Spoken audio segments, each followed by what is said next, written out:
I think we are live. All right, I believe we're live. Don't know how much the latency is. You might have me just staring at the screen for a while. I hope that's entertaining for you. There's just so much latency with YouTube streaming. Guys and gals and everybody, welcome to the stream. I'm ready for this. Been ready for this. I've had the system for a little bit. Had other things that had to go up first and had to be done first, but we're ready. We're ready to do this. And actually, the timing is turning out really well. Maybe I'll get into why. Maybe I'll get into that later. You guys let me know if the audio is popping for you. That's probably just my rigged up wireless audio, wireless monitoring. But yeah, we're here. We're ready. Hey, everybody. Let's say hi to the early people first. So Darson, well, I'm not sure if these people are still here. I was about 15 minutes late. Sorry about that. It was an issue with OBS, but I did get it going. Darson, welcome in.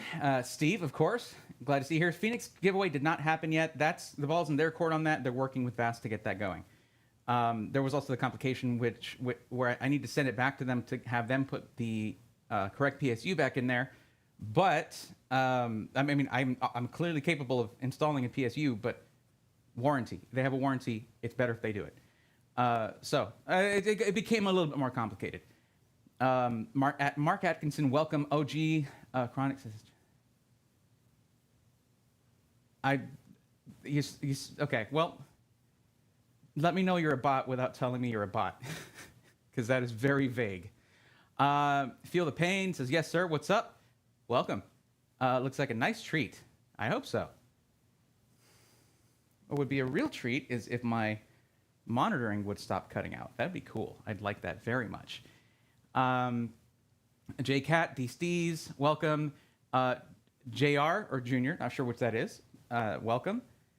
Me is crying. Sorry, it might be because I was late. Not sure. Mystic Tryhards, welcome back. I don't want to buy this PC. My debit card is saying I reached the limit, and I'm mad as heck. I don't know how I made. I don't know I made that limit. Usually debit cards have a limit of a couple grand a day, something like that. JCat, never owned a gaming PC. Been sharing a 2012 Dell laptop for years. Looking to buy my own soon. Maybe this will be the one. Maybe it will be.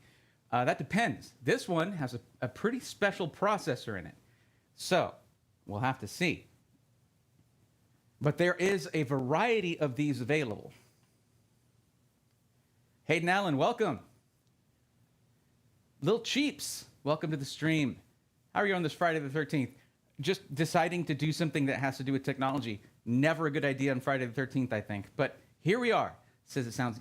Mark says it sounds good. Thank you very much. Renee Carrera, how's it going? Steve, all dandy like candy. Very nice. Feel the pain. Glad you got it up and running. Audio is good. Excellent. Shadow Aimless. Hello there. Me? Is it me or my? Please let me know. If anyone who was here from like my Twitch streaming days, which shall return, I have to stream before TwitchCon on Twitch because I don't want to be there and be like, yeah, I haven't streamed since like March. Hi, all in the partner lounge, like, what's your CCTV? 0. No one actually asks you that. That'd be weird. But so that means I have to stream before the 20th on Twitch. I refreshed the YouTube page. Now it's live. Awesome. Hi, Brayton. Thanks for the $50 discount on the Power GPU Power Elite. You're welcome. And congrats on the PC. Let me know how that turns out with a testimonial in the SI testimonials on the Discord, which is linked in the description of this stream and pretty much every video. 3,600 bucks, says Renee. What are we talking about? Fever and flu symptoms, but thank God I got your stream tonight, my friend Gotham Guy. I'm happy to hear that it's gonna, I hope it helps rather. Not happy to hear that you're sick. I hope you don't think I was going in that direction. It'd be weird. So no, obviously not, but I do hope you feel better soon. So what are we doing tonight?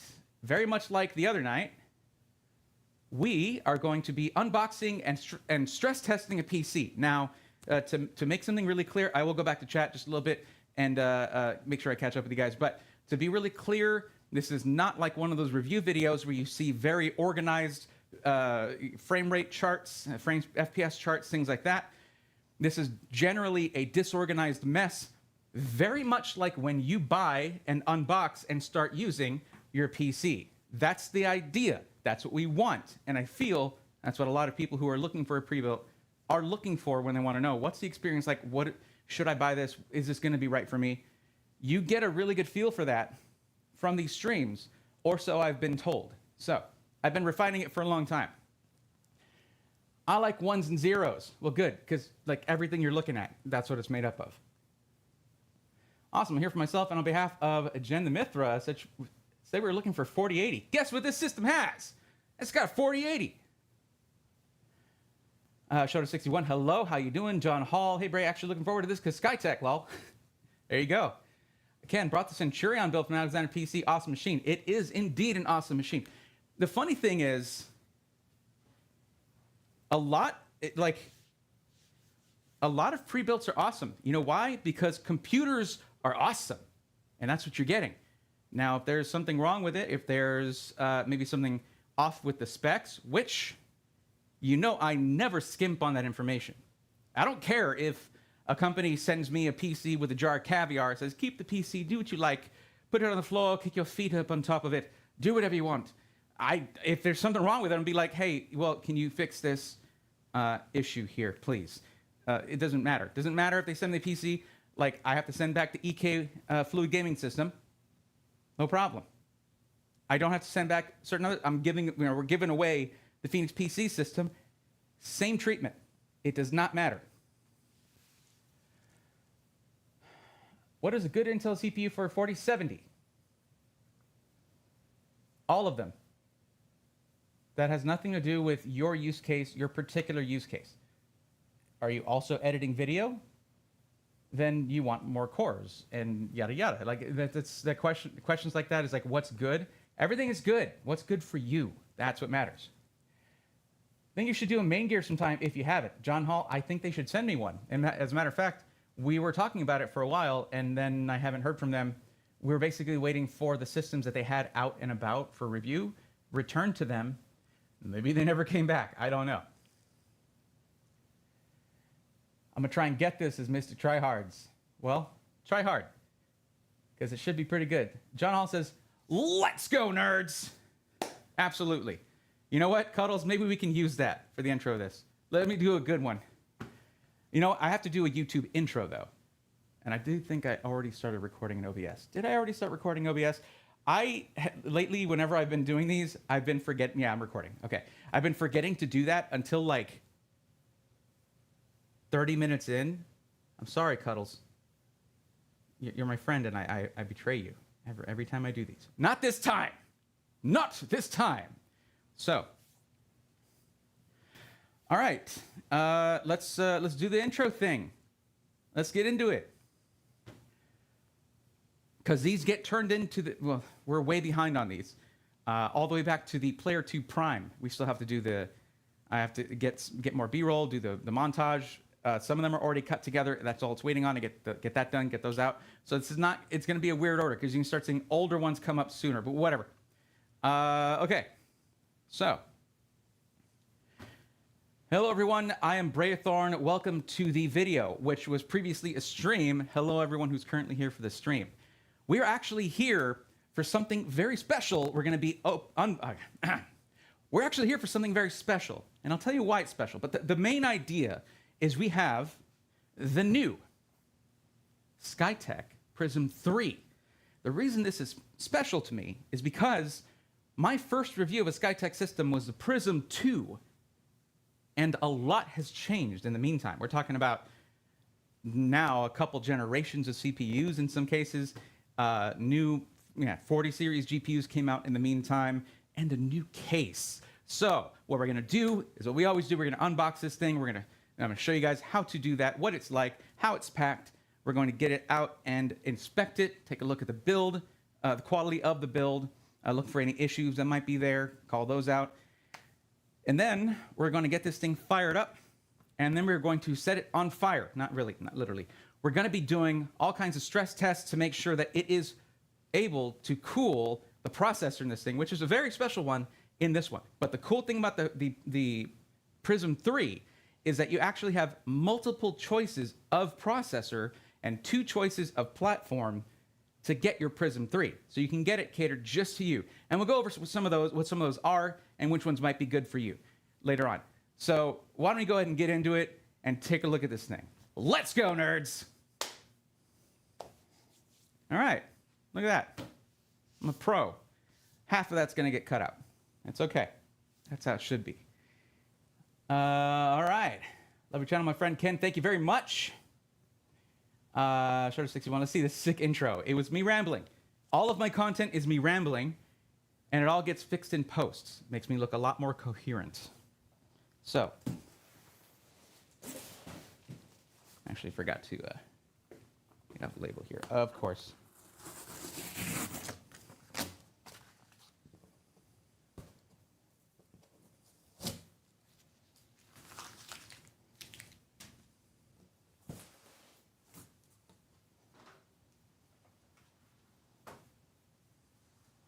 Oh no, I'm moving something in the background. Continuity error. All right. Oh, there goes my mouse pad. This is one of the ones they had for RTX, and it's absolutely sick. Sarah did a great job on these. Love them. Got the other one right over there. So, one of the other ones. I did not get the whale desk pad. I wish I had, because that one is huge. It's like a yoga mat. It's amazing.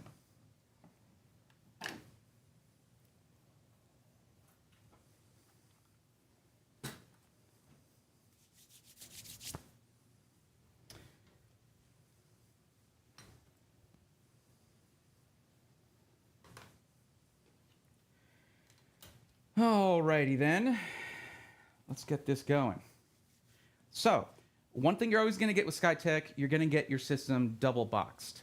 Now, that's great to see. One thing that I do wish, and this is not a Skytech thing, this is a thing with a lot of SIs, more anonymous styled outer boxes. Because if you see a big box that happens to say Skytech Gaming on it, you know, it's a gaming PC. And there have been instances of these things just mysteriously disappearing off of delivery trucks, okay? Things can be a little rough these days in the shipping industry. So, you know, I would like to see more anonymity on the packaging, but this isn't the worst. I've seen far worse, where it's very flashy and attention-getting and wrong and not good. So, sit-stand desks are great for this. Save my back a little bit. Let's get this thing lowered and get this box up on the table.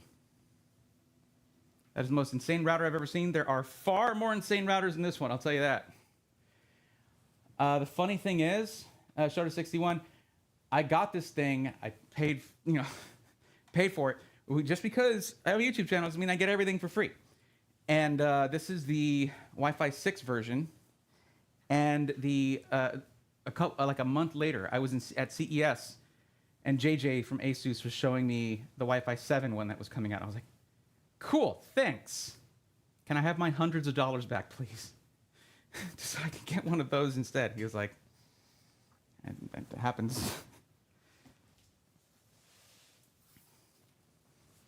You know, I bet I could lower this enough to where I could just like, I hope these casters have strong enough brakes on them. But I might be able to just sort of kind of get an assist from the table. Well, that happened. That box is kind of collapsing in that corner. This is why you want good packaging, folks. Oh.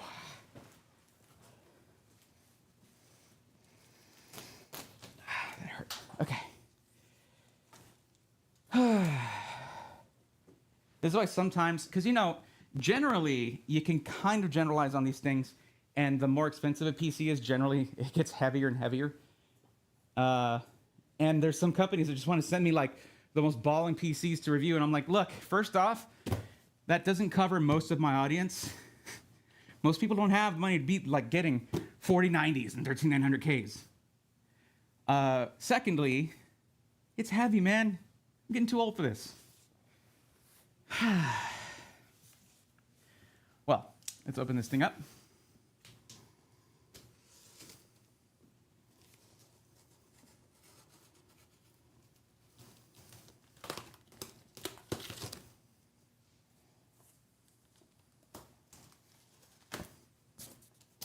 Talking towards myself, shouldn't do that.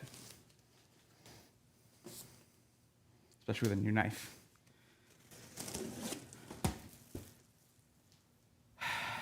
Did I cut myself? No. Just knocked my hand a little bit.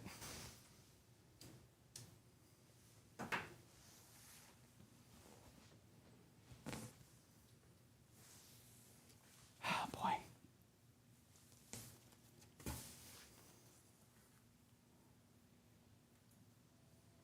This is where you get to watch as I silently struggle.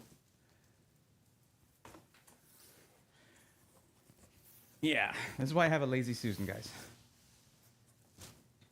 Okay, so looking in the box already, this is double bagged, double boxed, and they use Instapack around the inner box just to create an impact resistant layer between the two boxes. So it's not just a bunch of cardboard. Though anything that's not just the original box for the case is going to be a benefit.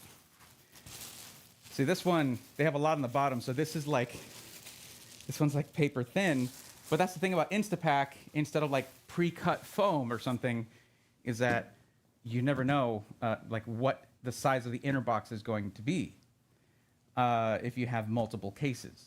Now, if you're looking at a company like Falcon Northwest or Build Redux or companies like that that really are limited on the cases they use, you know, you can actually go for something like cut foam, you know, shaped foam to always do the same thing. Like, you get what I'm saying.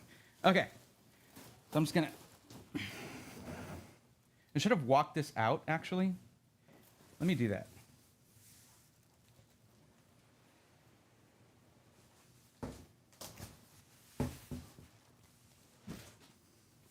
Let's get this foam out first. And push this way.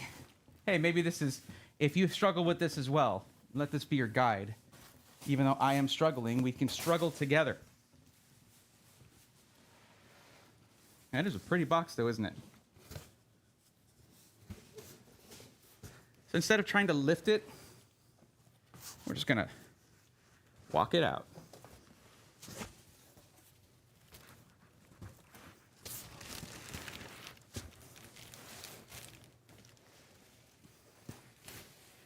Now for my Braythorn veterans out there, for the swarmies out there, been here for a while, what do you do with your original packaging? What do? You keep it. You don't necessarily have to keep the outer box and the extra foam that came with it. But this box and all the styrofoam, the whatever plastic bag is wrapping around the PC, things like that, keep all of that stuff. It can help you later on if you need to RMA the system back to the SI, or if you need to move or something and you need to pack up your PC safely. As you can see, this is a pretty large system here. And you do get kind of a preview of what this is. Yes, that is the correct one. Okay, so this is the second part here. This is where we actually have the box for the case, or in this case, they have it custom labeled to be for the Skytech model of PC, because Skytech actually worked with the case manufacturer on this case.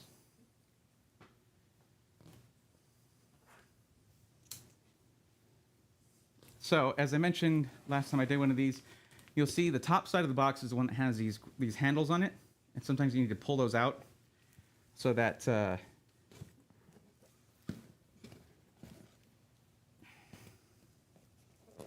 it doesn't catch on the foam as a PC's coming out. It can be kind of tough sometimes to do that part. Sometimes when you open the top, you can push them down from the inside. We'll try to do that. But you want to open the top part, leave the tape on the bottom of the case as is, and we're just going to flip it over, and you will see. For those of you who are like, yeah, you do this every time, there's a reason for that. I have actually had people be like, how do I unbox my PC? I don't want to break it. And that can happen if you're not careful.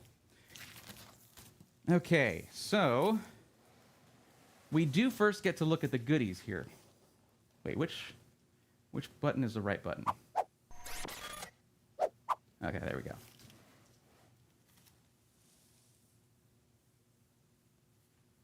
Let's actually take this off. If I can. Holy Toledo. Is it really on there? There we go. Just taking off my ND filter there. Because it was a little too aggressive.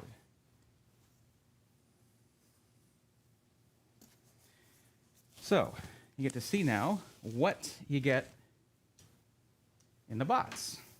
So right away, you can see that this is using a GAMDIAS power supply. Is that the right way to pronounce that?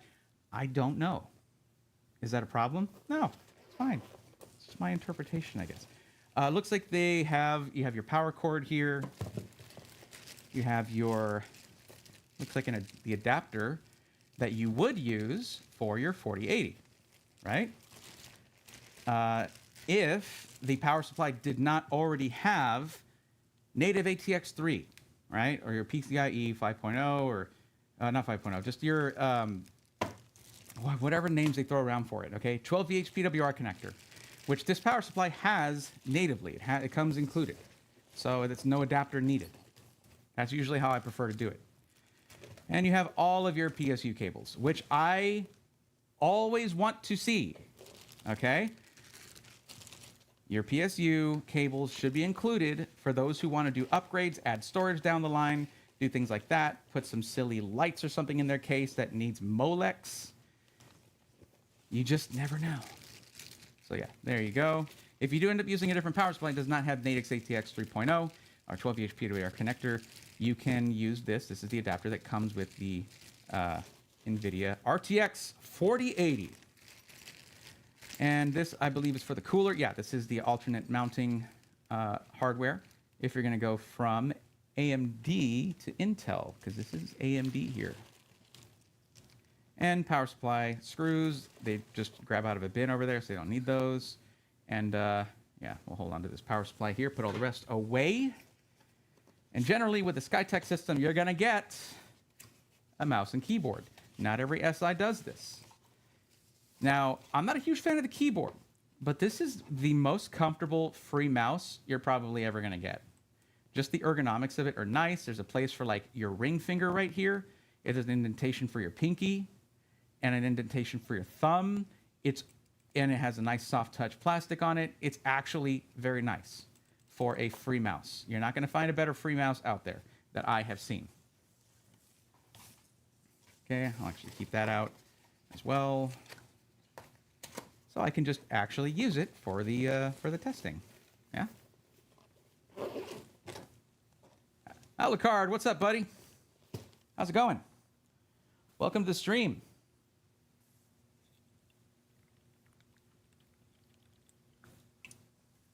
Excuse me. Need a little pick-me-up. So that was a mouse. This is the keyboard.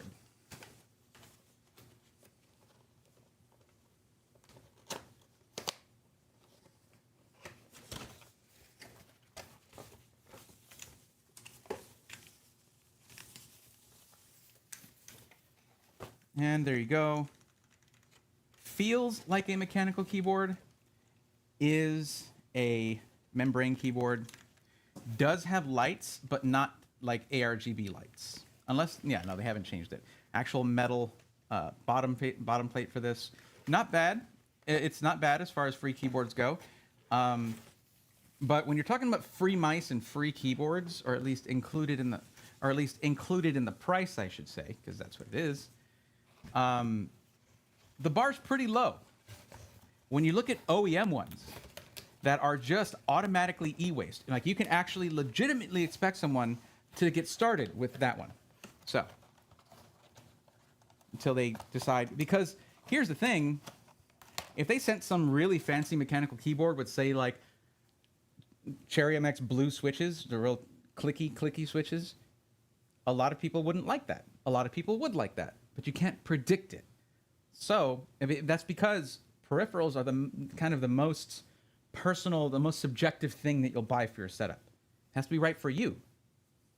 So I do like that they went a little bit nicer than most on these. I just I'm spoiled at this point, you know, when it comes to peripherals. Now I'm noticing, and I hope you guys are noticing, quality closed cell foam here. This is rated for multiple impacts. And consider this. Okay? Remember the system we opened last time was in the Lian Li Lancool 216. Okay? And most SIs will use the box that comes with the case. Very normal. Problem is, Lian Li uses the cheap white single impact rated styrofoam that gets little pieces everywhere. Might as well be packing peanuts, all right? Roughly glued together.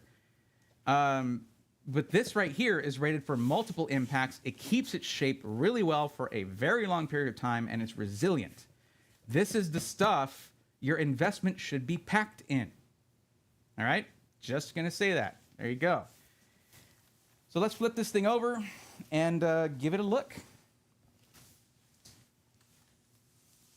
So that, I'm going to switch back so you just saw the top part there. There we go. All right. So you just open all those flaps, get all the extra stuff inside, outside, and then let's make sure there's nothing else here. We can sort of push our hands in the sides here to push those handles out because they can catch on the foam when you're trying to slide it out. Then just flatten all these flaps down, at least the bottom one. And then as you're flipping it over, go into support the PC once you're doing this part.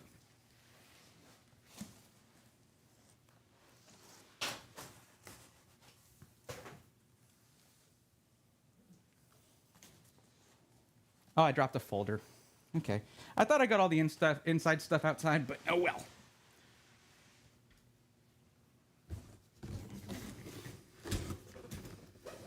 There you go.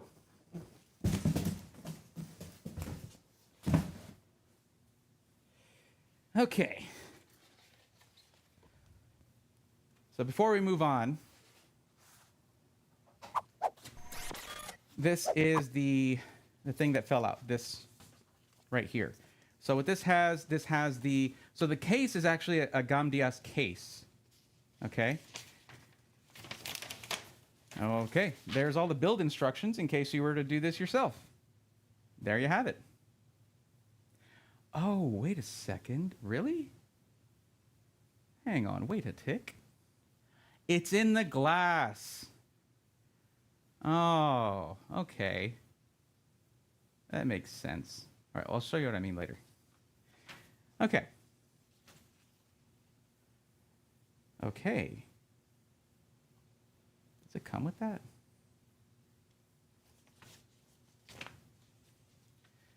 So I was just looking at, sorry, I'm in my little world here. But yeah.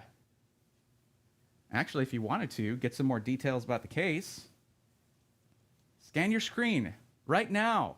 Do it. Scan your screen. Assimilate. Resistance is futile. But yeah, so this has some quality of life features to it, like a removable bracket for your AIO. And looks like a control box for the RGB in it, I imagine.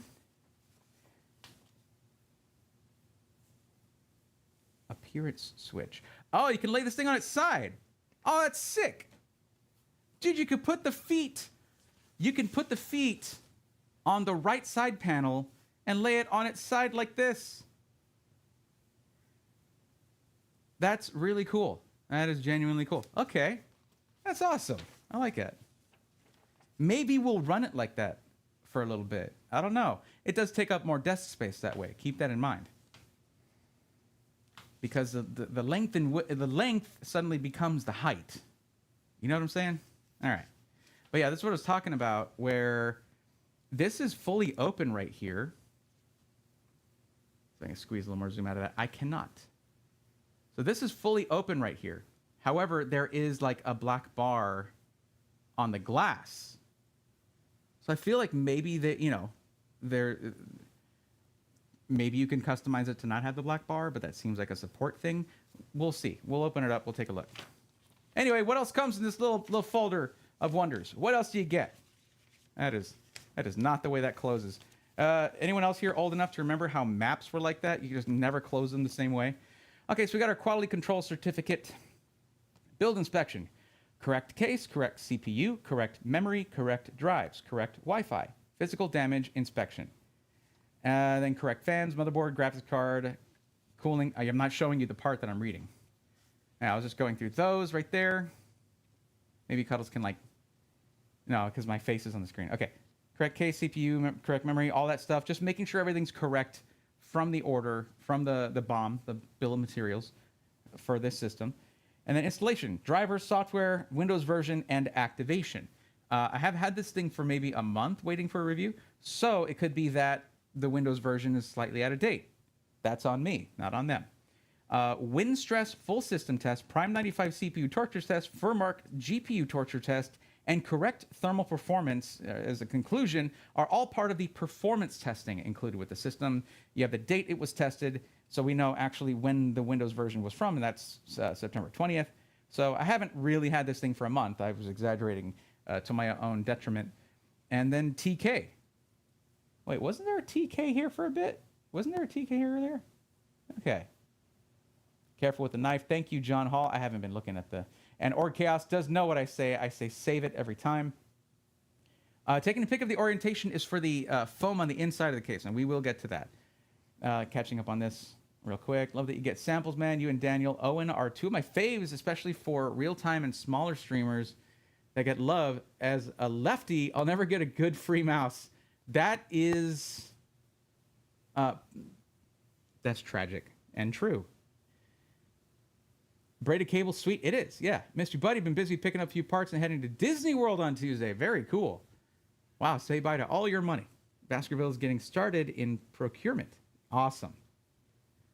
Hello, everyone. My first live stream. White Pinoy, welcome in. John Hall, better keyboard than I got in any other I've gotten. That's what I'm talking about. You've seen those paper thin ones that like HP and Dell send out. It's terrible. Jeff Lee, hello. How's it going? Foam, absolutely. JR's coming in with the emotes. I do appreciate that. Voila, says J Cat. From what I read of this case, you would think Skytech would have a vertical version of the build as well as a horizontal. That's the thing. That's the... Here, let me switch here. That is the slight DIY aspect there. Whoa, Jackson. They should make a side-mounted version of the build that would really stand out. I see what you're saying. So, Braithorn, thoughts on the new Y70 from Height? I don't know. How would I know anything about that? Besides, that's not what it's called. At least that's not the full name. Maps, 54. So, yeah, also had an Atlas. Right. Yeah. Okay, correct fan orientation. That remains to be seen. And it's another thing that's a preference thing, but, you know. We're going to be doing thermal testing. So if it passes, it passes, regardless of personal preferences.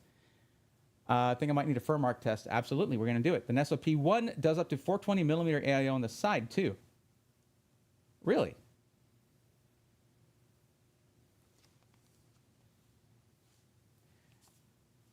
Oh, okay. Cool. That's awesome. Unfortunately, if you do put it on its side, those feet, I'm going to need to see how tall those feet are. You may not have that much clearance underneath it because that's very critical airflow. And if you have it set to exhaust, as I believe these are going to be oriented, unless they're reverse fans for some reason, which would be awesome, then you're gonna get blowback. You're gonna get more hot air circulating around than if you had it set to intake. And if you have intake, as long as you have like a good half inch to an inch, maybe more, I don't know, but about an inch or so, you'll have plenty of intake airflow. Why Y70 Touch? I know. Well, there you go.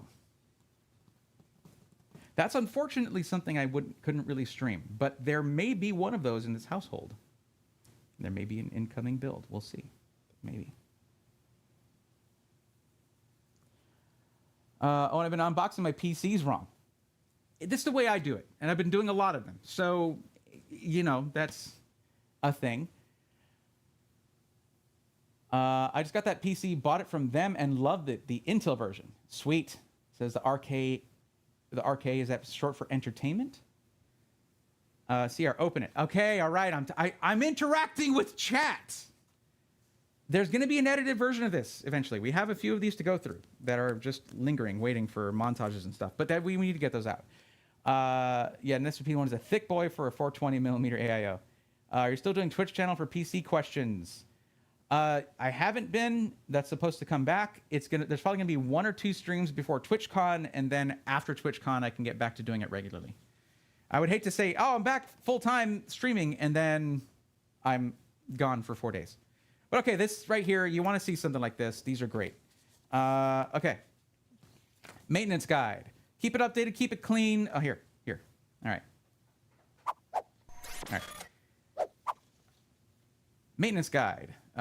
Thank you for purchasing. You're welcome, though I didn't. But keep it updated, keep it clean, and keep it safe. Keep it secret. Keep it safe. Okay, troubleshooting guide. Love to see this too, and you can actually follow this because this is what us people who have been doing this for a while, this is what we do in our heads as we're testing a system. Is it powering on? Yes or no? Then you just follow the flow chart there, and the ending of it is, please contact customer support if you have an issue, or if you continue to have an issue. There we go. Good folder. Way to go on the folder, guys. Very nice. There you go. I think I twisted the top-down camera, which took a lot of effort, let me tell you. I really had that ND filter on there. Strong. Okay, let's keep going with this. So, as you might imagine, let's lift this up and pull back a little bit, actually.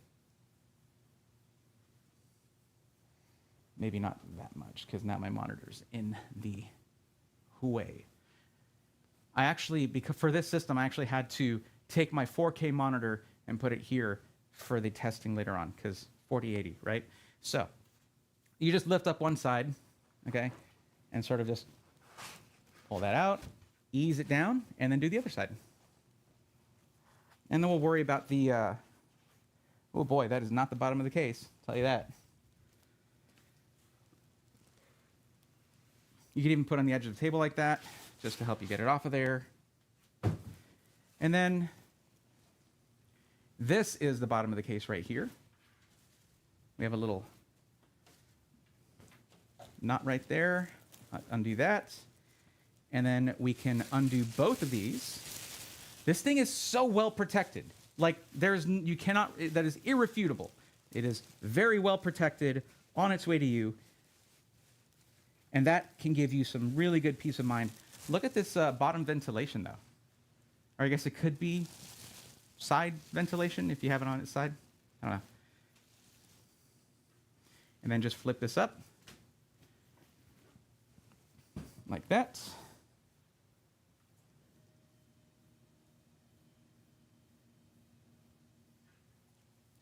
Let me actually get my Lazy Susan.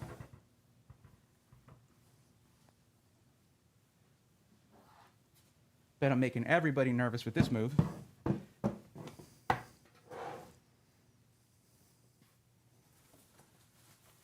Make sure you have all the sides up on that.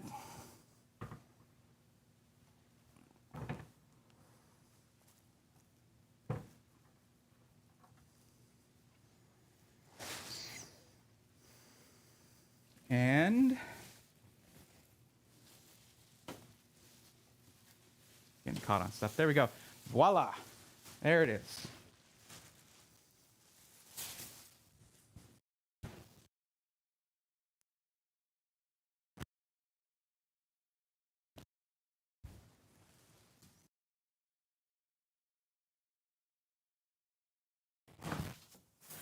Just putting everything in the box here. Last time I kind of threw everything everywhere and I had to pay for that later. There it is. All right. Now, let's be honest here. There's a little bit of influence from other case manufacturers, but that's everywhere. Okay? That happens all the time. It just lets you know that your design is unique and good and people like it. Imitation, highest form of flattery, all that. I'm not sure if product manufacturers feel the same way about that, but it's prevalent everywhere. You can kind of see here where you have the mounting points for the feet if you want to have this in a horizontal configuration there. But there is a weird sort of shape to this, to where it is not squared. See that? Yeah. Kind of like a bread box when it's on its side. Okay. So, now I was wondering before, I was like, does this thing have 2 power buttons? Because you have your front panel I/O down here, and then you got this guy right here. So what is this guy for? That's for opening side panel here. Is there a lock on this or something? Am I doing something wrong? Oh, there's tape. Okay. SOP1, you got me. You got me good. Okay. There we go. Love to see it when the glass can go. Whoa, look at that. It goes all the way back. That is so sick. Let's see if they did the smart thing when it comes to the pegs that this mounts onto. Wow, that is really on there. Do they not want me to take this off? Because I would like to take it off. I would very much like to take it off.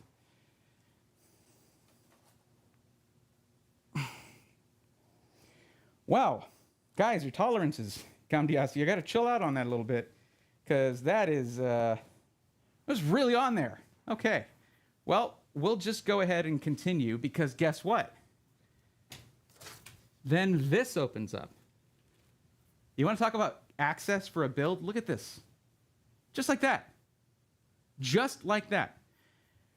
So I can kind of see why, in order to make it, I believe, in order to make it to where there's not very expensive structural stuff throughout the rest of the case to make it to where this is always unsupported, okay? And to make it to where you don't have to unscrew anything to take all the glass off. Well, not that I can remove this, apparently. That's why this support needs to be here, and it locks into the corner here. Makes that nice and solid. But this is really cool. Look at that. If you want to like have an open air PC, if I am able to take these off, which I imagine I am, it's just really on there. You can just have it like this on its side, or standing upright like this. It's very nice. Just if you have it like this, don't put anything on top or put any weight on this. Okay, just don't do that. Now, as for our top panel, just pops off just like this.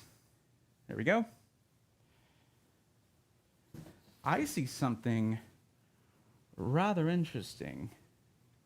Very interesting. But I will say this is probably going to make it a lot easier to get this foam out of here. Now, if there are multiple pieces of foam, you can get yourself a marker and write like 1. I have a 1 right here. The next one that comes out, put a 2 on that. Also get a picture of how this looks with everything in there so you can sort of piece it back together if you have to RMA the system in. This stuff does keep it shaped for a long time. But I feel like I'm just going to be able to just work that out a little bit.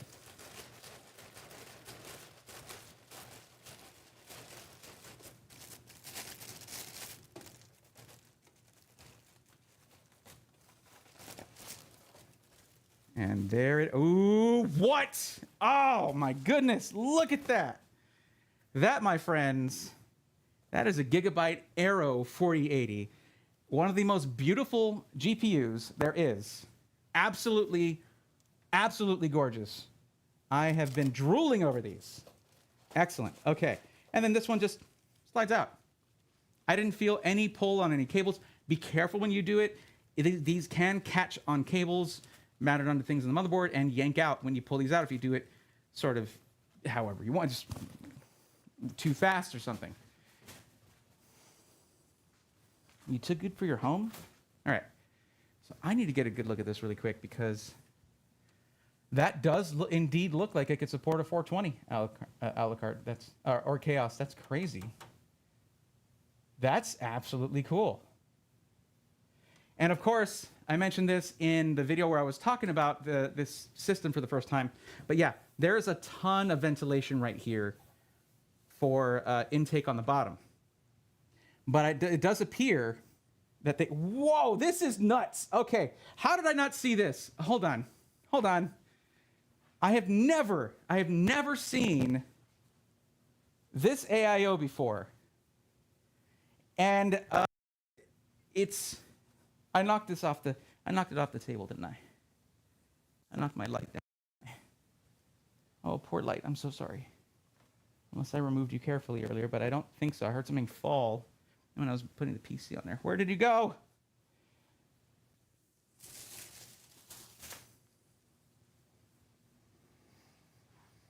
Ah, there it is. Okay.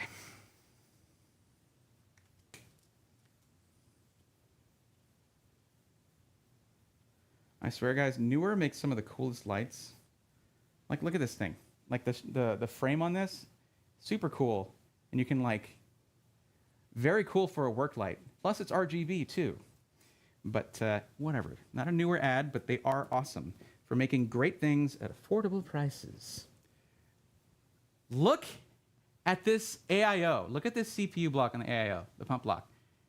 It's just got, it looks like it's a stock cooler or something, but you should get a really good downdraft cooling effect on your VRMs, power delivery, all that stuff. Should be very, very nice. That is sick. I want to see this thing turned on. That's going to be awesome. But I did notice the fans were in wind. I was like, oh, interesting. And then, yeah, okay. They even replaced the fans in the basement down there with the in-wind fans. Well, although I don't think this thing comes with any. So they just put matching fans everywhere. That's very nice. So let's talk specs. All right? Specs for this system. I really would like to take these off, but I don't think the front door comes off easily. I think this might catch or be in the way. Yeah. So let's talk specs. I just don't want to have this flopping around while I'm talking about it, you know? Okay. Let's talk specs on this system. This system has an AMD Ryzen 9 7950X 3D. Now that is the highest end CPU that you can get from AMD right now. You're talking about 16 cores, 8 of those with 3D stacked V cache, tons of cache on this thing. I think total 144 megabytes of cache, which when it comes down to it, and if I say total, that's L1, L2, L3 cache. Okay, it's all of them. When it comes down to it, that's what makes the X3D some of the best ones, for specifically the 7800X3D and the 7950X3D. The 7900X3D was a little bit lackluster because they didn't go with that. That was a 12 core. Instead of making it 8 X3D cores and 4 regular cores, they went with 6 and 6. So regardless of whether you buy this, either comparing it to the more expensive 7950X3D or the less expensive 7800X3D, both of them beat it because they both have 8 cores with Vcache. So you're looking at this one right here was touted as being great for both for content creation and gaming, or just other, multi-threaded processes, productivity, all of that. It's basically going to be a jack of all trades and master of some.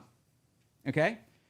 As this thing was being reviewed when it came out, it was beating the 13900K and KS in some games, and beating it in some productivity apps. Okay? So it's a monster. But it's a monster that is easier to cool than the 7950X. Reason being the thermal limitations of taking heat-generating silicon and heat-generating materials and stacking them on top of each other. I actually have just been looking through the interview I got with Dr. Ian Cutress. We talked about this, and he was like, it's a great technology. I'm interested to see the solutions that they continue to come up with for 3D vertical stacking. So that one's coming out soon, by the way. When you buy the system, make sure your 12+4 is fully seated after you remove the Instapack. Has that been a thing, or chaos? Everything seems solid there. Some Kingston Fury memory. I stopped talking about the specs. I'm sorry. Okay. So You have an RTX 4080. In this system, this got the Gigabyte Aero version, which is a white and silver card, which matches this build perfectly. However, that is random, and you're not guaranteed to get a white card with your white build. However, it comes out to be a black and white build because they're not using white fans on this. Skytech, gonna dock you some points on that because that was totally in your hands. You could totally have used white fans in this thing. As, you know, anytime somebody, I mean, it's already going to be a black and white build because of the case, so that's okay. I'm just saying, I think it would have been a nice touch. And just like, yeah, I think that would have been good. Because, yeah, for motherboard, all that stuff, the consolidated parts here, I think it's fine to have some, you know, some black, some silver, some white, whatever. But here, these are kind of like out there and in your face. The fans are. So I think that that would have been a nice touch. Let's just raise up the light here a little bit. Okay. Now, there is plenty of room in this case. We're now going to take a look at the back to take a look at the cable management, see how that went, and just do some standard inspection stuff. When you go through this, I think I need to close the front part first. Excuse me. There we go.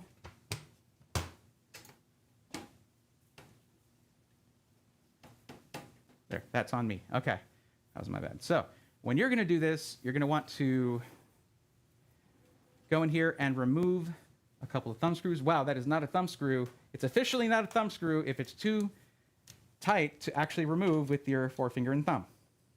It's just a screw at that point. Okay, there's only the single one, and you have this tab right there. You just pull that. Pops right off. Okay. All right. People are going to compare this thing to the Y60. All right. It's just going to have to the Y series of cases from Height. But I'm going to tell you right now, and no hate or disrespect to Height. I love what they're doing for the industry. As a matter of fact, this case might not have been a thing without it, right? But there's a failing of the Y60 and Y40 that I really don't like, and that is solved here. That's how easy it is. It's just that easy. If you have all ventilation on the side, you just need a really big filter. That's it. That was it. That didn't hurt. That wasn't so hard. Come on, guys. Integrating the mesh filter into every panel that is, it's like my nightmare because I will obsessively remove filters, clean them. I don't like to just get a can of air, just blow the dust into the system, or remove the panel and just like when you use the canned air or whatever, it can like just wedge. And I mean, whatever. It'll usually clean it out fairly well. I like to be more thorough. I like to remove that, get all the crevasses and everything. It just makes it easier to clean. Because if you're just trying to dust it off, you have to deal with all these obstacles here. So, yeah, much better. Gamdias, way to go. Like, seriously? That's awesome. Heck yes. But you know what else is awesome? Well, actually, I don't know yet. Yeah, look at the cable management in this system. Very good. This could have been secured. I don't know why it's not. This right here, plenty of slack. So I'm going to downgrade the cable management from awesome to good. And I hope you think about what you've done there, because you could have had awesome. But now you have good. And good is good, right? This actually probably was tucked behind this, like that. See that? It actually is a perfect length for that. So there's this little tab there, which is cool, actually, because if you're not like shipping a system, that's totally viable for holding a cable. It could have just gotten shaken out during shipping. But this is just a plastic clip out here where you can just tuck your cables there, you know? And those exist all the way down. It looks like it's being strained, but it's actually not. It looks like it's being bent back, but it's not. Power supply. So we're looking at the Gamdias Helios Gold P2 1000G. We can probably take a look on the Cultist tier list later on, the Cultist PS2 tier list, see how this thing ranks. But if it's a newer one, it may just be speculative. They may not have a ranking for it just yet. And of course, we have our radiator here, 360 millimeters radiator with the fans set to exhaust, which I'm not a huge fan of. This is not fully, there we go, I had to click it. Okay. So the reason we were talking about that earlier, that, well, and this is a thing for me, in sort of like dual chamber cases like this, I don't like to set these side fans as exhaust, okay? The reason is there's a gap between the radiator and the side panel. And here's the fun part. Well, and the reason this should all be intake. So, because you have an intake on your PSU. So, my thing that I usually do for exhaust fans, I remove the filter. You do not need to filter air coming out of your PC. You're not trying to keep dust inside your PC. You're trying to keep it out. So, this filter makes a lot more sense if you have intake rather than the very weird combination of intake exhaust. So now you kind of have to keep this here, and now your exhaust is filtered, so it has to try and make it through this very fine mesh, and it's not pushed up against it, so it's just gonna circulate through here and like not necessarily into your power supply because that's right up against the side there. But so that was my whole thing with Skytech with the Prism 2, and haven't changed in that regard. It's not just about performance, guys. It's about a quality of life thing. It's about maintenance, longevity, all of those things. So yeah. Now the filter's got to stay because you can't just leave your power supply unfiltered. Okay. And oh no, they couldn't quite. Oh, Gamdias, come on! You could have done the same thing for the top panel, and you did not. You did not do that because it's mostly plastic. It's all plastic. So magnets don't work. We don't even know how they work anyway. But yeah, no, you have a permanent filter. Though it is this is actually extremely fine. Let me see if I can kind of get the top-down camera to show this effectively. Let's lower this light to just barely on.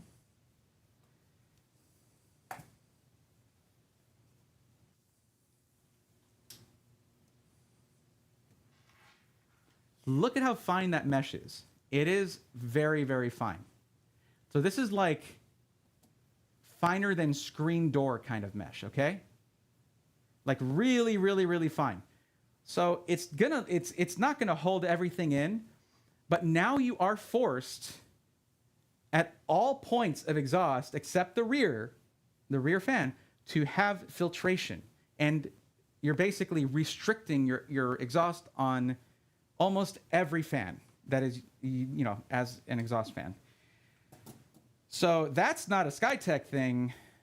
That is a Gamdias thing. It should have been consistent throughout. If you're gonna have a removable filter on the side, guys, you need a removable filter on the top too. I don't even feel like I need to explain that. Like why wouldn't you, It's like they knew the assignment. Kind of. All right, let's look at the top here.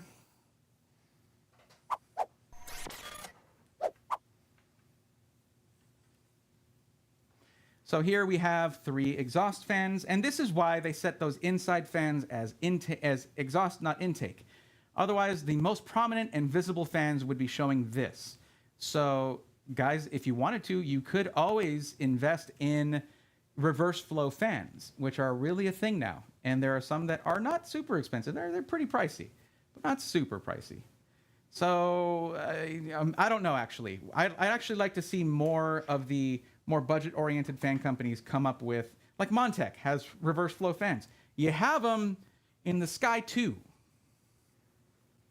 I'm sorry, the Azure 2, the Sky 2 case, which they use for the Azure 2 over at Skytech. Jarrett, thank you for coming in. Glad you love the channel. Have a good one. Good job docking points on that. I'm not sure what I docked points on, but yeah, I don't shy away from docking points. It's my job. Most other GPUs are black and silver. There's only a few white GPU models. That's true. JCat, it's much more easy for them to guarantee a black GPU than a white one. Ranking the solid between good and excellent. Well, yeah. 1590 is going to be chunky. Well, me code lover, I guess we'll find out in 2025. The list does not have that listed. Skytech overprices on Amazon. Do they? I think that varies from model to model. Okay. Now we're going to get a better look at the inside of the build here. I really want to try to get this side panel off here. I just don't want to break it. Please, guys, don't let me break it, okay?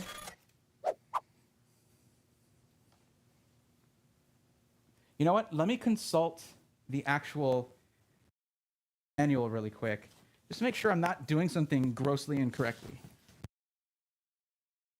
Maybe there's a trick to it, because doing it in the logical way sure as heck didn't work.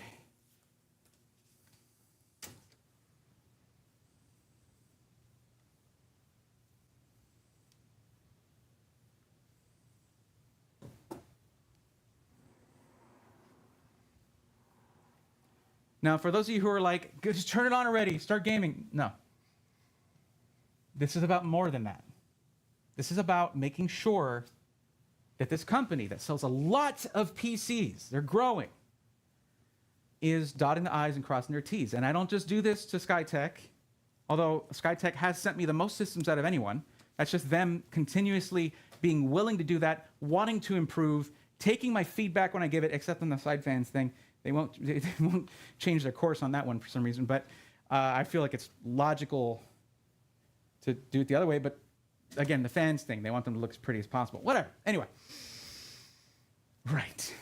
They've made actual changes based on my feedback and Steve's feedback over at GN, and I have not found a single actual installation or build flaw yet. Nothing. Everything it's all being done as they intended at the very least. But that's what I do. That's what I look for. When you get yours, I doubt you're going to go through your system with a fine-tooth comb. But it's my job to do that, which is difficult because I don't have hair, so I don't have many combs, fine-toothed or otherwise, around. But that's the noggin. We use our brain for that. I'm really getting off the rails here. I need to get focused. Okay, looking for side panel stuff. Yeah, it just says open it and lift it up. You know, is it that easy, really? I'm trying wiggling. I've tried pressing down while pushing up. It's these tolerances, man. They're just too... I'd like to see that this is a solid piece of, like, a strip of metal here. It's usually nice... Oh, there is metal all the way around. Yeah, all the way around there is a metal frame, but to match it up with the support on the other one, it is black instead of white. I think they could have gone with white on this and on the support, and I think they should have done that. But that's my opinion. I feel like with it being in black, there's sort of this is, again, looks are subjective. I think the shape is awesome, but I think having this big pillar here, it gives it sort of a 3D printer vibe, which is actually kind of cool, almost industrial. But not also there's this little very small piece of fabric right here. There, you can see it right there. To help you open it up once you've pushed the button, by the way. Don't forget about that button. Don't just try to yank this thing open. I did try that once. It didn't work. Okay, what was I saying? I was talking about how I wasn't... Yeah, so I initially wasn't a huge fan of the design. But let's talk about the design really quick of this case, because it is currently in the zeitgeist, right? It is in vogue, right? It's in the style to take any support out from here and just have glass, right?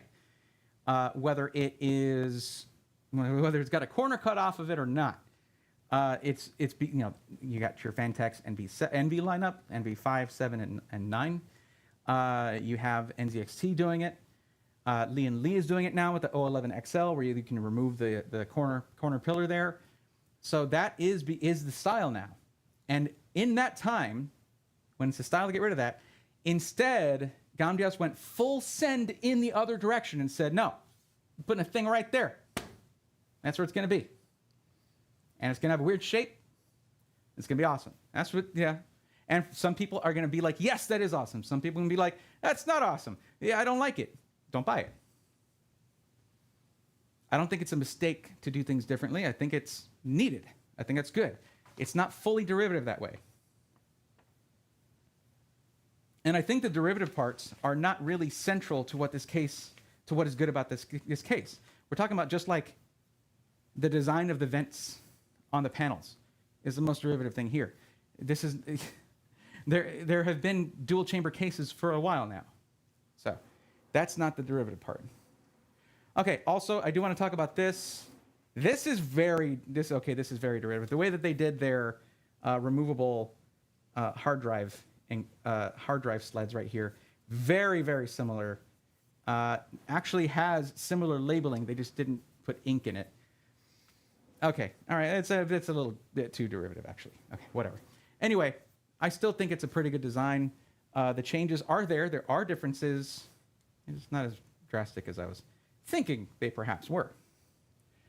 Okay, so let me get this out of the shot, actually.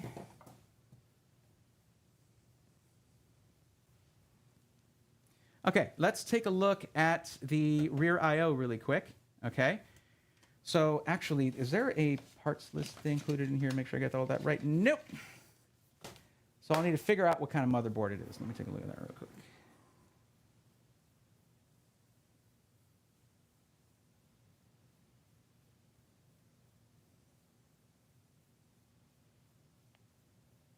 It's a gigabyte motherboard, so the I/O should be pretty good.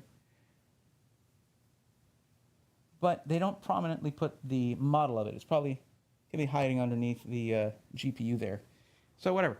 Let's take a look at the rear I/O here. This sticker comes with this, and it tells you, do not try to plug your HDMI cable for video into, or your DisplayPort, into the motherboard. It goes here into the GPU. All right?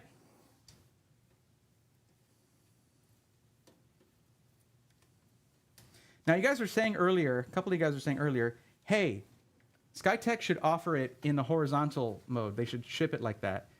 I think it'd be cool if they have this case in the custom builder and they offer that as an option. But for the systems that are like pre-built systems that are just ready to ship, I don't think it's a good idea. I don't think they should do that. Okay. Wait. Phantom Gaming. Oh, that's not a gigabyte motherboard. It's a gigabyte GPU support. It's an ASRock motherboard. All right. There's a metal piece there that says gigabyte on it. I was like, okay, and it's not on. It's like supporting the GPU, so it's a GPU support. But no, this right here is the Phantom Gaming X670, and it has really good I/O on this thing. I mean, take a look at that. If you can.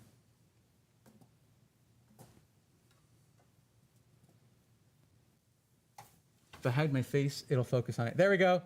It's working. Oh, no, it stopped working. Okay. So what we have is 4 USB 2.0 Type A. And then we have 4 USB 3.1 5 gigabit ports, so USB 3.0. All right, so that's 8 so far. And then you have 3 more higher speed USB Type A's. Okay. So, holy crap, that's a lot.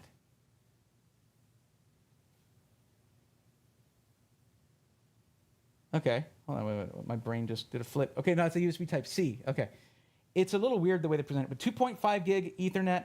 It looks like it has the holes for the Wi-Fi connectors there, but they're not included. So I guess this motherboard does not, the system did not come with Wi-Fi, but instead it's down here. So you have Wi-Fi included. See that down there? It's just going to connect down there.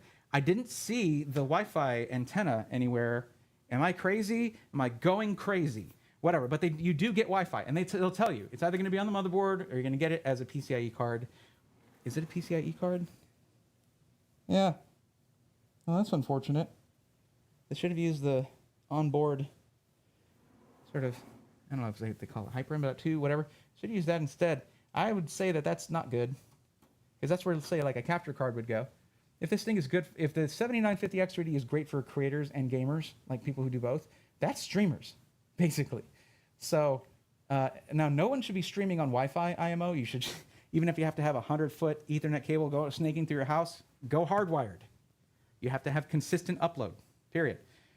But if you got to do what you got to do. If you need Wi-Fi, you want good Wi-Fi, and that's where a capture card would go otherwise. So that's another downside. But 2.5 gig Ethernet, no SPDIF connector, it's fine. There's a BIOS flashback button, HDMI and DisplayPort on the motherboard, which you're not going to use that.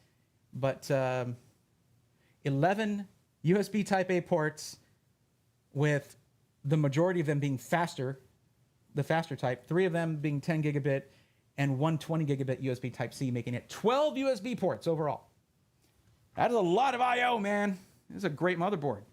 Okay, well, it's at least got a lot of I/O. I can say that with certainty.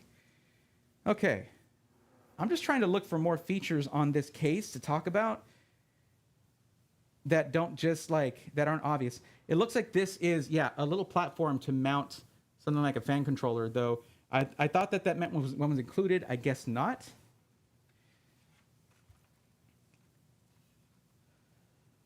But yeah, after that one, other than that one incident where this thing had kind of, I guess, wiggled itself out during shipping, the cable management is fine.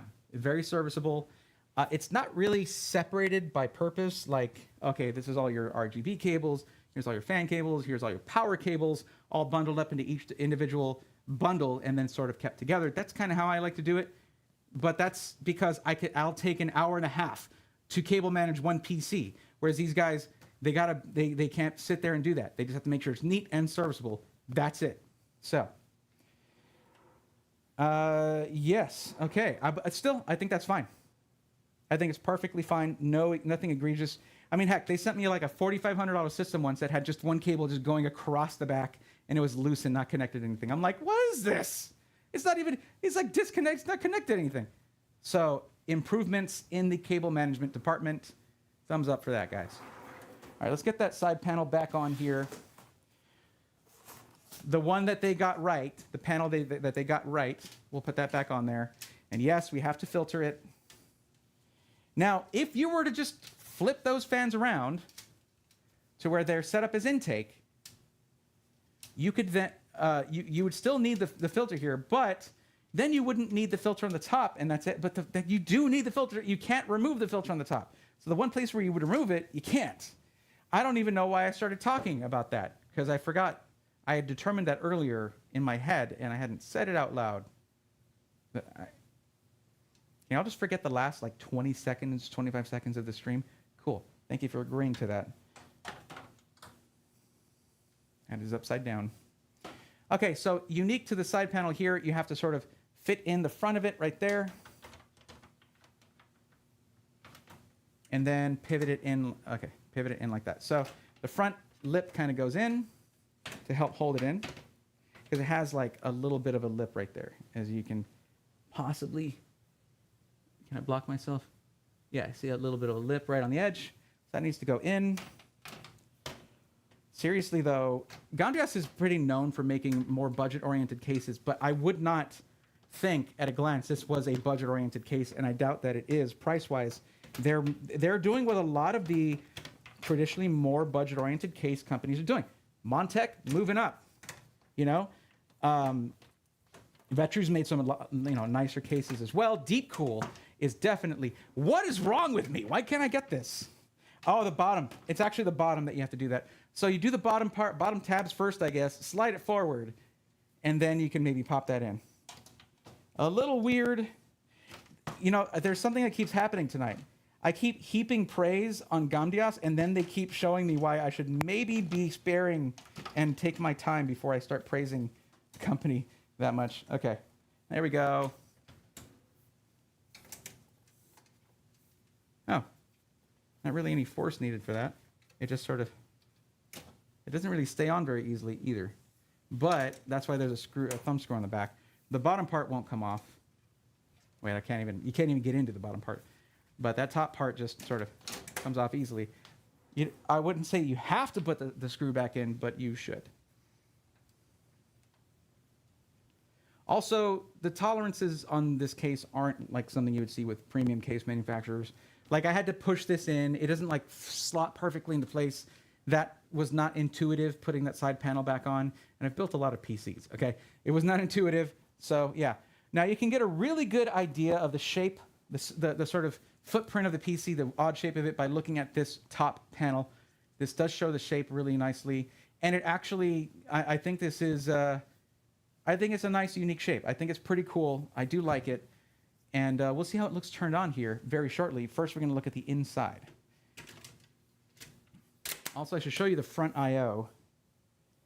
Let me just do it this way really quick. Let me get this sticker off of here. It's really annoying. There we go. How about I just lift up the desk?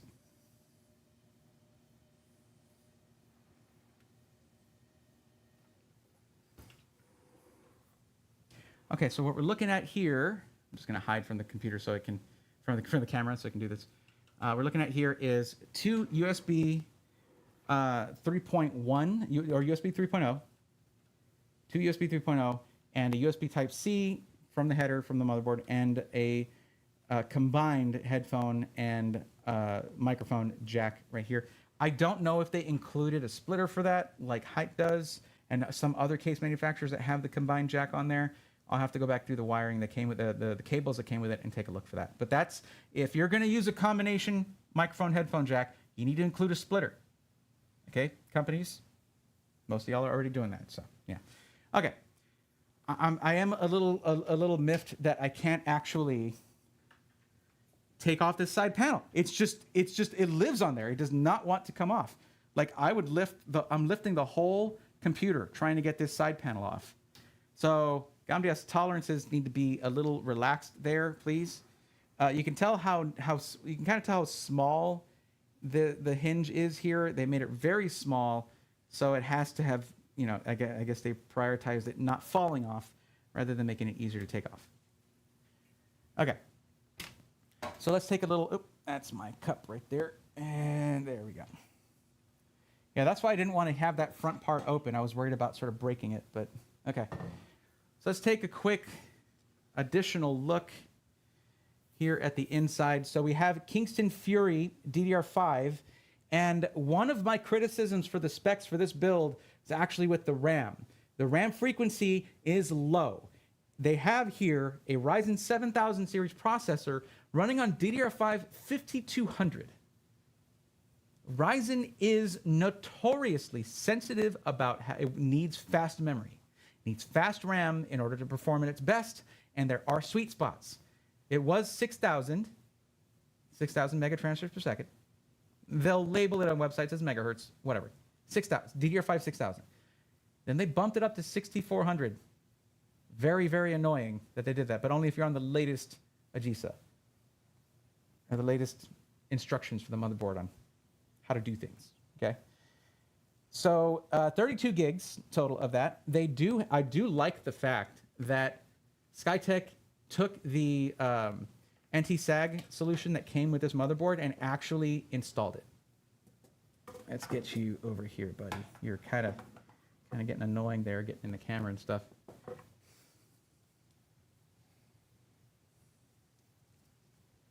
Or how about over here, and I just turn up the brightness.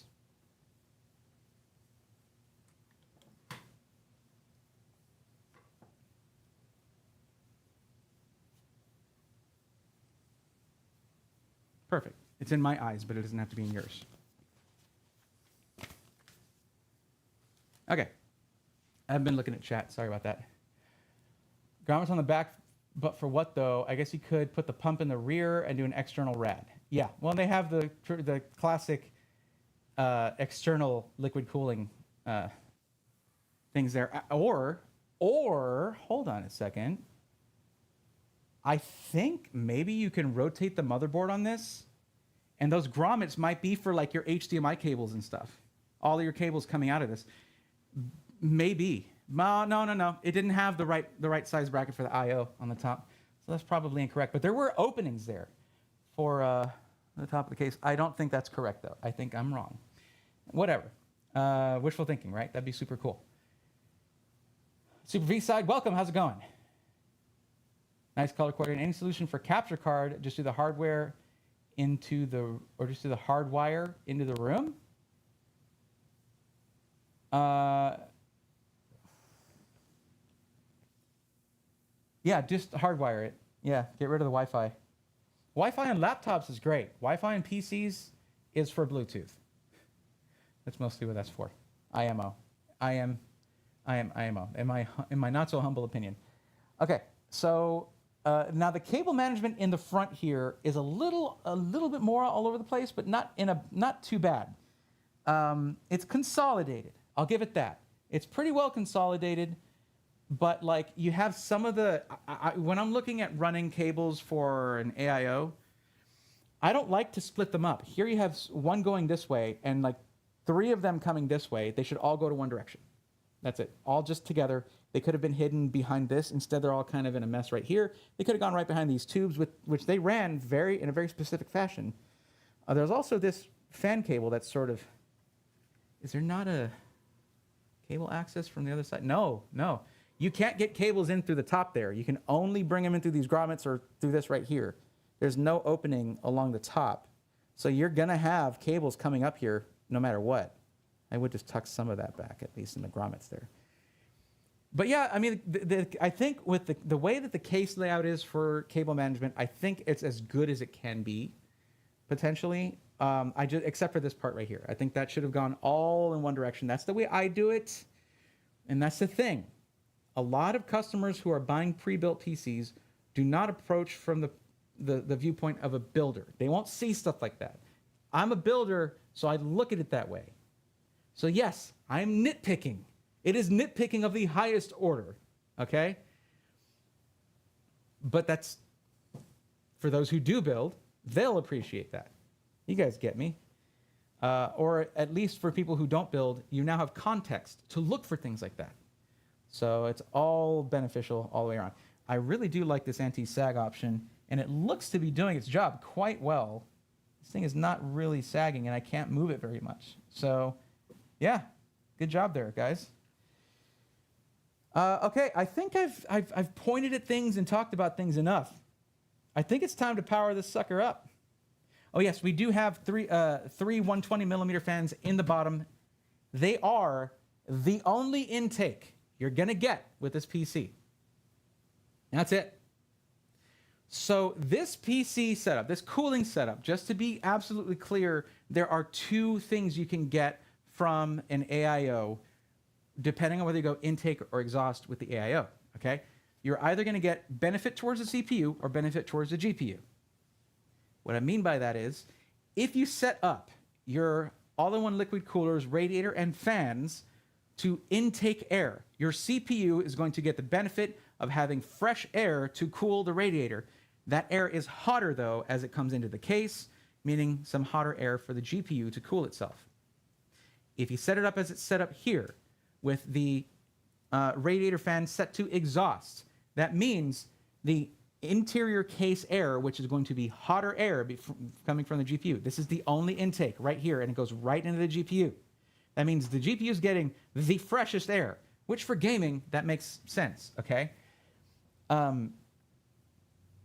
With that taken into consideration, the air that's going to be cooling this radiator here is going to be a higher temperature. So it won't be able to cool, it won't have as much capacity to cool as if it was getting fresh air from outside the case.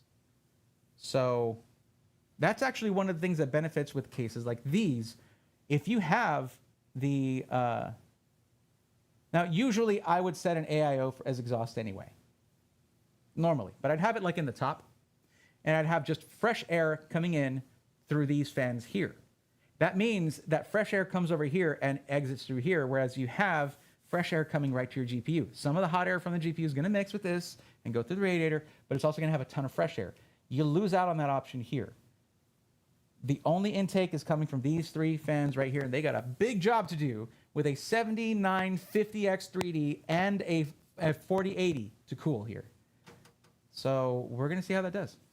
We'll see how it goes. Let's go ahead and get these peels done, I suppose. We'll do the inside one first. Is there an inside one? Yeah, I feel it.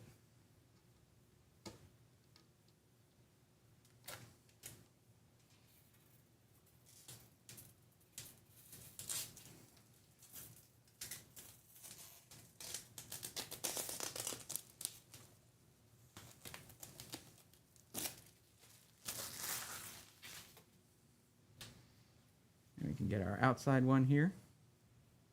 Actually, no, I'll do that one last because I need to get this part done. You guys get a nice close view of this happening.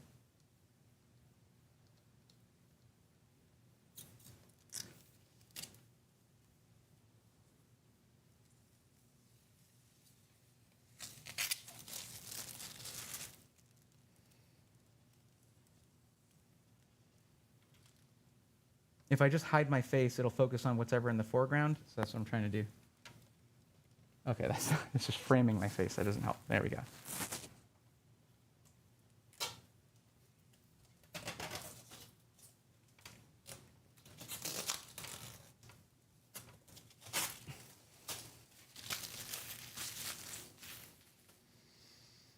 Okay, now I can close this. Close this. And get the last peel done. Let's get that audio, that ASMR.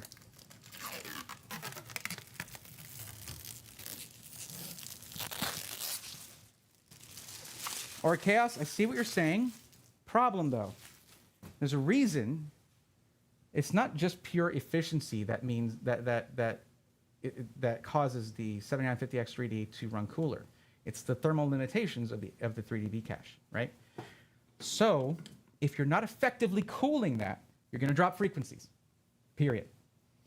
It's not as tall of an order as cooling a full fat 7950X with just pure performance cores and lower cache. It's going to be easier to cool than that. In fact, but the thing is, like, this thing can't even get, it doesn't even get to 95. It's meant to tap out at 89 degrees Celsius, start really dropping those frequencies to stay cool. 89. So, but it's going to shoot up to that temperature and just hang out there. And the efficacy of your cooling configuration determines your performance. Now, maybe later on, I'll flip them around. I don't know. That would be a lot of work. And we're just going to run thermals, and we'll see how it goes. Period. I mean, that's the main thing we're going to do. Let me get this all set up real quick.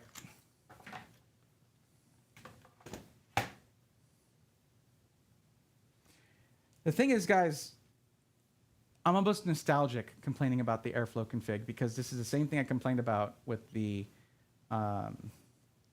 Prism 2.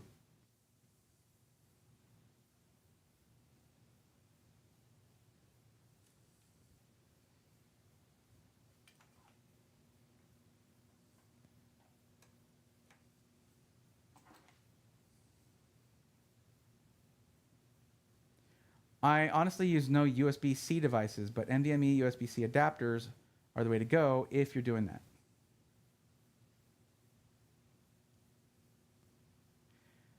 I use a lot of USB. I do use my USB-C because I'm using capture cards and things like that. So, like external and internal, but for the external ones, you want to use, if you can. I'm not doing that here because I need to extend it, but you want to use USB-C to USB-C, like high-end cables for that purpose. I actually want to verify really quick if I can. What did I do with my mouse? There you are.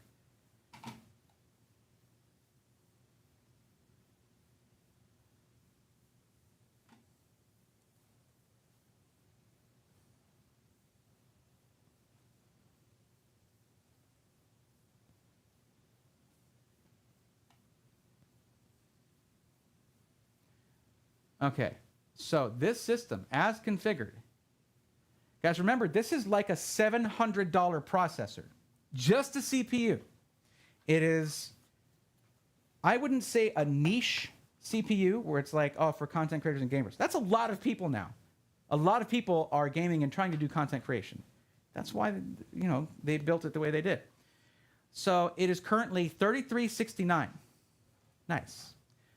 That's not your final price. You can use code SWARM, SWARM, to get this 7950X 3D RTX 4080 monstrosity shipped to you. Now, I take issue with some of the specs at that price. Skytech, I hope you're listening. Any system that is 2,000, 2,200, 2,500 and up should have a 2 terabyte boot drive. That's where things are now. They're not going that way, all right? Games are unforgiving when it comes to storage demands. And if you purport to sell gaming PCs, you need to know this and abide by this. You need to pay attention. I've been saying this for a while now, and I'm not the only one. 1 terabyte is becoming a tricky proposition when it comes to being your primary drive, especially if you're looking at like something like a small form factor build where you're limited on the motherboard and how many M.2 sockets you have on that. This one has a few more. You can put at least 3, I believe, in this one. I'll have to double check on the motherboard, but whatever. Now, once you get over $3,000, the 1 terabyte drive in this system is unforgivable. Absolutely unforgivable. And you're going to have your customers upgrading it within a couple months. Every system and every price point for any budget should be a complete product out of the box, okay? And more budget systems, you can expect maybe to need to upgrade it a little sooner. Not this thing! Not at all! There should be no upgrading needed on this for a couple of years. Full stop. That's the end of the message, okay? Putting a 1 terabyte in this thing is a joke. And you need to stop joking yourselves and kidding yourselves like that and thinking 1 terabyte's still okay, regardless of the price points elsewhere. Don't cut into such a quality of life thing like that just to save a buck because you are giving a bad user experience. It's not, and I said this, guys, I'm not just saying this, I said the same thing to Main Gear. In fact, in the video where I talked about that with Main Gear, the last video I did, I went over it for like 10 minutes, calling Main Gear out, saying, because they have systems that are like $1,500 with a 512 gig storage drive as a primary drive and no other drive. And it's an ITX board, so you're limited on M.2 sockets. I'm going out of my mind with this. Like, you guys know PCs, right? I'm not talking to you, Skytech. I'm talking about just in general, SIs, up your storage game right now or be left behind. Like, I will vocally be like, do not buy from them. They don't understand gaming PCs anymore. They're not keeping up. It is a real problem. Download a game. Go right now. Go download any game, any AAA title. If you have a 1 terabyte drive, bam, there goes like 1/6 of your storage. Done. It sucks. And while stuff like this is cool, right? Like drives like these are cool, but do you want to have to live with this all the time? No, you don't. You don't want to do that. I use these things for my game library because I test PCs. You don't. You don't do that. Well, some of you do. It is time to stop cutting corners on essential quality of life features when the gaming industry is not optimizing for storage. If they're not going to optimize storage, you need to. Any customer buying from an SI is trusting the SI to know what's best. And if you truly don't know that a 512 is not acceptable in any PC anymore, and a 1 terabyte is not acceptable in any system over $2,000, if you truly don't know that, you might need to admit to yourself, you don't know what's best. That or you're denying it. So that was not directed at Skytech. That's everywhere. Every SI, except for a select few that do get it and have changed it, needs to wise up. Maybe putting that bar at like $2,000 is a little rough because the market is pretty tough right now. Component prices are all over the place. Fine. Let's say $2,500 and up, 2 terabytes or bust. All right? And for those of you who are like, well, people can just upgrade it. They don't have to. They shouldn't have to. Okay? You have to think, if you're the type of person to do DIY stuff, that's awesome. I'm with you. That's my life. I love it. We're the minority. Anyone buying a product like this should have a complete product out of the box and not have to open it at all other than to remove the phone. Done. Period. They may not want to ever upgrade it, and they should not have to at that price or at any price. Although, again, budget PCs, you just can't fit a 2 terabyte. There's going to be 1 terabyte. But there are plenty of budget PCs out there with a 1 terabyte drive. And if you ain't got that, you need to get that. All right? If you're an SI. All right, rant is over. Would it truly be a Braithorn stream without a rant, a pro-consumer rant? It's just, I have high expectations, especially for the companies I respect and hold in high regard. I don't lower my standards if I like you. I raise them. Congratulations on being one of those companies. Good luck. They did say someone would be hanging out from Skytech, but I haven't seen anyone yet. If you're from Skytech, you say hi. Jeez, it's okay. When I'm harsh on you guys, it's because like I care and I want to see more SIs doing well. I want to see like growth and competition in this industry. It keeps y'all sharp and it keeps prices down in a healthy way. It's generally good for everybody. So I'm harsh on companies because like sometimes y'all just need to hear that voice. Maybe I was a little overboard on this one. I'm sorry. I know you know gaming PCs, okay? But I wasn't just talking to Skytech here. I was talking about all that size because this is everywhere. It's really annoying. Other thing is the RAM. Okay, the DDR5. DDR5 5200 in a $3,400 PC with a very sensitive to RAM speeds, RAM frequencies, CPU in that 7950X3D. Like, that's not even close. I mean, it's not JEDEC speeds or anything. I get that, okay? But 5200, where did that even come from? You just had extra lying around? 6,000. Now, if this were truly to be for a content creator, gamer person, they should just pull that RAM out and throw in a 64 gig kit of 6,000 or 6,400, depending on the GSIT y'all loading here. I don't know. This may have become, this was like last inspected and like booted up and all that on the 20th of September. I believe that a GSIT had come out already. So maybe. That means y'all are even farther below the curve when it comes to getting closer to that sweet spot for Ryzen 7000 series.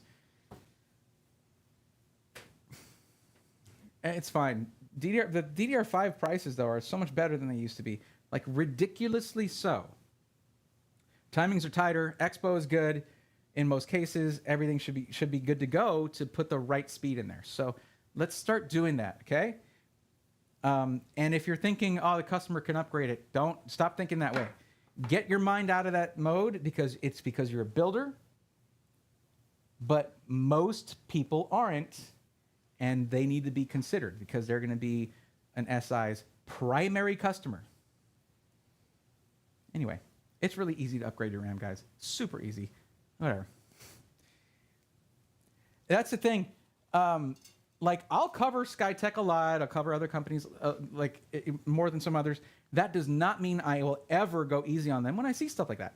I'm not doing anyone any favors when I do that, if I were to take it easy on a company just because I've worked with them a few times or whatever. Like, that's when I should stop making videos if I do that. This is too short. Oh, this is a nice chunky power cable, though.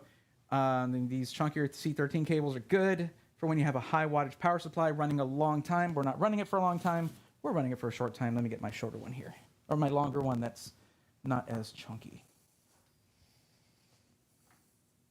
Okay, get our HDMI plugged in.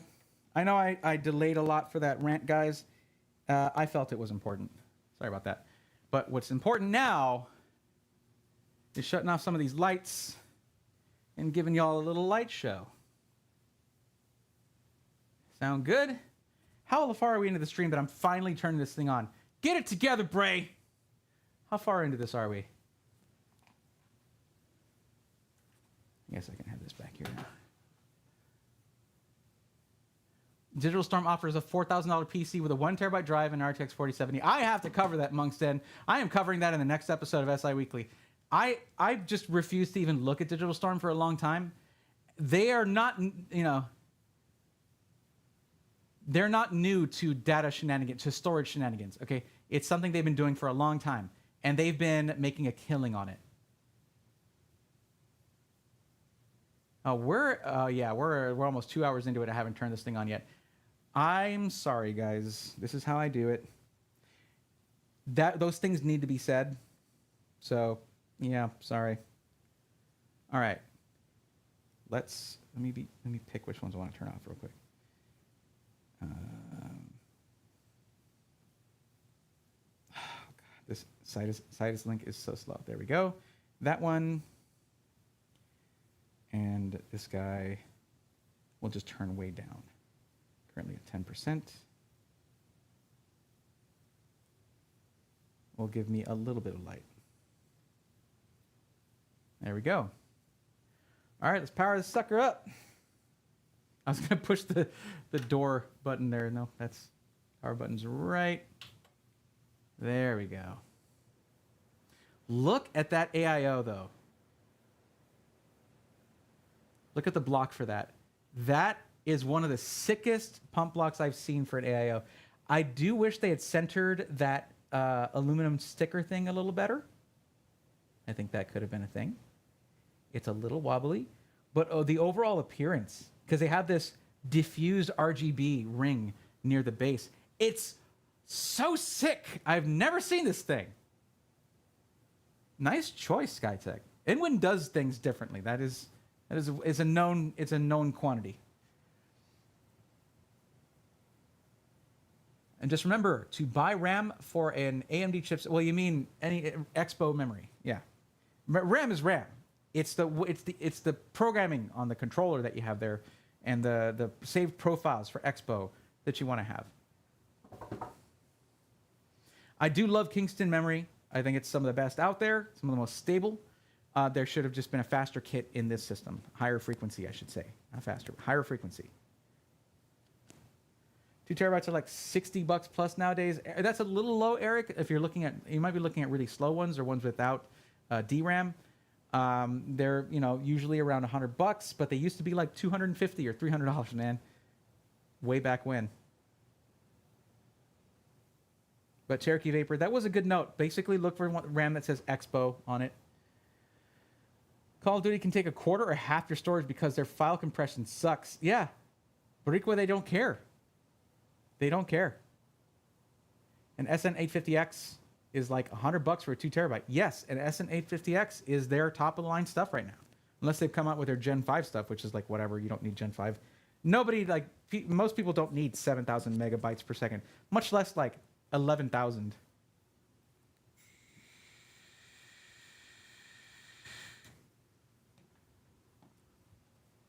Cherokee, you reminded me. I had to do that. Okay, so how's she looking? She's looking good. This is looking really nice. Now, the way that they have this configured, I feel like there's a little bit too much empty space in the top. I wish the fans had been mounted on the inside of the case, on the bottom of that bracket, rather than on the top. But the way that they ran the tubes for the AIO, I guess, would have precluded that from being a possibility. Yeah, I guess so. This AIO has, it looks like, oh no. Oh no. Is that the pump? Okay, for those of you who know PC hardware, okay, the Be Quiet AIOs have the pump the inline pump. I think this has the same thing, and it's at the top of the loop. No, Skytech, you were the chosen one. You don't put the pump at the top of the loop. It is not done. You don't do these things. All right, hold on a second. When that happens, you need to either top mount your radiator, period, okay? Top mount the radiator so the hoses by default will have the pump below the radiator, or you run it this way, but you have it at the bottom. which is not possible in this case. This needs to be a top-mounted radiator if you're going to use this AIO, and if that is the pump, which I'll look up. Let me look that up real quick. Let's see if I can find this thing.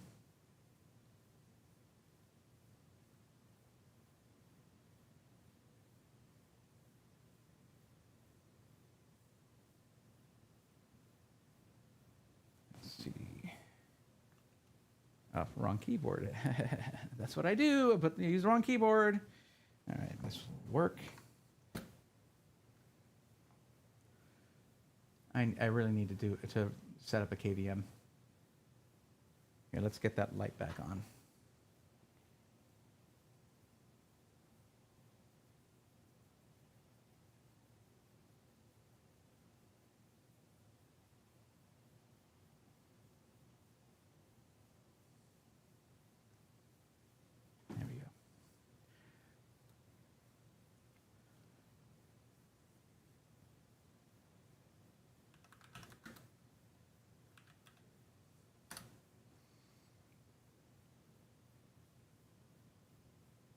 Okay.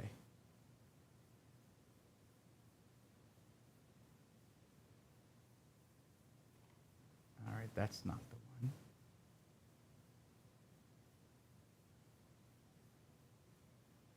I'll bring it up when I find it.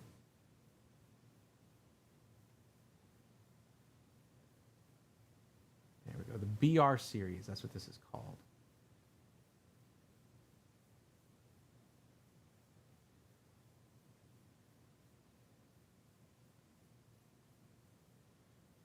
Oh.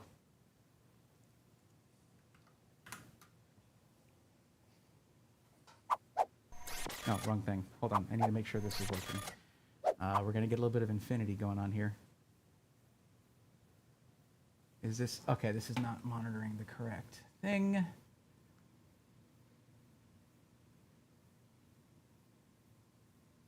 Oh, I need to actually hide this.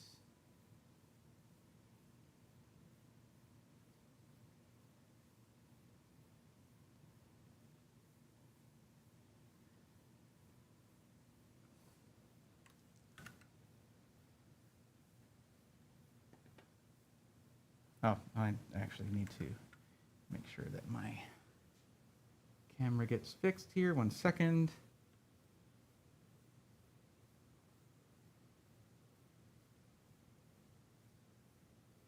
And I'm standing up. I'm going to be like right here. Okay.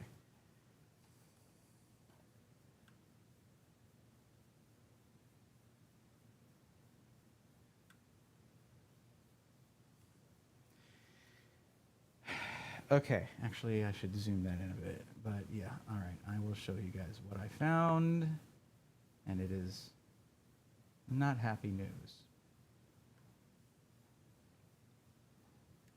Okay. Skytech, we need to talk about the difference between preferences and actual just objective fact, okay? I have certain preferences when it comes to fans, fan layouts, cable management, filters. Those are preferences, okay? While there might be slight changes in performance based on those preferences, that's what they are. They're my preference. If you have your thermals under control, that's great. It is not subjective. In fact, it is an objective, proven fact that having the pump at the very tippity top of your loop is very bad and will lead to pump failure. You have the pump at the very tippity top of the loop here, other than a slight little bend. That can change in shipping, okay? I'll show better footage of this, but it's at the top of the radiator there. Any bubbles that were collected in the radiator might not ever make it to that little extra bend you got.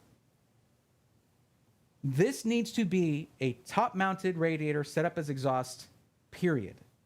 Like, we've had slight disagreements in the past.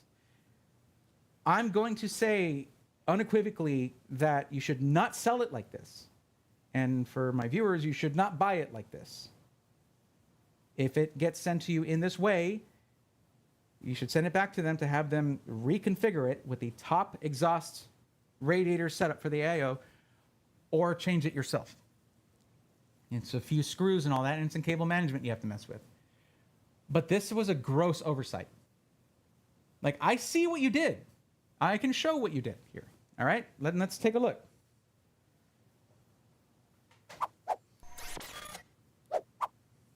Okay? Just to show this, how you did this, I think you knew it could be a problem, and you left it like that anyway because of this as a solution, okay?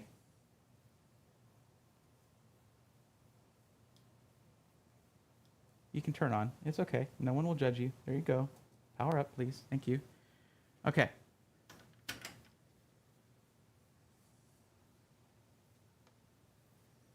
So what they did, because this right here, this is the pump for the AIO, okay? This is the pump right here. They, using the Velcro tie down here, they pushed part of the hoses to be a little bit above the placement of this, okay? That's not adequate. It is not. Because the pump is not there are probably some pockets in there, because it's not necessarily just going to be like tube-like. There's mechanical stuff in there. There could very well be little air bubbles still trapped in there, because the pump, if you get a good look at it, and I'll show you some B-roll, it has like a hump to it, okay? Besides that, you have your tubes dangerously close to the fan up here. This is like, there are workarounds, and then there's cutting corners in a way that could and very likely will severely affect the longevity of the cooling for the $700 CPU. It is very thermally sensitive. X3D chips don't like to run hot. They are designed to not do so. I'm gonna say, like, right there, that's a no from me. Like, this would need to be bent down quite severely in order to make it safe to use. You didn't do that. Instead, you just pushed up over here a little bit. This still is not acceptable. This right here, you know better. And I'm not gonna say I'm not mad, I'm disappointed. Brother, I'm both. All right? I am both of those things because you know better. You went out of your way to get a super cool AIO, and then you dropped the ball on how to configure it. I know y'all are super duper sold on side exhaust and side mounted radiator. You don't do that with this AIO. You can't.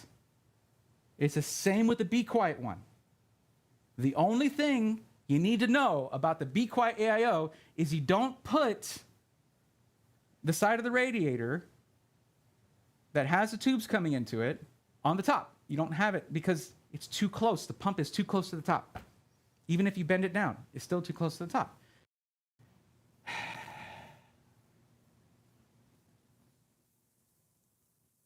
Yeah.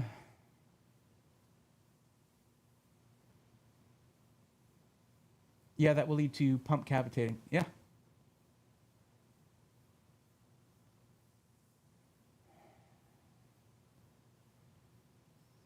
It took me way too long to figure this problem out. And I've been building PCs for like 25 years. Your average consumer is not going to know this is a problem, and that does not make it okay. In fact, it makes it worse. So there's a certain point, I mean, of course, look, for my viewers, non-Skytech people out there, okay, which is most of you, all right, this is not malicious here. Skytech does not want RMAs. No SI will actively mess up a PC. RMAs are a money pit. They are one of the great bane of a P&L sheet. It's RMAs for a system integrator. But this was, I think, a good enough situation. And guys, good enough is not its namesake. It is not good enough when it comes to something like this. Something that would not be a problem for like a year and a half is still a problem, because the pumps tend to fail faster when they're at the top of the loop, but it's not immediate. It takes like a year or so. Okay? You guys have a 2-year parts and labor warranty. That's what you get with these. It could very well fail right after that. You don't know. You don't manufacture the AIOs. But I'm telling you guys, this is not a preference thing. This is not my opinion. I am not going to back down on this one. This needs to be fixed, like yesterday. Okay? This isn't even going to barely hurt your performance. The performance is probably fine. We'll find out. But this has soured the whole thing for me. Wait, where's my... Oh, yeah. Okay. Wrong monitor. I was looking for the button in the wrong place. There we go. I'm just... That is massively disappointing, man. This, and if you guys ever needed proof that there's no favoritism, I'm not gonna brush that aside. Okay? There's no favoritism here at all. You do something like this, you're getting called out. And it's probably going to be to your benefit in the big picture. There's some times where a company does things right for a while, and then they get a little careless, and I think that's what's happening here. Okay? You got a really cool AIO. Congratulations. Install it properly. There will be repercussions down the road, and then most of them might not affect you. That doesn't make it okay. So what the heck is going on with my... I don't even know if this thing came up properly. Oh, it's because my capture card is not currently plugged in. That would do it. That would do it.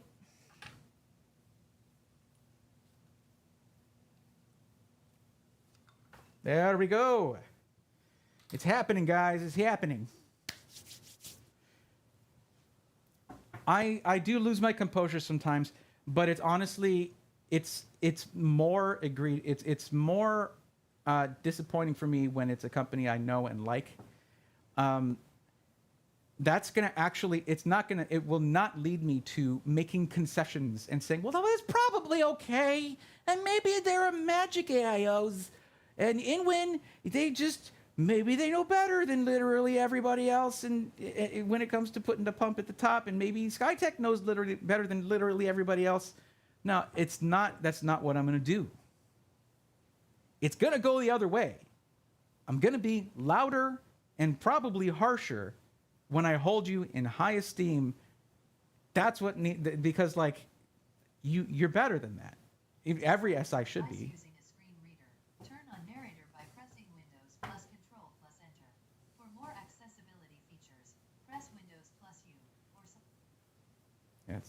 It's got speakers in the monitor. Sorry about that. Let me just turn that off. There we go. I'm just doing the startup stuff. Whoosh. I'm good. I'm good.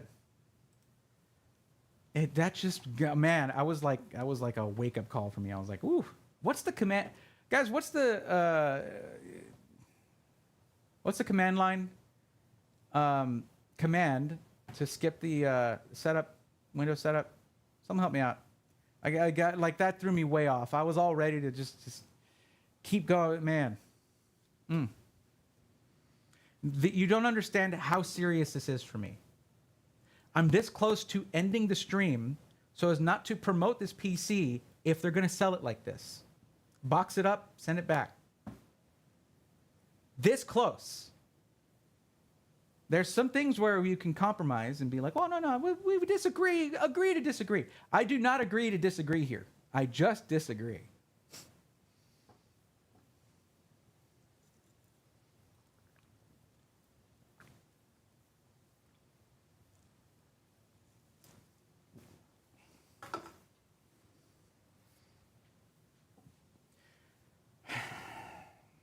there are plenty of other great systems on Skytech's in the Skytech lineup.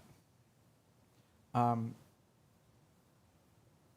I don't know that they're going to use this particular AIO every time. And most of them, the pump is going to be in the block, right there.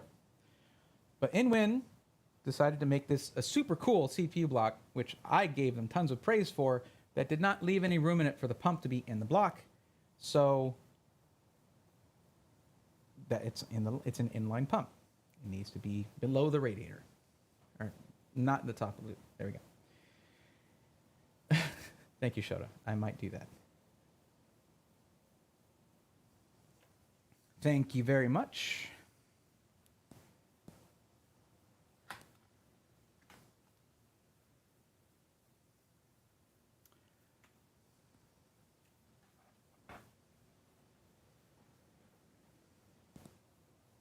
Is that it?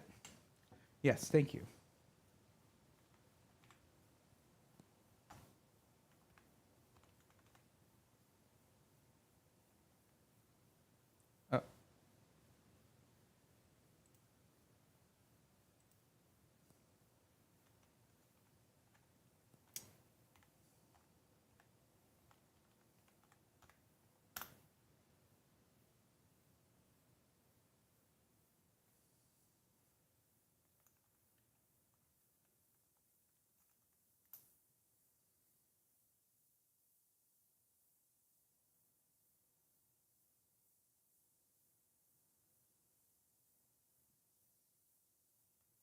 Right. Of course it is.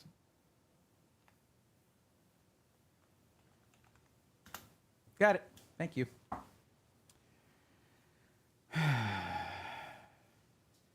No, like, I don't know. There's a certain point where, like, I made this my career, and I got way more emotionally invested in these kinds of things than I would have otherwise. And sometimes to my detriment. Sometimes it's not helpful. But it's just one of those things where, like, there's certain companies where you see them doing things, taking the short route, the easy route, cutting corners, and you're like, yeah, that's them. That's who they are. And that's not these guys. That's not who they are. It's not representative of any impression that I ever have had of Skytech. I mean, even meeting them, being in their offices, talking with them at any given point, they don't cut corners. They don't do this kind of stuff. But they did this. And, like, it may not have been that serious to them. It might not be that serious to you, anybody watching this. It's very serious to me because this was a whole thing. This was a whole thing. Like, imagine, guys. Imagine Gamers Nexus gives Skytech. Your device using a screen reader. Turn on narrator by pressing Windows plus Control plus Enter. Apparently, he just decided to just do it again. Okay, cool. Whatever. I'll go through the process. But imagine Gamers Nexus giving Skytech a third chance, and this being what they get after they made like 4 videos about it, 3 videos about it. They made it their whole life for a couple of months, correcting everybody on this and being like, this is our testing. It is not good. Do not do it this way. Right? Like, that should make everyone's job easier. Like, cool. I don't have to test that. They did all the testing. But imagine that being the third chance that Skytech gets. Like, okay, first review from Skytech was great. The second one was awful, but they apologized and said that they're going to fix the issues and make sure that, you know, this is not that. This is not a problem in the installation where someone did something as a mistake. This is a design flaw. This is a fundamental design flaw. And if anyone from Skytech is listening, they're probably rolling their eyes by now, like, is he ever going to move on from this? Hell no. You get to hear about it for the entire rest of the stream. Anything good I say about this will be followed up with, hey, it's too bad they messed up on the AIO completely in a way that will really suck down the line. That's, you got to take the bad with the good, you know? Yeah, it didn't take that command, so it just was like, oh, now you get to just do it all over again. Neat. Well, whatever. I'll sign in. I don't care. I just want to, like, I'm still going to review this thing because I want to know, like, and no part of me ever wants to slam dunk on Skytech or any other SI. I don't want to find something like that where I'm like, this is wrong. I really would rather not, actually. But, you know, I still want to check the cooling, make sure it's at least adequate to the task without really just killing frequencies all the way. So,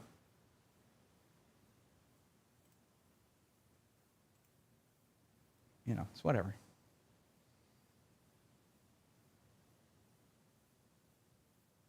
I do think that I often overreact. I don't do it for drama or the meme. I'm just that way. This is just how I am, honestly. This is kind of, you know, it's always afterwards like, did I overdo it there? But then when I think about the thousands of people who in a year and a half or 2 years are going to be like, why is my PC shutting down? It's just shutting down. I get a little heated because a lot of those people will have found Skytech through my content and recommendations. They may have used my coupon code SWARM, SWARM, to get a discount on your PC from Skytech Gaming. That is, I take that seriously. I take that dreadfully seriously in a way that sometimes keeps me up at night. People will spend thousands of dollars based on my input. That's terrifying. It's not something I glorify in. It's like intimidating in a way that is impossible to explain unless you do the same thing I do. We were all commiserating it, but some of us were commiserating about it at LTX. Like, this is scary sometimes, man. But it's something that needs to be done. We're all third parties looking at, you know, okay. We're all supposed to be the third party voices looking at products, you know?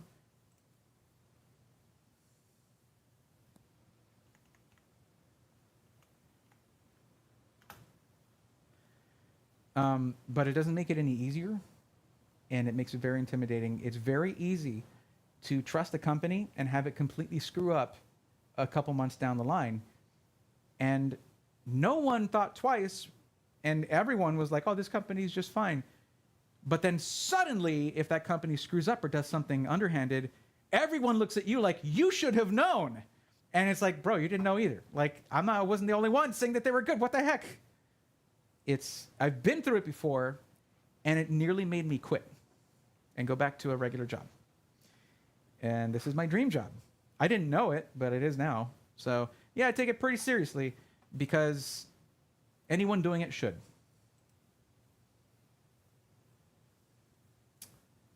I gotta add all this stuff. Sorry guys, I'm just adding in, you know, account stuff because the other thing didn't.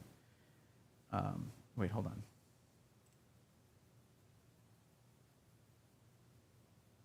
Okay.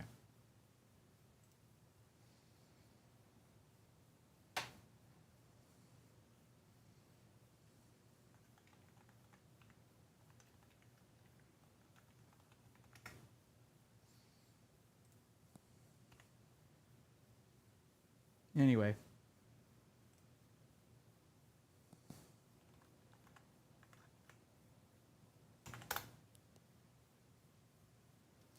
There's no point where like I should feel obligated to apologize, other than maybe going a little overboard. And I don't mean to make anyone.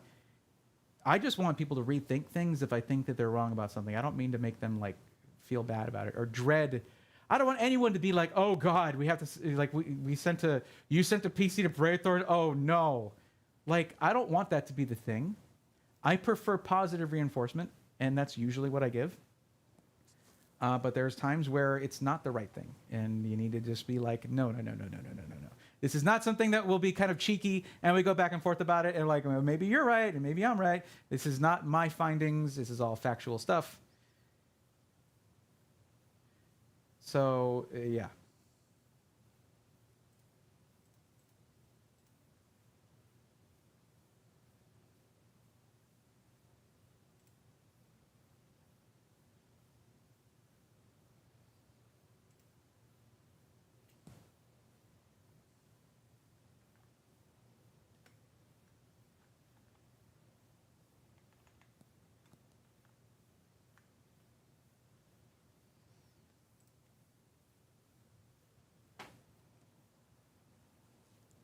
Little Jimmy dropped the ball and chose form over function. Yeah. This would leave a sour taste in consumers' mouth who don't know anything about PC building. And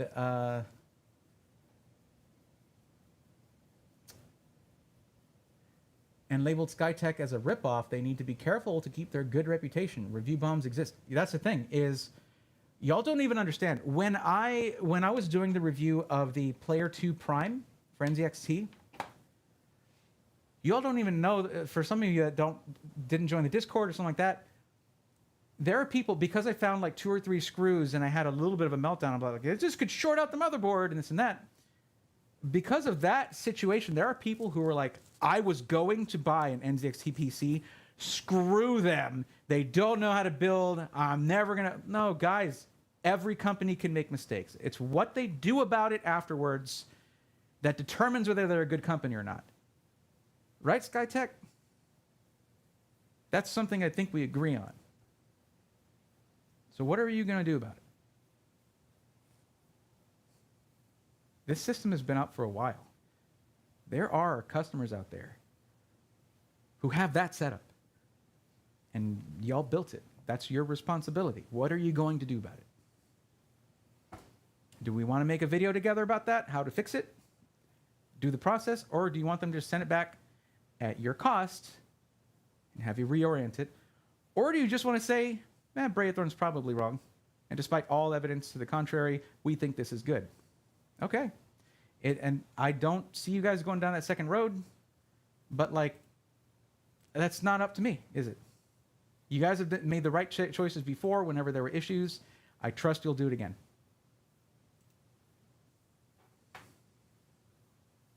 Oh my God, skip all of this. Ugh. I just think that I need to like, I mean, I know that was a batch file, but I guess it just did not do the trick.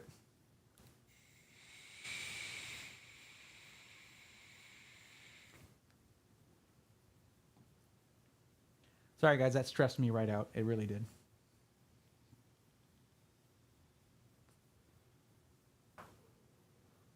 Okay.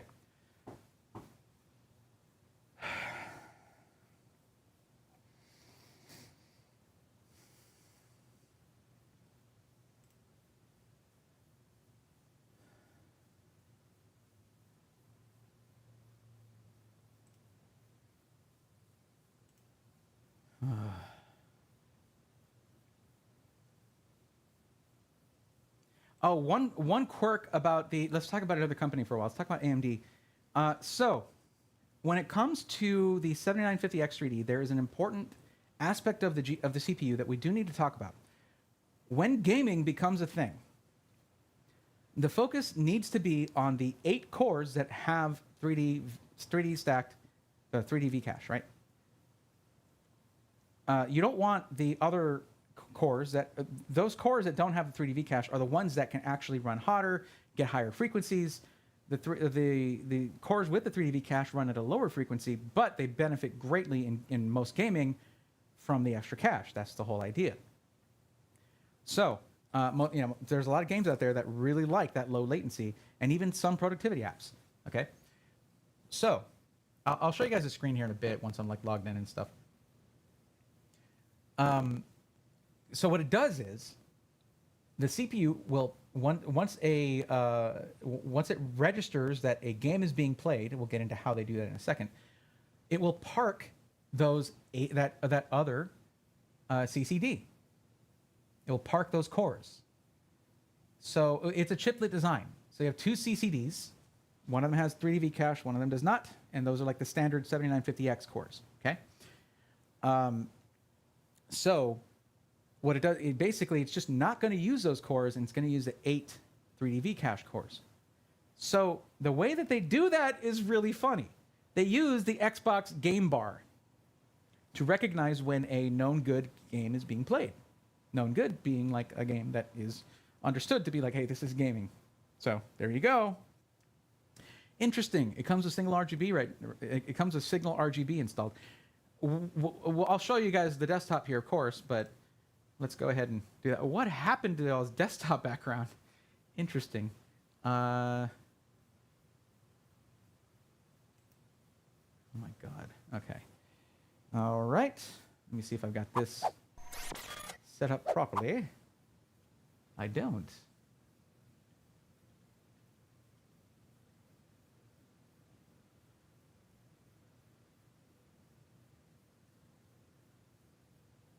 There we go.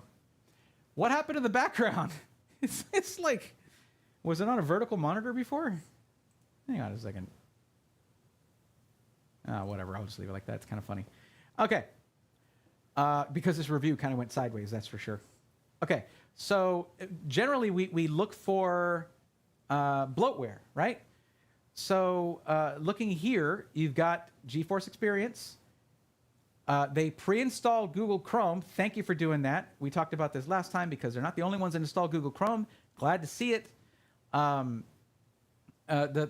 You get to avoid the passive-aggressive way in which Microsoft Edge, well, not passive-aggressive, it completely gaslights you when you try to use Microsoft Edge to download the Google Chrome installer, so glad to see that you don't have to do that. You do still have to set it as your default, so you get to experience a little bit of it, which is a thing. Also, let me fix this because this is the major issue I have with Windows 11. You just go to right-click on the taskbar and click on taskbar settings. You go to taskbar behaviors and change the alignment to left. There we go.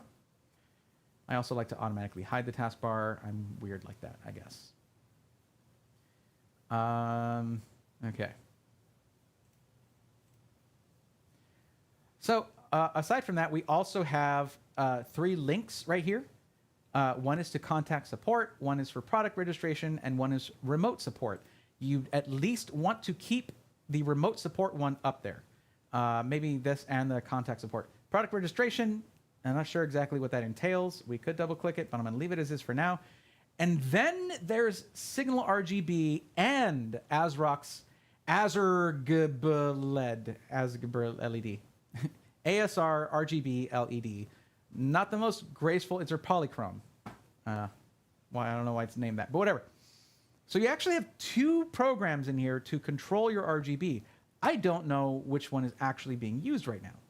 But I used to dislike. Well, I wouldn't say I disliked Signal RGB. I was unimpressed when it first came out, but that's because of the very nature of the kind of application that it is, where components are added over time. There was not a lot of support for hardware when it first came out. So I sort of wrote it off, and I was like, oh, I'll check back on it later. It's way better now. It is way better now. You don't even need to do the full subscription thing, though you can. It is better than it used to be by a wide margin. It's fine with me now. That gets a thumbs up from me. I can't actually plug that. I don't know. Whatever. I'll just leave it out. Okay.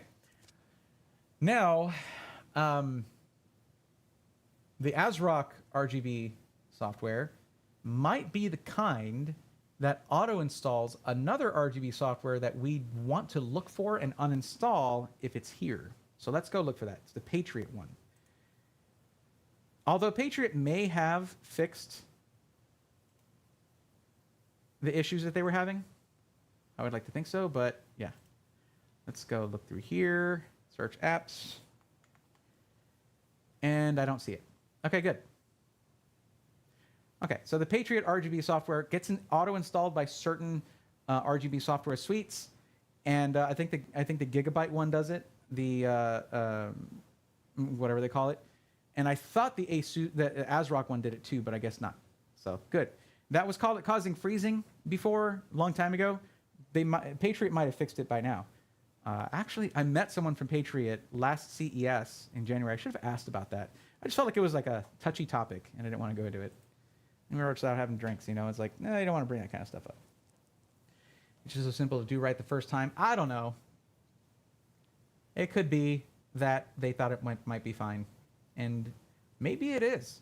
Maybe I'm wrong. Maybe there's something in the way that this pump is built that makes it not, you know, atypical.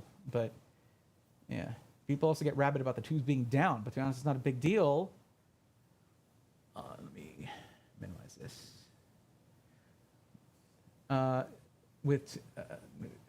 Causes issues with GPU clearances. Yeah, also the case here doesn't really allow for it with the way that that's set up.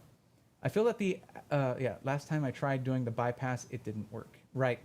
I feel that the average builder isn't an enthusiast. I've caught issues with pre-builds like they put the Wi-Fi card in the second PCI X16 slot that's shared bandwidth and with an M.2 slot, e.g. read the manual. Yeah. I found out, so I'm really seriously looking at the Gigabyte Z790 Pro X, or however it's called, that super awesome looking white motherboard that they came out with, actual white PCB. And I saw that they have, what I don't like to see on an Intel motherboard is when it has, I'm hiding behind RGB here. Sorry, buddy. Should probably take that off there. I don't like to see when it has, I'm losing it. I lost where I was going with that. Maybe I'm getting tired. I don't know. Oh, yeah. So it has, I don't like to see a PCIe Gen 5. I should come to the face cam for this. On Intel motherboards, I generally don't like to see a PCIe Gen 5 capability on the primary M.2 socket there, the one that's connected directly to the CPU. I don't like to see that. The reason is there's only 16 lanes of PCIe Gen 5 in the LGA 1700. There's only 16 lanes of PCIe Gen 5 for the Z690, Z790 chipsets. That means if you use a Gen 5 M.2, and in some motherboards, a lot of them, you can just use a Gen 4 one, as long as that slot is populated, and it'll tell you in the manual, hey, you're only going to get X8 lanes of PCIe X16 on your PCIe X16. You're only getting half the lanes on that. If you're running something like a really, really high-end card, like a 4090, that can cause issues to varying degrees. But that one had two M.2 sockets that were listed as CPU at the end, and one of them was a Gen 4 as a separate socket. So it's like, oh, there's two of them connected to the CPU. They just took some of the lanes of PCIe Gen 4, or they split it up in a certain way but it's not from the chipset. According to this, it's direct to the CPU as well. So you can skip the Gen 5 one, go to that Gen 4 one, the one that's labeled specifically, and you'll still get direct to CPU performance, and it won't bifurcate your X16 slot. I was like, that's pretty cool. I wish it had more I/O on that board, though.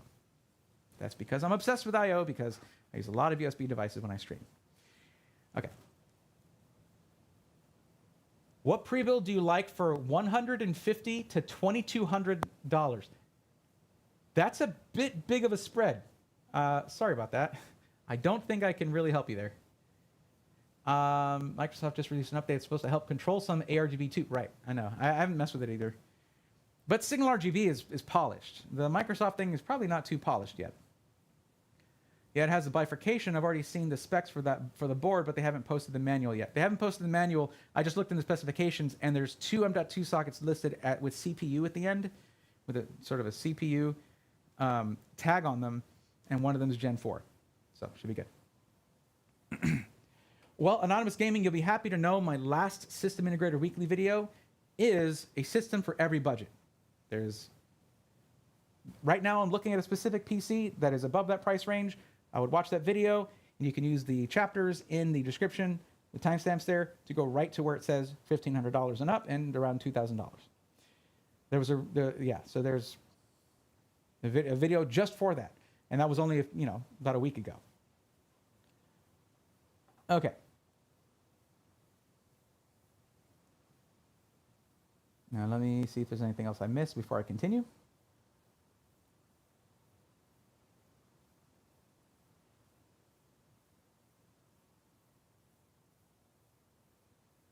Okay, I'm good.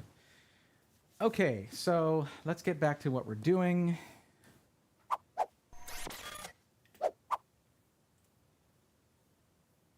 Okay, let me put this here.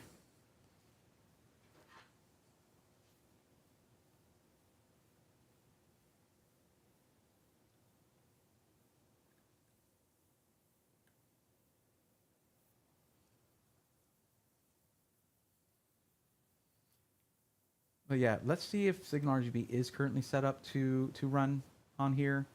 And if that's the case, yeah, low access. Maybe we can use that instead.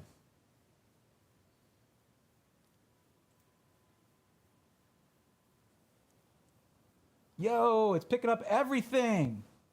What? Man, they have improved so much. Good job, Tim and the team. Good job, guys. It's not flashing blue, but okay. Click on each color below that matches your PC's devices. Each channel is pulsing different color. Click on a channel to configure those PCs. Okay. Okay, it's all blue. I don't know, other than the GPU. Oh, wow. This is robust. It was not like this before. Man, or maybe it was and I missed that, but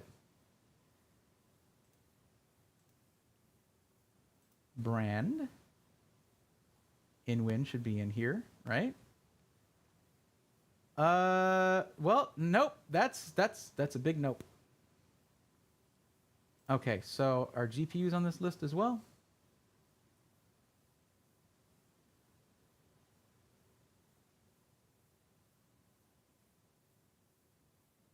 How do I not? I mean, I know InWin is not the biggest name when it comes to selling fans, but like, how are they not on here? They've been around for a while. Okay. Yeah, not here. Okay.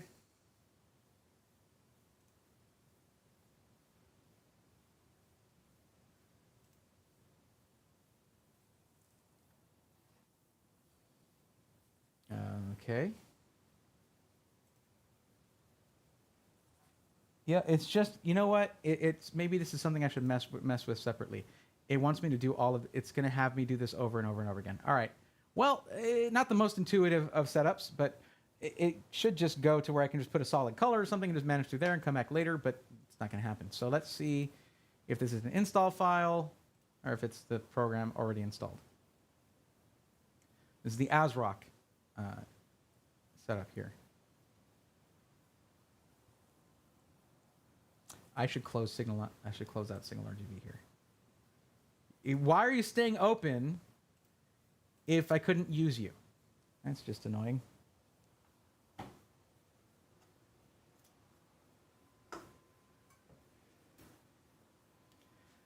Man, I feel so down now. I'm just like, this is just so egregious. I'm like, come on. I was having so much fun. We're still having fun, right, guys? Yeah, we're still having fun. We're good. We're still having a great time. They're still stuck. Now they're stuck on red. Okay, what?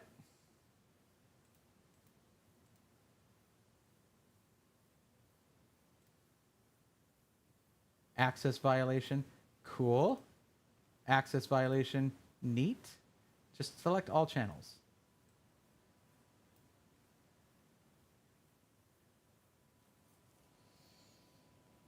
Well, that's unfortunate. I can just reboot and it should be fine. How about I do that?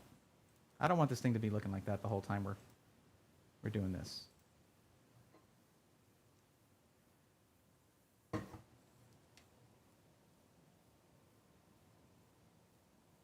What do you think of the Corsair Vengeance i7400? What do I think of it? I think it's a computer. Are you asking me what do I think of the PC and how it addresses your very specific needs and expectations, even though I don't know those needs or expectations? I don't know how to answer that, unfortunately, but I think it's probably fine. Do you game in 4K? You're trying to game in 4K? Then that's not going to be enough because the 3070 can't game at 4K. Like there's just a bit too much there for me to just like guess. I wouldn't be doing you any favors if I just guessed. You know what I mean?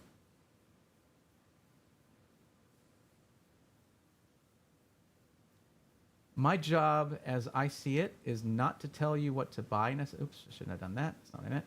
It's not really just to be like, oh, here's what you should buy.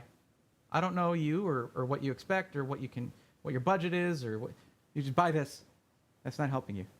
My job is to give you information so that you can make an informed decision for yourself. Like, hey, this is good for these use cases, and these guys are, they have a good reputation for build quality and support, yada, yada, yada. No, we are not going to allow access. I might just Signal RGB needs to not bully me right now. All right, it's open, it's doing its thing. I don't like that because I couldn't get through the setup process. I can't get to the point where I can tell it not to start up with Windows. So you guys, however, you're going to have an easier time of working with the Signal RGB app because you're not going to be live broadcasting to a live studio audience, I don't know, to people. So you'll have more time to sort of fiddle with that. Whereas I just wanted to set it to purple. Look, I'm going to make this easy on you guys over at Skytech. If you're going to send me a PC, just set the RGB to purple. Set everything to purple. That just it makes me happy. Or your own red, I guess. It would be fine. It is your brand. Fine. You guys are like the white and red kind of thing going on. There's some purple here, though. I see purple on that background. So, like, I think what happened was because I opened Signal RGB and had it accessing some of those, some of the RGB interfaces on the board. This had a problem connecting to them. This isn't important. Why am I really need to differentiate between what's important and what's urgent. This is not urgent. I need to get to testing. And yeah, I'm just too out of it now. Sorry. Select all channels.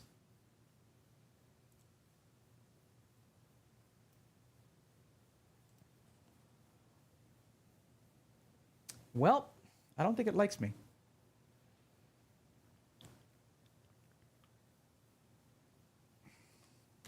One thing this case does not have is an onboard RGB controller. So that means a lack of an ability to just have a button on there that lets you cycle through them. A lot of case manufacturers don't do that very well anyway. Some do it very well. Yeah, I'm still getting access violations. That's just great, Azrock. Just stellar job there.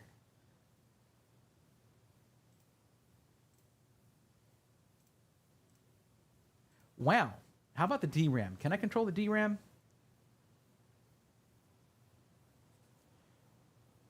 Man, I gotta say, Kingston makes it bright. I mean, out of all the RGB you see in the system, that RAM is just like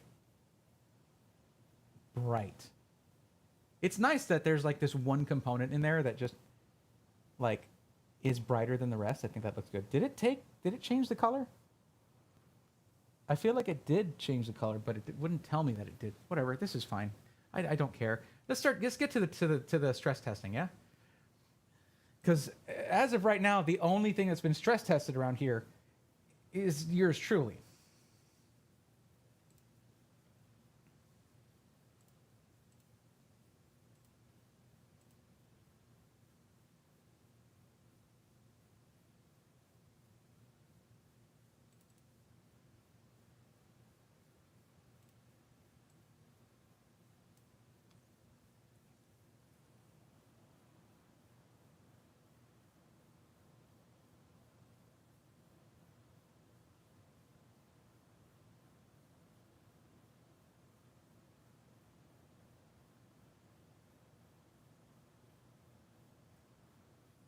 For a mid-budget PC that wants to dip into 1440p, the 3070 can do that all day.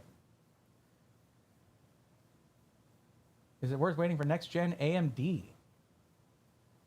I mean, they're probably not going to announce that till CES. I mean, maybe. They could announce it sooner. But they do like to announce those at CES.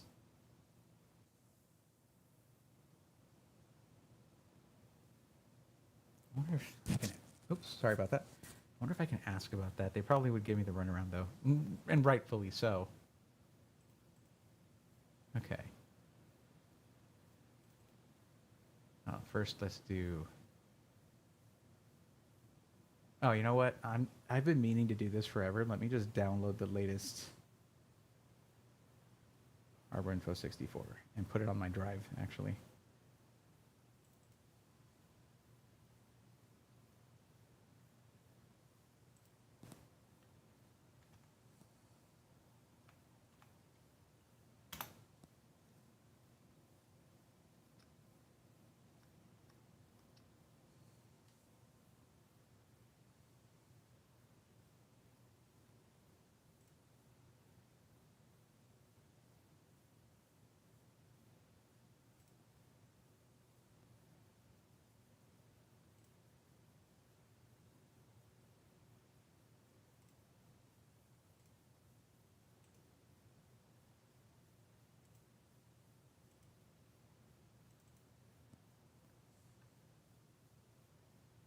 Wow. It went from version... The one I had was version 722. They're at hardware version 764.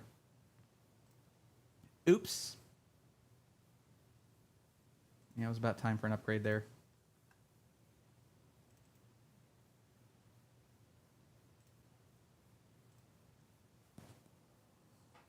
Let's move back over here. Okay.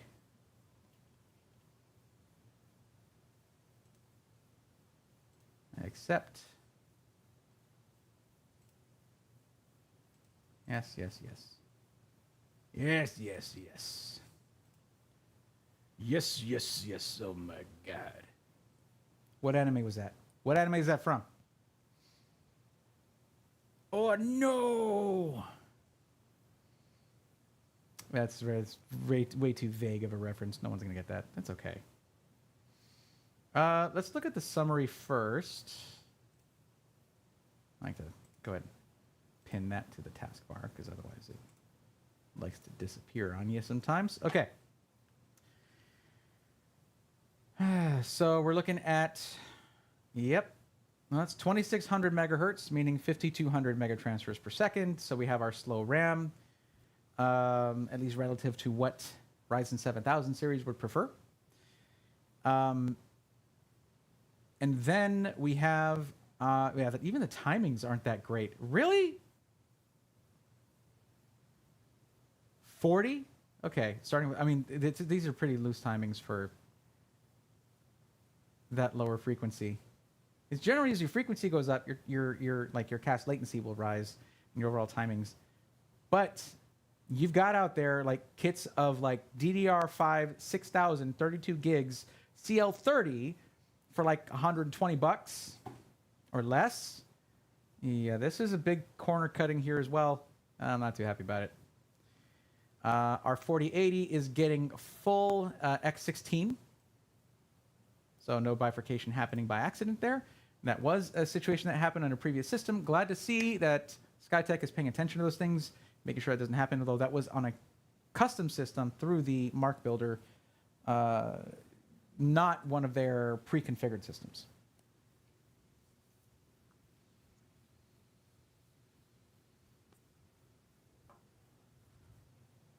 Yeah, this is 5200. What is that white keyboard? It is an off-brand wireless keyboard. It's not that great. Hot swappable switches though, which is nice. But yeah, it has its quirks as well. Well, yeah, everything's looking good here. But let's go ahead and install Cinebench.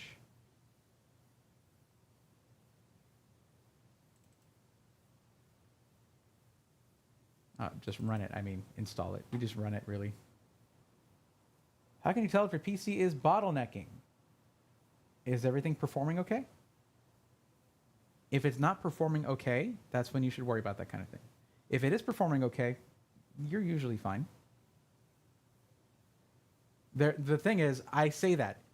That's the problem with certain questions that are very open-ended, because I don't know necessarily what you're experiencing to make you worry about this.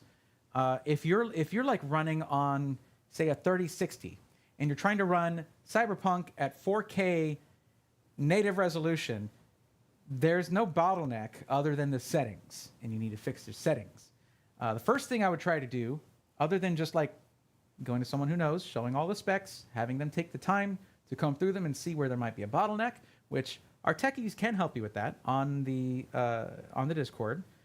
As long as you post in the techies forum, the tech questions forum, they can help you out. You post all of your specs, don't leave anything out, and they can possibly predict, well, this is probably a bottleneck here, upgrade your RAM and you're fine, or whatever. But generally, one of the first things I would do on a system I think might be bottlenecking is whatever application is exhibiting, whatever game is exhibiting a behavior of, say, maybe stuttering, something like that, I might mess with the settings first. But if I have a list of specs or whatever, you can look at that and usually find something. But if everything's performing fine, you probably don't have a bottleneck. If you've been hearing that term a lot and you're like, well, what if mine is? Unless you see something really happening that makes you think that, don't worry about it. But there's just not enough real info there for me to to go on. All right, so let's give this a shot. Yes, yes, yes. Oh my God.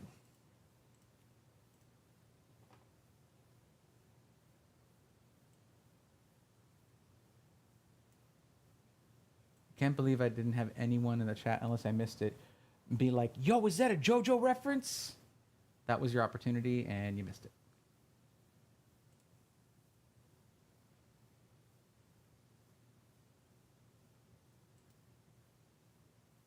I'll say this for the memory. It's probably really stable at frequency and cast latency, but like, you're leaving some performance of that CPU on the table. You don't take something like a $700 CPU. Okay, here, let me do this in full face cam. Cuddles, make sure you include this part whenever I'm talking about that. The reason I'm so salty about the RAM is that this is clearly a case where, because remember, SIs don't pay retail for memory, okay? They'll buy in bulk, especially mid to large SIs. So between this and a more appropriate kit for Ryzen 7000 series, depending on the AGESA it's on, either 6,000 megatransfer per second or 6,400, and there are very good cast latency kits out there for those frequencies. The price difference is probably in the tens of dollars, maybe less, between the two kits. And the problem I have with that is this is $700 CPU. You don't save 15, 20 bucks to undercut the performance of a $700 processor. Seems like an oversight in my opinion.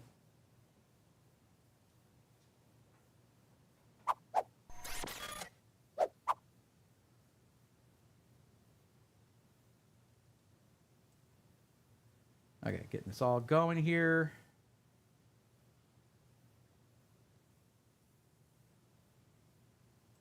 I think we can collapse that, focus more on the CPU. Yeah, let's just run it like this. Take this out of. So yes, I am running at 4K. Let me actually make sure my display settings are correct on the advanced. Here, 60 hertz. I don't think so, my friend. Wait, what the? Oh, it's a 4K 60 because of the capture card. Well, you know what? That's pretty fine. That's pretty good. It's not a HDMI. Excuse me. That was unpleasant. It's not an HDMI 2.1 capture card. Those just came out, and I really want one. Addy, help me out, buddy. I don't have one of those. I need one. They're like 300 bucks. But you can actually get 4K. You can capture 4K 60, but it'll pass through up to like 4K 144, which that's exactly what this monitor is. So yeah, I like that. Okay, we're ready to roll. Let's go. Let me move these over so my dumb face isn't blocking the numbers. I really should scale everything up a bit. Hold on.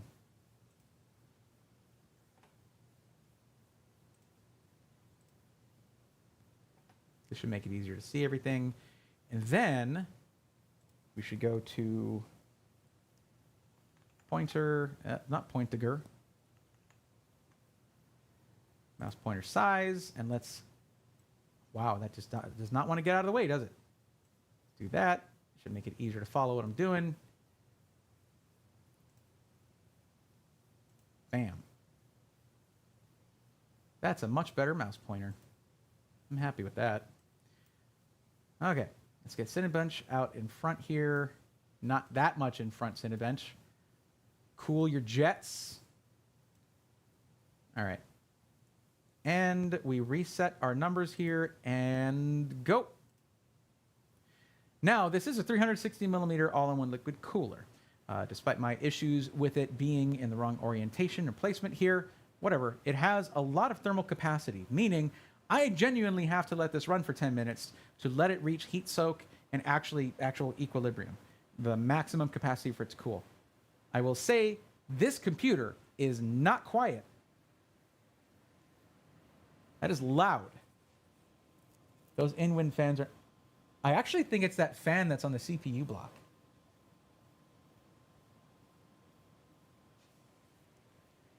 Why would I guess about that? Let's find out.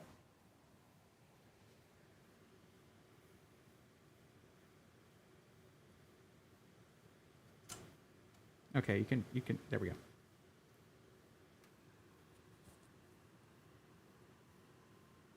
Yeah, that's a pretty loud fan. Not gonna lie. Oh no, that's not what's making the noise. Never mind.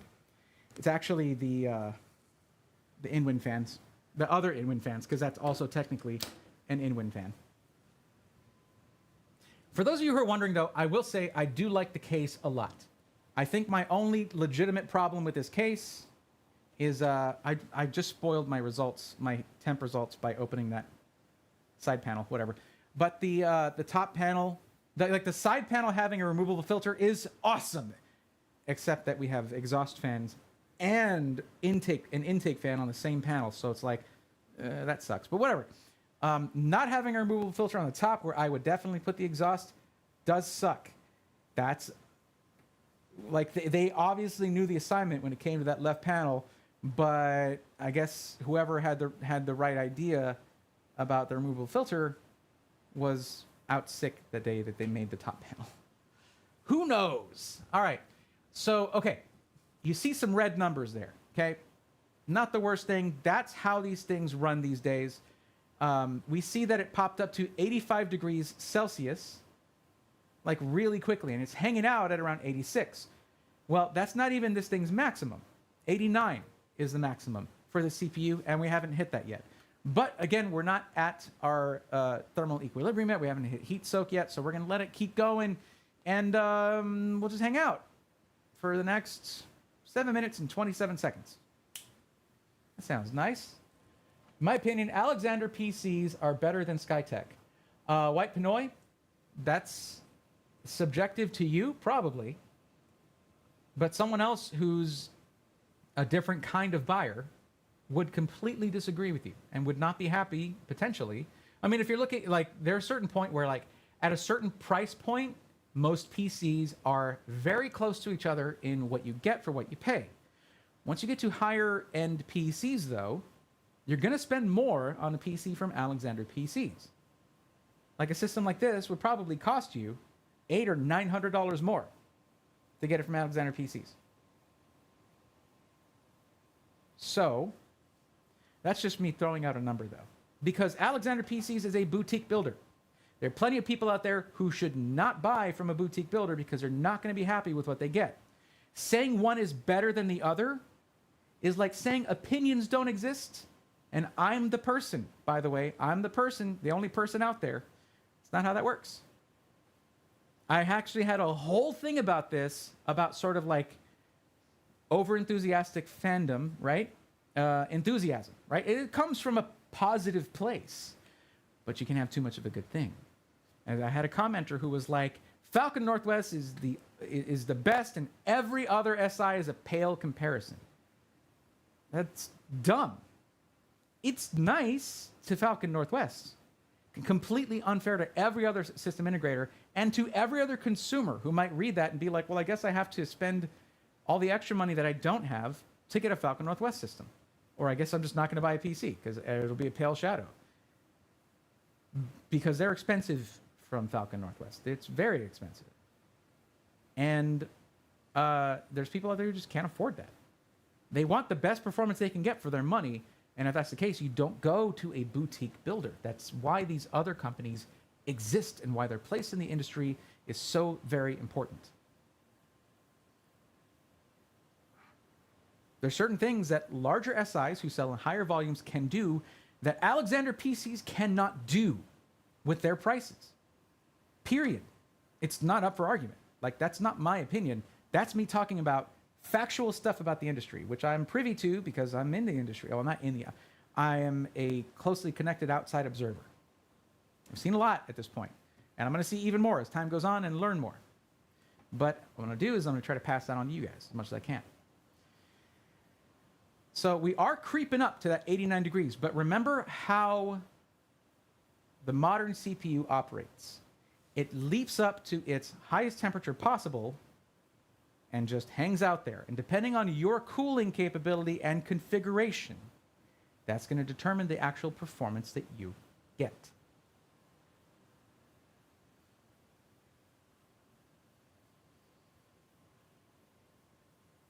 I'm going to go ahead and enlarge this because we don't really need to see as much of that.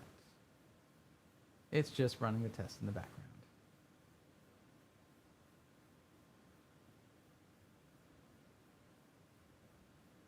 Cuddle's going to be mad at me for changing the size of my face cam this whole time. Sorry, Cuds. Just, you know. Now, White Pinoy, at least you said, in my opinion, and I do appreciate that.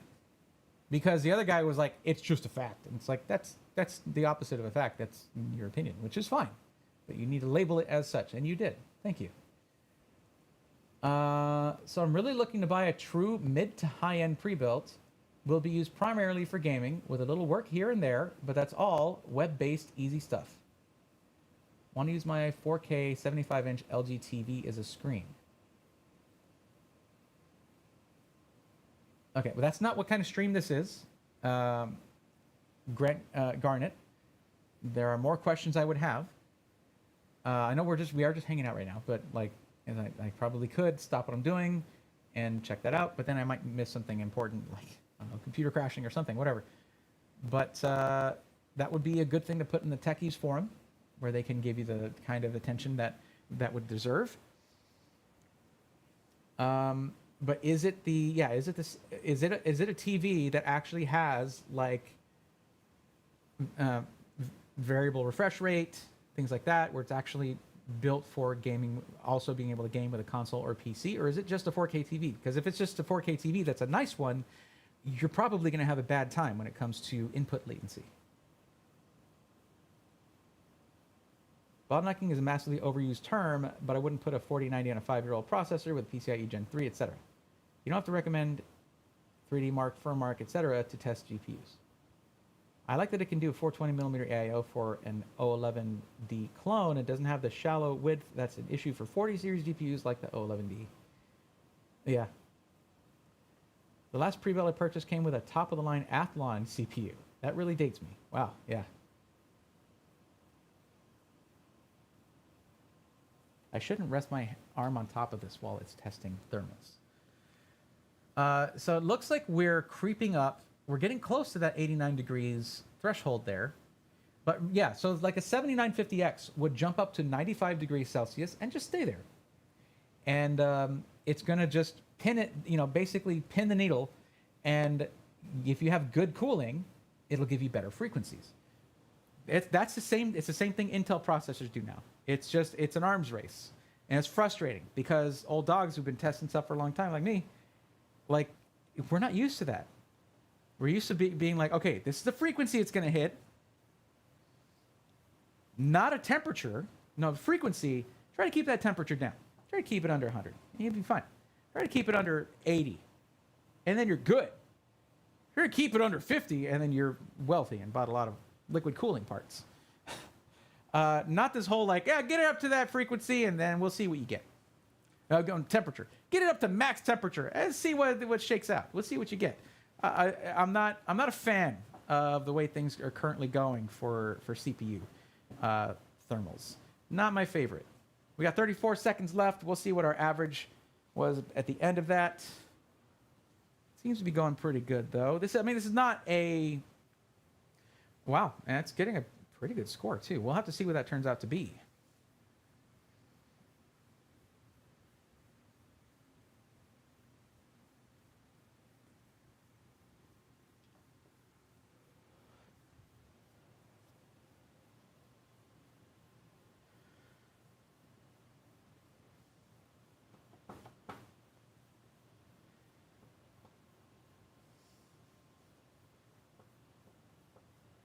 Okay, so our last run. Those 16 cores are doing their thing.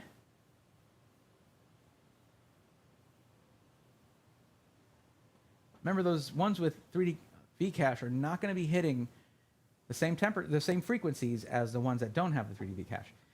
But it looks like it probably never maxed out at 89 degrees because it was dropping some frequencies. If we drop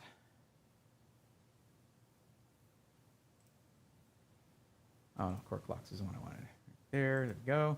So our maximum core clock was over 5 gigahertz.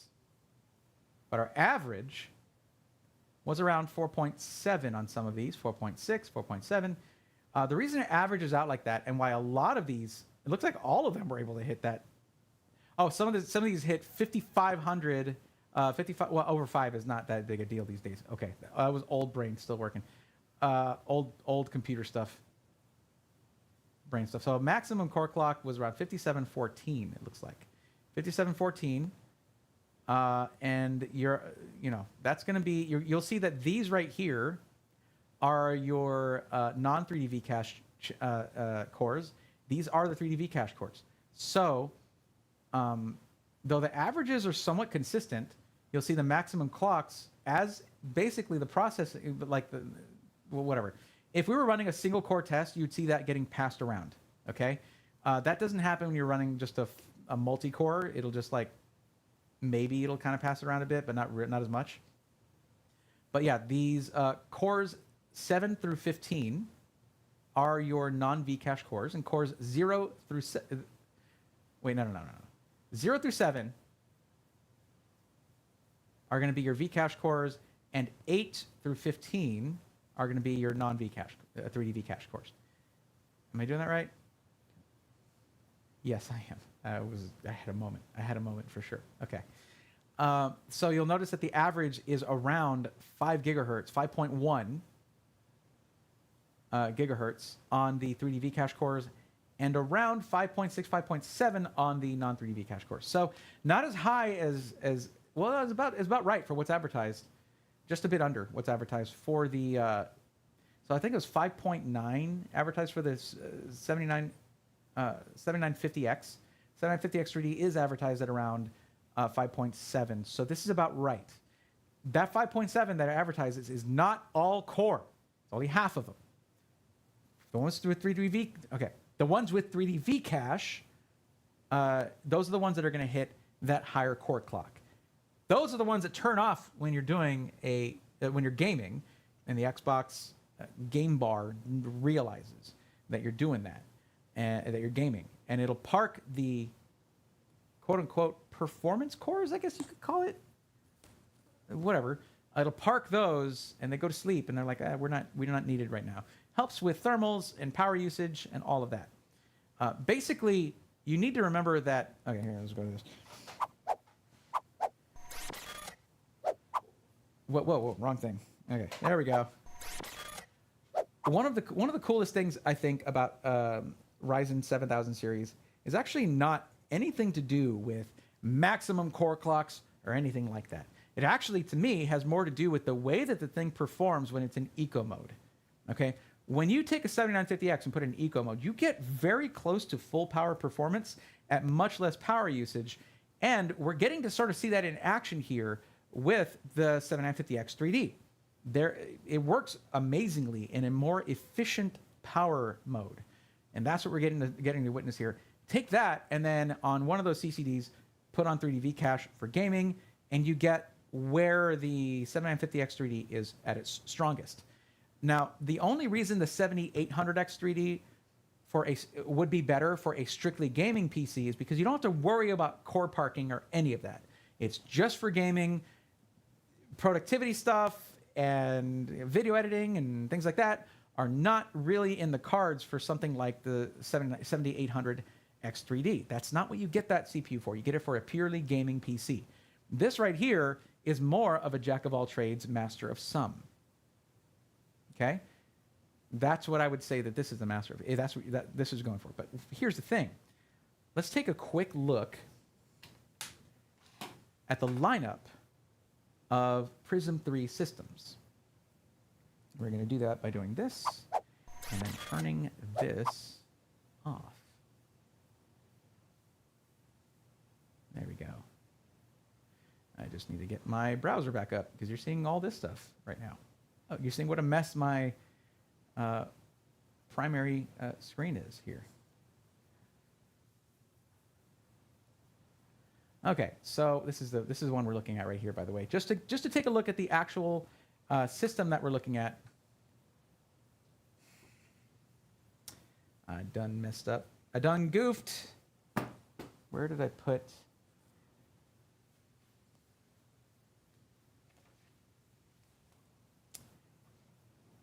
Where did I put it?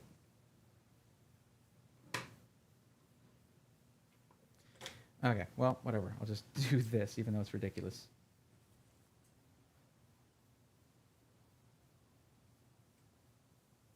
Okay.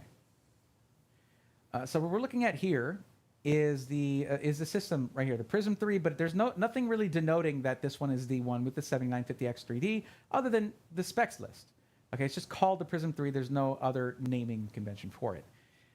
By the way, I do notice that this system, although it says at the very bottom right here, which is important, hey, photos may approximate the look of the final build. Please refer to product specifications for the most accurate representation of final build. Well, it doesn't tell you what AIO you're going to get. It just tells you that CPU cooler is a 360 millimeter AIO. 10 fans, yada yada. You get a 4080, not what kind you get. This is very common for a lot of the medium and larger SIs. So, but what you're looking at here is the system with 7950X 3D. In the case is a Prism 3 in white. That's what we're looking at here as well. X670, not X670E, for DDR5. This is the RAM specs. These are the RAM specs that I take issue with, right? With 5200 megahertz instead of 6000 or 6400, and that you have a 1 terabyte Gen 4 NVMe drive, which is just for this price right here is kind of silly. Okay, and then apparently AC Wi-Fi. I should check on that. I should see what kind of Wi-Fi adapter they put in there. And because AC Wi-Fi is pretty outdated at this point, okay? That's 3 generations back. You have AC, then AX, and then AXE. And actually, it's nearly 4 generations back because Wi-Fi 7 is out, and it's going to be proliferating through the industry for more devices that are compatible with it. So this should at least be Wi-Fi 6. This is Wi-Fi 5, basically. So I'm going to double check that that's what it is. We'll find out.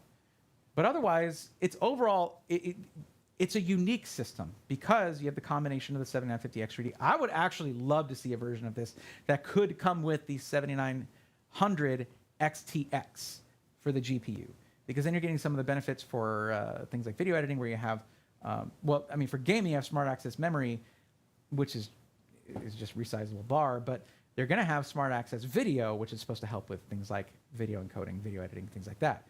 But still, you have a 4080 in here. Okay, and a 1,000 watt 80 plus gold ATX 3.0 specified power supply that has a native 12V PWR connector. But there are more systems under the Prism 3 moniker than this one. Kind of one of every flavor.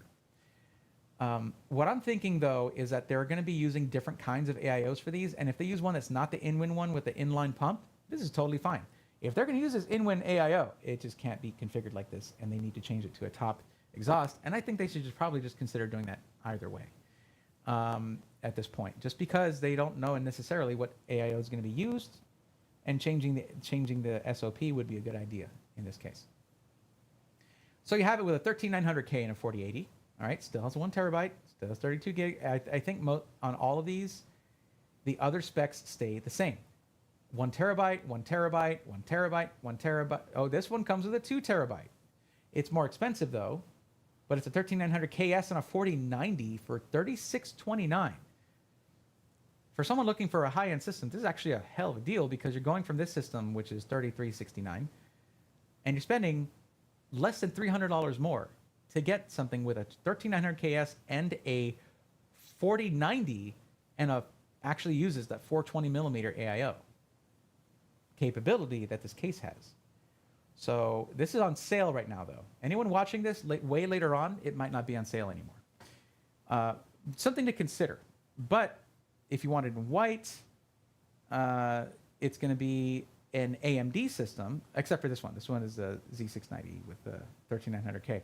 But these two are AMD systems. So you have this one with a 7900X 3D and a 7800 XT. So this is with an AMD GPU and CPU right here for $2199. That's actually pretty nice. 7900X 3D, though, is kind of the outlier when it comes to the X3D processors. The reason being, as far as it goes for having 3D V-cache cores, instead of going with 8 of those and 4 of the regular cores, like I was expecting them to do, they go with 6 and 6. meaning it can't game as well as either the 7900X3D or the 7800X3D. Oof. Still, though, it still games really well. Like, you can't always just live by comparing to other processors. It's unfortunate that they didn't go 8 and 4. I'm sure those guys are smart enough to, they know something I don't for sure, but the end result wasn't great in comparison to the 7800X3D and 7950X3D. I think this would actually maybe be better off with a 7800X3D rather than a 7900X3D. Do that and make it, $2,000 flat. That's a great system. But yeah, this one right here is the only one where they do a 2 terabyte Gen 4 drive. But still, remember how someone was asking, you were asking earlier, how do I know if I have a bottleneck? This RAM's pretty low frequency considering 13900KS and 4090. Yeah, you got a little bit of a bottleneck baked right into the crust right there. They do upgrade it to a 1200 watt power supply though. Still ATX 3.0, of course. They even though on a Z790 they could have gone DDR4, they went DDR5. Just not very nice DDR5 as in terms of what's available now. It's nice because they're probably going to use Kingston Fury RGB RAM, but like there's faster Kingston Fury RGB. Now this system I think also is positioned pretty well. It's a 13700K with a 4080. Okay, still suffers from having that 1 terabyte. Gen 4 drive is faster, but capacity is king right now, with games being as large as they are. 1000 watt gold ATX 3.0 power supply and all that. 2569. For 2569 minus the discount you get using code SWARM SDB ARM, I think this one's also really nice too, especially if you like this case, this form factor, and you are still getting. Let me see. Is this a?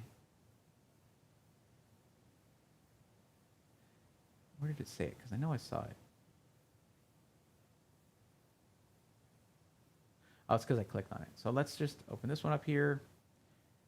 Get out of my way, please. Thank you. Yeah, this one comes with a 360 millimeter AIO, which I think is fine for a 13700K. This one's one to keep an eye on, though, because if Skytech goes the route of upgrading to 14th gen, this is going to get a 14700K. And that is an actual one of the only actual, pretty much the only actual upgrade from 13th to 14th gen. Most other CPUs in the lineup just getting like a 1 to 3% boost in performance. You don't need to upgrade from 13th to 14th gen. Maybe 12th to 14th, yes. 13th to 14th, no.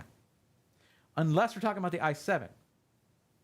Because you're getting more efficiency cores on that one, which, as we have seen, can lead to an uplift in all performance. I might have a video on that soon. Just saying. But whatever. That's if we can get that produced and out by launch date. We'll see. But still.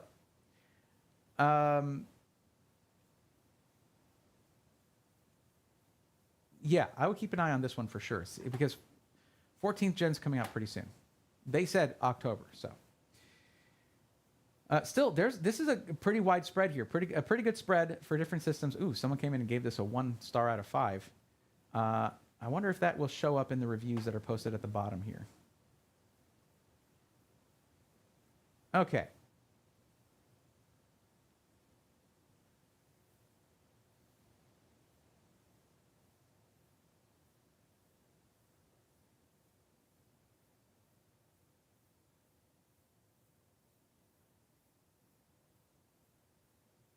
Well, it looks like someone didn't like the way that they did the fans. And apparently they daisy-chained them.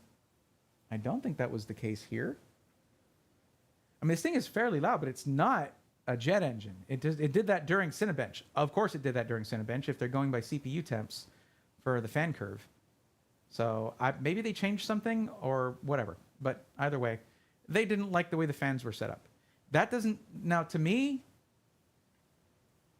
that means that this is the wrong title. Build quality? No. There are issues with the system, right? Like if you have this in-win AIO, you got a clear issue with the system, but the fan wiring, the method of wiring up the fans is nothing to do with build quality. That's just a choice that they made. Build quality would be if they did it poorly and some of them were disconnected, or like the wiring was a mess or something like that.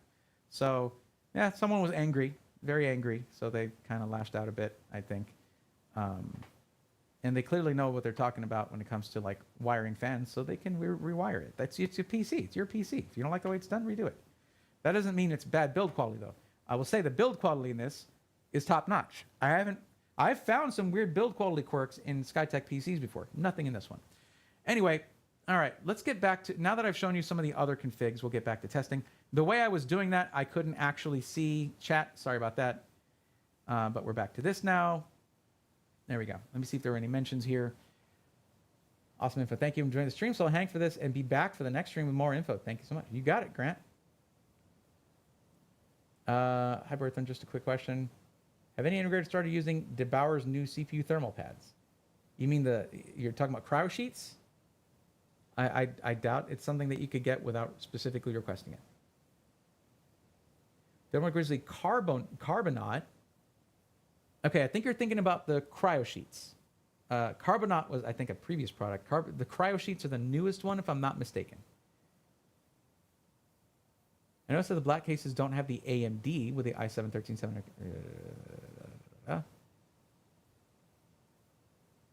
I mean, yeah. But if you're looking at that one, I might suggest you wait a few weeks just to see if they bump it up to the 14700K. Because it's supposed to come out at around the same cost, and then you wouldn't need to have two CPUs anymore. You wouldn't need to have just another CPU just sitting there if you just wait a couple weeks on that. That's just my, for that specific system. Other systems aren't going to really change much. In fact, I'm thinking the 14900K is going to be harder to cool. By the way, we have our number here, 35,371 for the score. That is about 5,000 points, give or take, 500 to 1,000 points. That's about 5,000 points lower than you might get with a 13900KS or something. But remember that this is very competitive when it comes to gaming and beats the 13900KS in more than a few games, and uses way less power than a 13900KS, like slam dunking on the i9, 100%. So here's the thing about a CPU that uses less power: it doesn't get as hot, it doesn't need as much cooling, so it runs quieter. All of that can be pretty important to some people, especially those who are streaming and gaming at the same time. I don't recommend air cooler for a 7950X3D, but the 7800X3D can be cooled by a dual tower air cooler like the AK620 or a Peerless Assassin. If you have an old school Noctua D15 already, you can order a kit. Okay, so my thing about air cooling, there's a reason I have a preference for liquid cooling.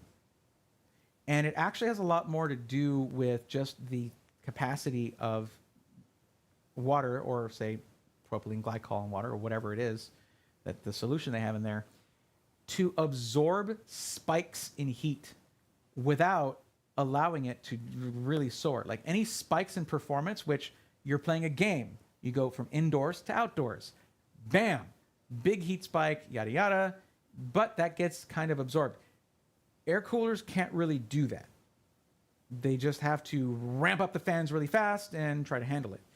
But liquid coolers, the liquid temperature won't rise that, it'll just absorb that heat without it just all rising really quickly and having to scramble to cool it down. So for any really thermally sensitive CPUs, I would say the 7800X3D though on an air cooler, absolutely, because it's all just cores with 3D V-cache.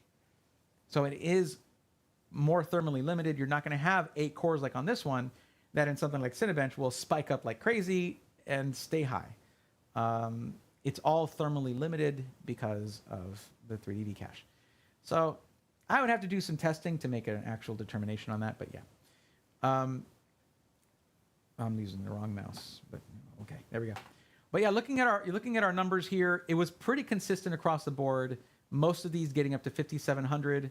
Or from 5,600 to 5,700, more or less. I haven't actually really been able to test the 7950X3D before this moment. So I can say what I see here, but I don't know what to compare it to. I don't have any context to compare it to here. I'll say it probably did drop some of the frequencies because we were getting very close to the 89 degrees. That's the way it's designed to work. Like, at a certain point, Hardware Info 64 might need to change the policy of making things red at approaching the max temperature allowed, and maybe just go red if it goes above that, because these things are designed to do this, and anyone not knowing that will be alarmed when they see the color red there. Now it's time for FurMark. Let's get back to testing this thing instead of yammering, jibber-jabbering this whole time. Sorry, guys. I feel like I've been off ever since the AIO thing. Just like trying to make sense of things.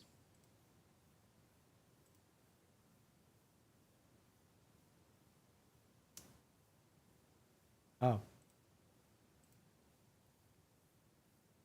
I think they already have FurMark installed.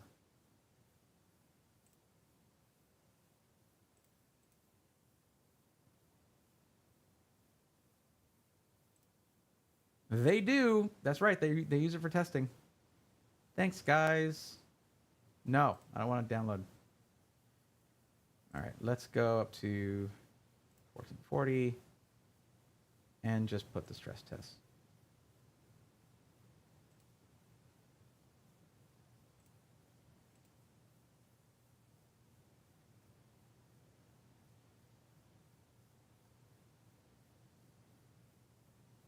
Now, one good thing about this type of case is that you have fresh air.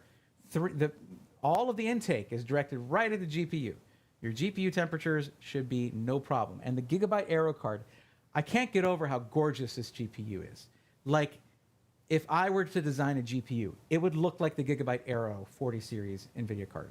It's freaking gorgeous. And it has a massive cooling solution on it, nearly the same size as the 4090 version, but for a 4080. So it's going to cool very effectively. Like, this thing is barely jumping up in temperature. We're going to let it run for a little while, of course, but I'm not expecting much. A note for those who don't know what FurMark is, it's basically a power virus to just tell the GPU, hey, don't think about it, don't consider, don't form a committee on what to do right now. Your job is to crank the power to maximum. So we're running 242 watts right now through the GPU. Max at 250. It's about right. So it's just going all out.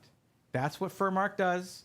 It also shows us a weird fuzzy donut going down a weird tunnel.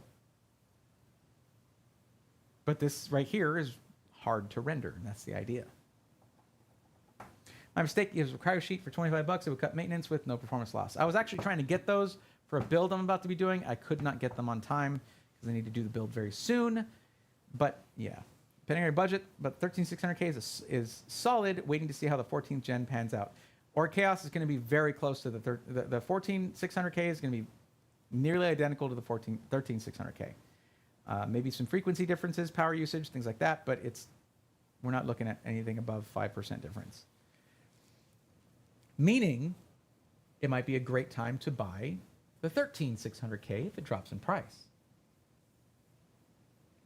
Derek Watkinson, if you're just gaming, 13600K is fine. If you're doing anything more than gaming, I would get the non-F SKU. So if you're going to be doing any kind of video editing for sure, so you can use QuickSync, you want to get the non-F SKU. And the 13600K can do that too. Nerdy8 Gaming Official, hey Braythorn, just wanted to give you a shout out and tell you I appreciate what you do for the community. Keep fighting the good fight. Nerdy Ape, I appreciate that. Thank you. And whenever I say let's go nerds, I'm thinking about you because you're one of those. It's right there in your name. No, thank you for the positive message. I've had an unusual night tonight with this review, with just an emotional roller coaster, absolute emotional roller coaster. Chat, tell them what the emotional roller coaster is like for me. Very emotional and very roller coaster like.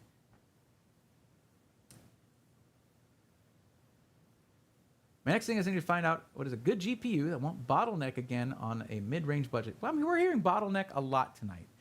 And I think that one thing that happened to that term is it's usually a term used in extreme circumstances, and people are using it in non-extreme circumstances. Like, you can totally take something like, I don't know, a 12400 and throw a 4080 on that. If you're just doing like 4K gaming, that's going to be fine usually, because 4K gaming means not a lot of frames are being, fewer frames are being generated. The CPU doesn't have to process as many frames that are being generated by the GPU, and they're just, the GPU does all the work. But then you have like CDPR throwing a curveball and saying, hey, Cyberpunk's not all GPU anymore. Now you're going to need a good, well-cooled CPU. Thanks, guys. That's not how it was. Appreciate you pulling the rug out from under us on that. So I generally try to push for balanced systems. Whatever it is you're doing now that makes you think, oh, I'm just going to game, you might change that in a year or two. And you're going to buy a new PC in a year or two if you decide that you want to do a little bit more than gaming. I try to push, you know, balanced systems for that reason. Helps avoid bottlenecks, that's for sure.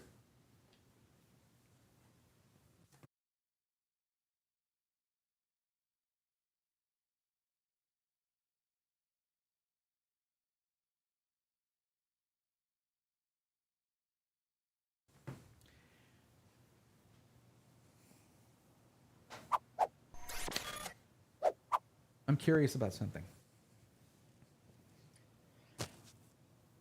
What kind of ad would... Okay, YouTube will not stop insisting that now is a good time to run ads. It does it so much, I can't trust it anymore. Is every time a good time to run ads? I'm pretty sure that Google AdSense thinks so. So here's the thing. What if while this is just running, and I let it run for about the same time as Cinebench, about 10 minutes. What if, while that's running, I click that thing to go ahead and run an ad? Would you guys tell me what ad ran for you? Could you do that for me? I know it's annoying to see an ad, but I generally turn off non-skippable ads. I just want to know what ads you get. Can we do that? I don't ever run ads during the stream. This would be the one exception. But this is where we just stare at the screen where the fuzzy donut just like waves around and makes us all slightly uncomfortable. Thank you, Furmark. What do you guys think? Oh, of course. Nerdy Ape, you got it. I wish that I could do a gaming channel. Every time I'm doing a stream and I start gaming, half the people leave. I'm not particularly good at any particular game, and I think that's probably why. I just don't have time to game these days. Sucks. Starfield is really CPU demanding too. I mean, there's outliers, of course. Yeah, there you go. Hope the company doesn't start with an L. That might happen. I'm genuinely curious. All right, guys. Do this for me because I never run ads. God, that is a gorgeous PC. It just struck me how well, like, it's taking on this is why I prefer for companies to send me white PCs for reviews. It just, like, the lighting here just captures it better. Like, I do like a good, like, all black PC or like black with RGB or whatever. I genuinely like that. Like the Falcon Northwest PC is gorgeous. It just doesn't film well. Anyway, whatever. Let me click the button, click the thing to do the thing, and you guys let me know what ad you got, okay? And no, this is not just like some genius plan to get more engagement on the stream. I really want to know. Where is even the button? Where is it? This is how often I run ads. There it is. Okay, guys. Inserting an ad in 3, 2, 1.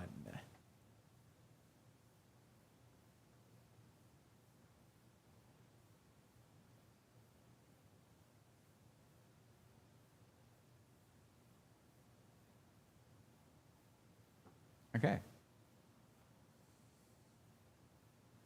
This is fun. I don't know if anyone's back already, but this is fun. I'm having fun. Finally. Not finally, but you know what I mean. It's a good time to hydrate.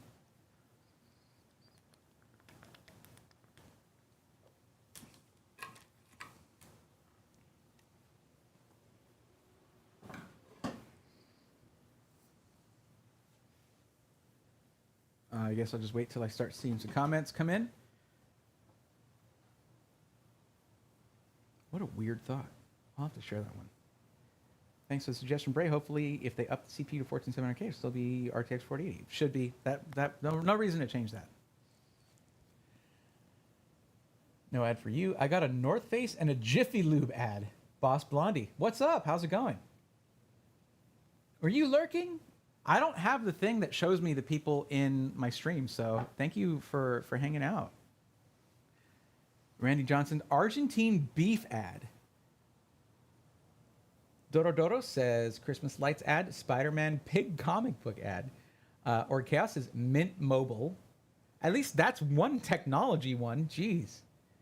Google Chrome and Marvel Snap. Okay. Got an ad for Greenfield Meats. Why is there so much food? Look, I know I'm a little soggy around the midsection, man, but that's starting to make me feel like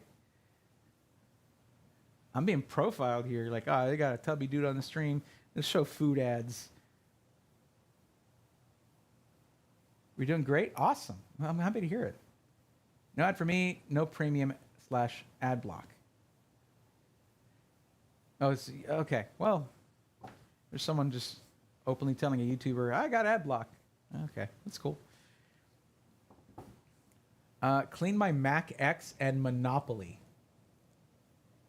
See, Clean My Mac makes sense, although I never cover Macs. I mean, sure. What is this, MAC address? Adblock Pro. Yoi Sama, I'm not falling for that. Thank you. Ads are already skewed towards tech, but not the tech I want.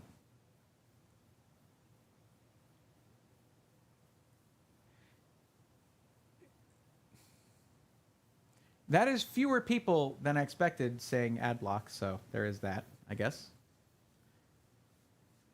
But yeah, it's funny because I've rarely ever banned someone from the Discord myself. But there was one time that I will never forget, and it was something that the person had been warned about. But if you're in a YouTuber's Discord and you know that YouTuber has gone full time, even though they're not at 100,000 subs or whatever, that YouTuber has gone full time and basically subsists off of ad revenue. Ad revenue is why I get to make content you get to watch for free, right? And it helps me put food on the table for my kiddo. But this person was in my Discord telling people to use a specific ad blocker browser. And I was like, hey, look, like I've used ad blockers before, but I stopped doing that when I started caring more about content creators before I ever became one. And I just signed up for YouTube Premium.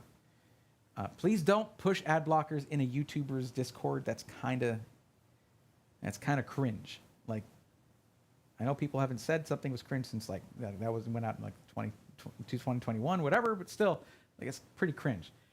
A month later, they were doing it again, and I banned them. I was like, hey, I let you know not to do that. It actually makes me feel bad about what I do for a living, and you did that in the community of the person who you're taking food off their table, man. Like seriously, that. In fact, you know where most of the ad revenue goes? Mr. Cuddles, who edits the videos. He gets most of the ad revenue. Goes to him. That's the guy that makes a lot of this possible. So.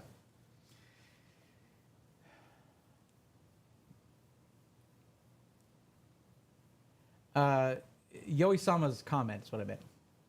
I'm not falling for that.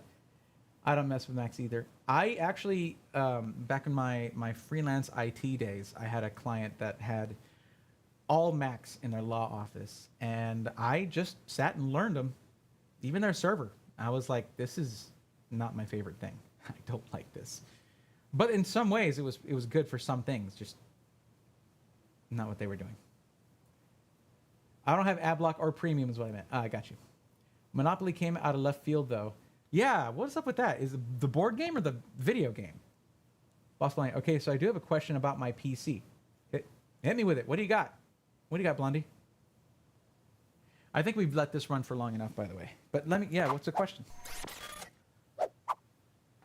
So the GPU never went over 62 degrees, 62.1 degrees Celsius. This thing is very well cooled.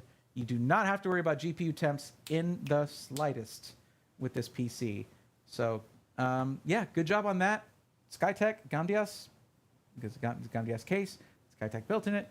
Good job on that. GPU is good to go.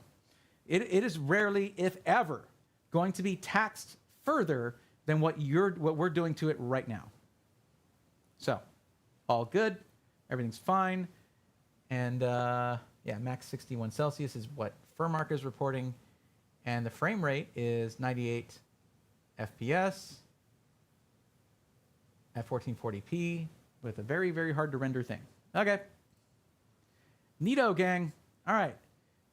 Now the time has come to do some games. So what we're going to do, let me actually install MSI Afterburner and RivaTuner statistics server. And what I'm going to try to do, unlike what I normally do, which is like, well, good, it's time to play video games now. It's not really. It's time for me to try to get some FPS numbers in there. We're actually going to try to get the on-screen display going and actually play several games. Bam, bam, bam. I want to see how this thing does, this combination here. So we're going to do that.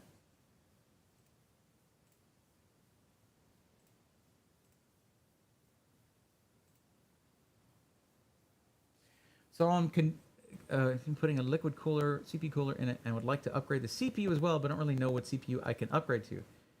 I have an i5-12400F right now. I would need to know what the motherboard is. Is it like a B660 or like Z690? Does it start with a Z or a B? Totally great. Just want you to know I watch all ads when I watch your vids on my phone. I appreciate that, JCat. Like, I know ads are annoying. I don't like them either. But the craziest thing to think about here, all of your favorite TV shows, your favorite series, your favorite YouTubers, YouTube videos, all of those things, the only reason they were allowed to exist and encouraged to be created is because for the purpose of getting people to watch ads. Yay, late stage capitalism. That's it. That's it. Cable TV was a way to make you watch ads, you know, and so was free over the air TV. The radio shows, the radio dramas, way back in you know, when the radio stuff was happening, you know, what is it? Drink more Ovaltine. It's all of it is to serve ads, and the shows that did the best got more budget, more money, all of that got renewed because they were good at getting people to sit down and watch ads. So we're judged on the same thing, well, but somewhat. YouTube watches to see how much people will stay on the YouTube website based on our videos. One of the best ways to support me as a content creator, when you finish watching one of my videos, click on another one of my videos. Or just stay on YouTube in general. Watch another video from somebody else, I guess. You know, either way, that tells them, hey, this guy's doing a good job of keeping people on our app. That gets my videos more into the algorithm and gets my information to more people. It's a weird thing to consider, but that's why it all exists. All of it. Were you a big fan of The Walking Dead? It's for ads, you know, for advertisements. Well, did AMC run ads? Yeah, they did. Didn't they? Yeah. And I mean, any channels that didn't run ads, you paid extra for. But yeah, I don't know, whatever.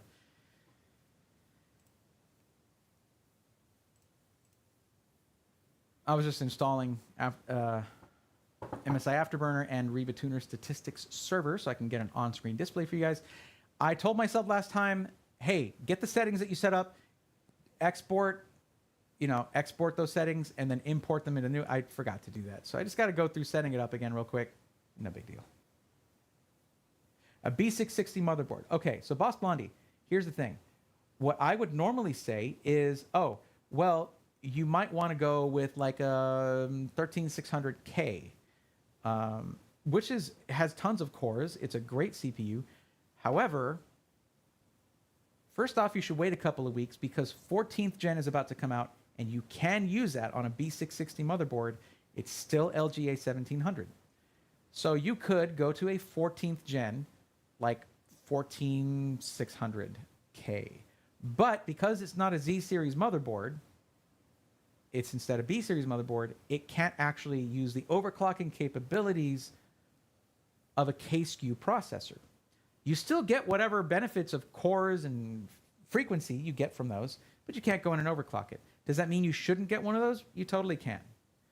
But like when it was, say, 12th gen Intel, and you're looking at the 12600 versus the 12600K, 12600 actually lost the 4 efficiency cores that the 12600K had.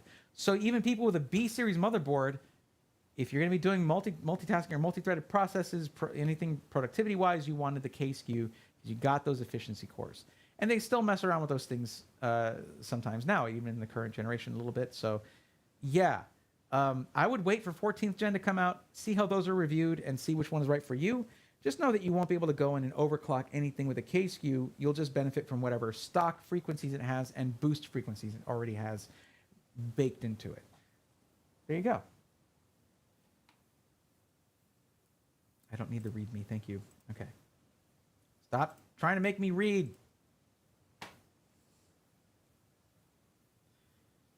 That can't be right. Hold on. I think maybe we're having an issue with the GPU temps. Apparently, our GPU is running at 41 million. Is that 3 or 8? 309,290 degrees Celsius. Well, I guess I was wrong about the cooling capabilities of this system, because apparently it is the center of the sun. Just probably on the hot spot. Holy crap. What? It's looking at the AMD Radeon graphics. It's not looking at... This is wrong. Okay. There we go. Apply. Okay. That's more like it. It was looking at the integrated GPU in the CPU, and it did not really get to a good read on the temperatures. That's I'm not really guessing on that one. That's pretty certain. Okay, it helps me a lot. No problem. You got it. Wouldn't a 13600K be max for that board? Randy, you can go with a higher end. I mean, you can go with like a 13700 non-K. That might be a good CPU for that. But I would honestly wait for 14th gen CPUs to come out just to see if any of them are outliers. There's estimates of it being like 3% faster other than the 14700K, which is getting more cores, more efficiency cores. But you never know. There could be a sleeper champion coming out of that generation. Wait until the third-party reviews come out for those and see which one's right, which one's the best. OSD, monitoring. Okay, so...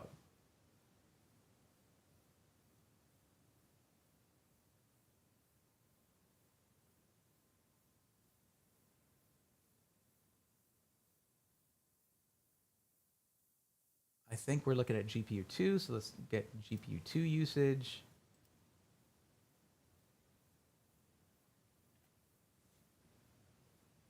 And we'll get the memory usage as well.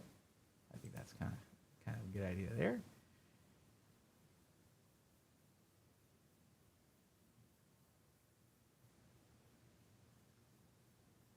CPU usage. RAM usage. And frame rates. So click that. And frame rate. So we'll do average, 1% low, and 0.1% low.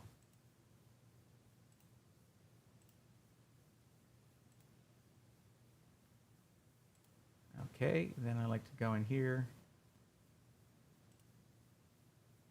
Yeah, I know I need to update these. Okay, give me a break. I'd like to go in here, and we're going to raise the size of it.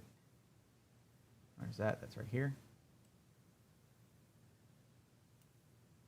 And then we're going to, oh, no, the one I'm looking for is in the other screen. 1 second.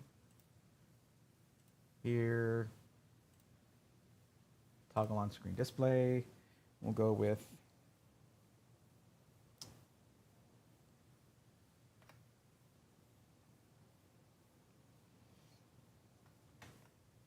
there we go. All right. Now we're going to do Steam setup. We're going to let that run. I'll probably switch back to my face cam, or my main camera, just to log into all that. We'll let it update and close these things out.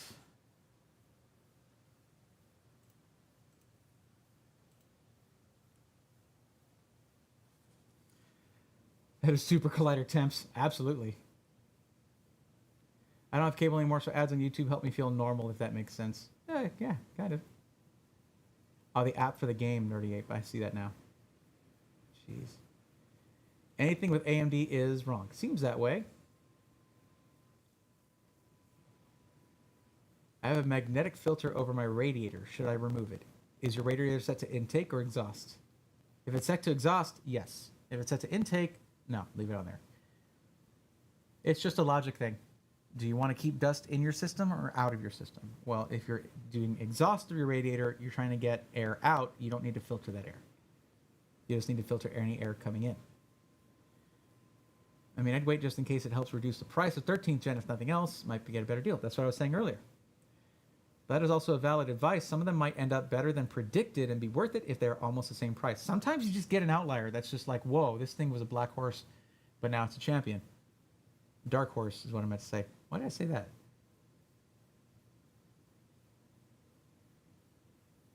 I missed most of the stream. I was playing Fallen Order and just lost track of time. I've, like, any free time I've had, which is generally not much, but any free time I've had, Starfield, man. It's just been, my thing is like, and I think certain people vibe with this. I haven't noticed that this was ready for me. Sorry about that. Like, yeah, the space combat kind of sucks. I did learn how to use, like, sort of the, what is it? The thrusters. So you can basically, like, drift while, like, battling. It's pretty fun if you're using a controller. I use controller for flying and then keyboard and mouse for running around and fighting and stuff. That's how I do it in every game like that. But the shipbuilding is so freaking fun. Like, they could put together a pretty good shipbuilder, and I'm really enjoying it. I hope they add more, like, modules over time and different things like that. That'd be really cool. But man, I've had a good time with that, especially after I beat the game, because any Bethesda game, once I beat it, I'll mod it. I'll mod it, like, you know, a lot or like a little bit. But now you can just do collections. So I just do a collection on there, and some of the things were to make the builder better, and it really did.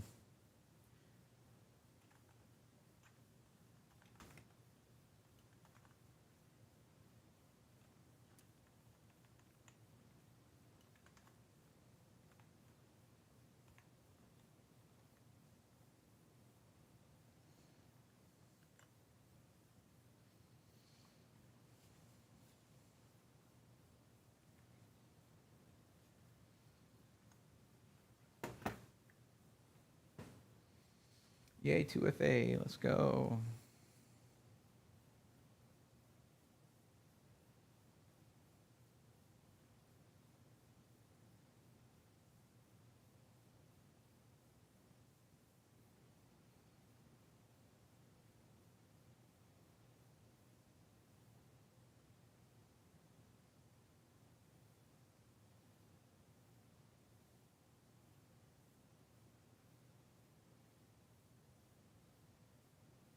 There it is. Got it.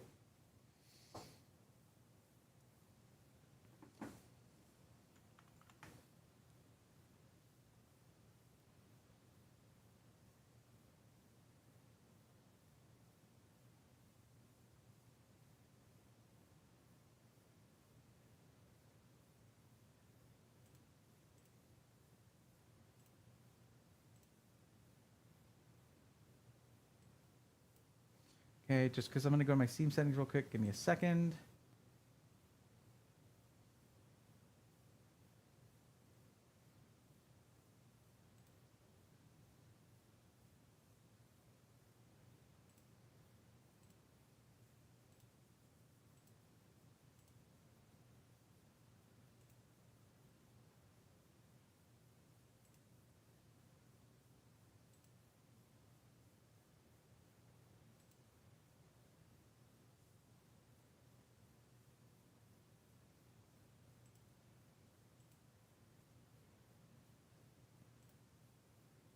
You know, I have been running 3D Mark on my other reviews. I should totally run that here. Let's try. Let's give one a shot.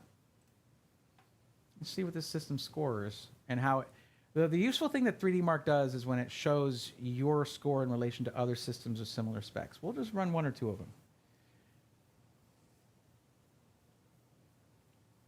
Okay, my friend asked me about cheaper but good GPUs and wasn't sure what a good decision would be. Like 150 to 250, we mostly play Fortnite. Well, the Radeon RX 7600 does really well. That's usually like I think around $300. Sometimes you can find something like a 3060 Ti around that price, the higher end of that. And 3060 Ti is still a banger. I love that card. There's some options out there. If you're buying something like used parts, then you're going to have more options, but some of them are not very good and maybe have been used a little hard, like overrun just a little bit, like not well taken care of, that kind of thing. Yeah, you can get something like the A750 has dropped down to around 200 to like 230, 240 bucks, and that thing can do some pretty good gaming for real, like some even from 1440p gaming, but nothing crazy. Plus, you're running situations like with Starfield where it just wouldn't run on launch day. I turn into a little pirate on the Starfield. If someone attacks, I just board their ship and take it. That part's fun. It is fun. I did it so much that the game stopped loading crew members. It would just be an empty ship, and I just go to the captain's chair like, all right, I guess I'll just take this. Feels kind of lame, though. It was just really weird. Okay. So Time Spy.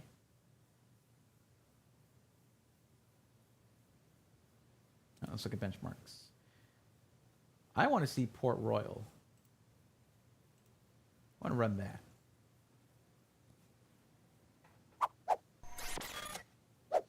It's installing. I think in the meantime, we can go back to Time Spy and run that. Solar Bay I've never really messed with, actually.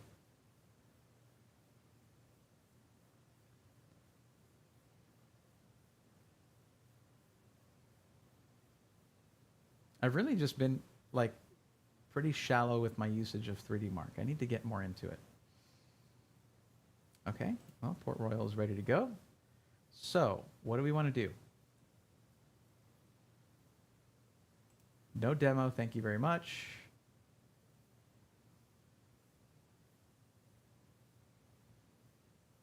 Ah, dude, Biso. Didn't Biso get the #1 spot for a bit?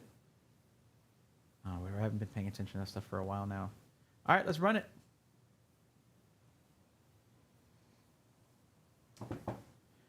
Hoping for a good all-Intel PC when the next-gen GPUs come out, right? Yeah. As long as they get their drivers up to par. That's the thing. Randy, how long has AMD been around? AMD still has problems with that. I think some of it has... Man, I think Intel learned a lot with Arc Alchemist. And... They had a good team there. Some of them are still there, still doing the work. So I mean, like the improvements to Alchemist that have come out over its lifetime have been amazing.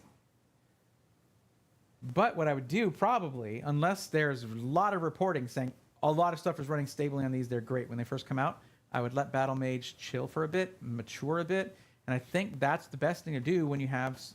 How often do we get a new big name in GPUs? So there's definitely some concessions to be made there, but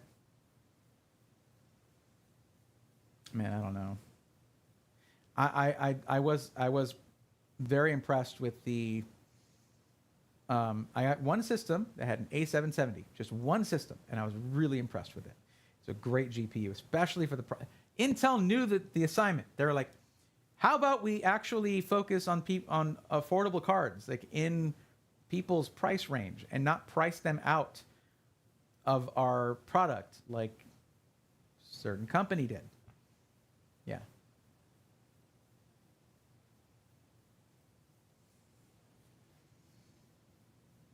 Cherokee Vapor, I couldn't tell you right off the top of my head, but maybe.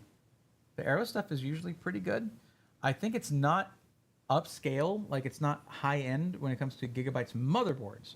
For their GPUs, yeah. For their motherboards, it's good. Yeah, if you're asking if it's good, usually that lineup is. I don't have the specs memorized, so that's hard for me to say.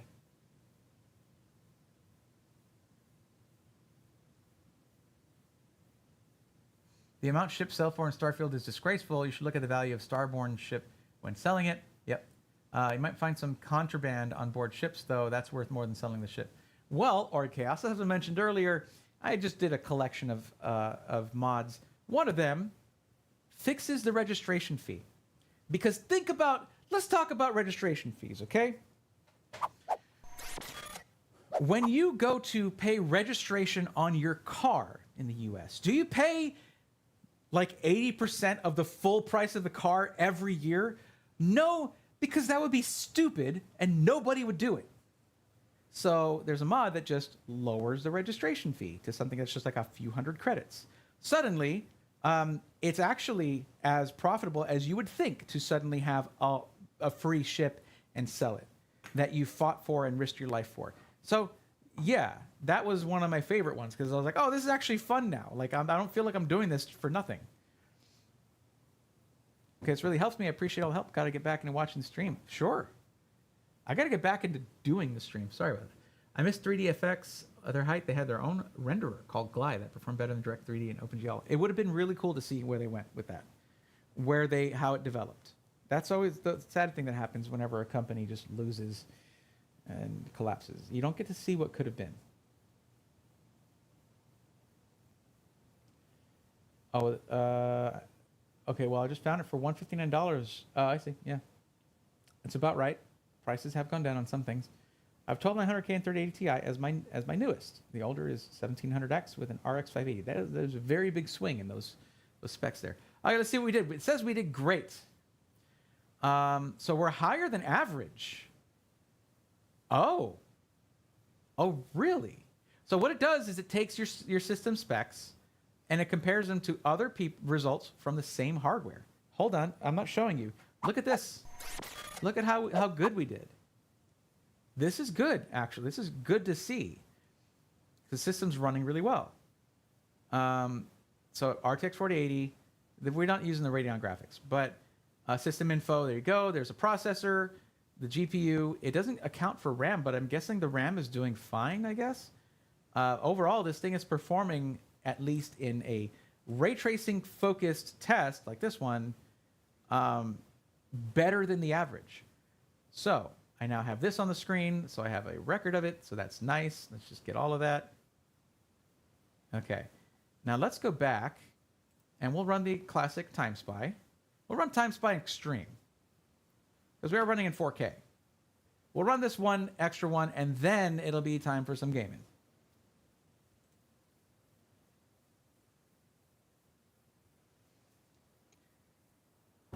Daddy69 dropping $4.99. Thank you for the super chat. I appreciate it. Thank you. I don't know how to react to those. It's not something I ask for or get very often. So it's a nice little surprise, and I appreciate you. Thank you very much. Hammer and Pipe, hello. Hello to you. How are you? Cherokee Vapor, that's and Amazon lowest price in 30 days, 41% off. Well, there you go. I mean, at that point, nearly 50% off. Any nitpick that you might have is kind of quashed, right? But that's going to be on an individual basis. Do you need a lot of USB ports? Does it not have a lot of USB ports? That's usually the main gripe I'll have with a motherboard if the specs aren't good. If they cheaped out, you know.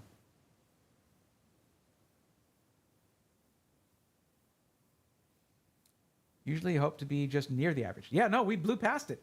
That's great. Good job, Skytech. It's too bad the AIO is going to die way before its time because you didn't adjust for the actual build of this AIO. You just put it in because it was pretty, and you didn't account for the whole pump location thing. You know, everyone's talking about how they don't want their AIOs to die years before their time. Otherwise, good job.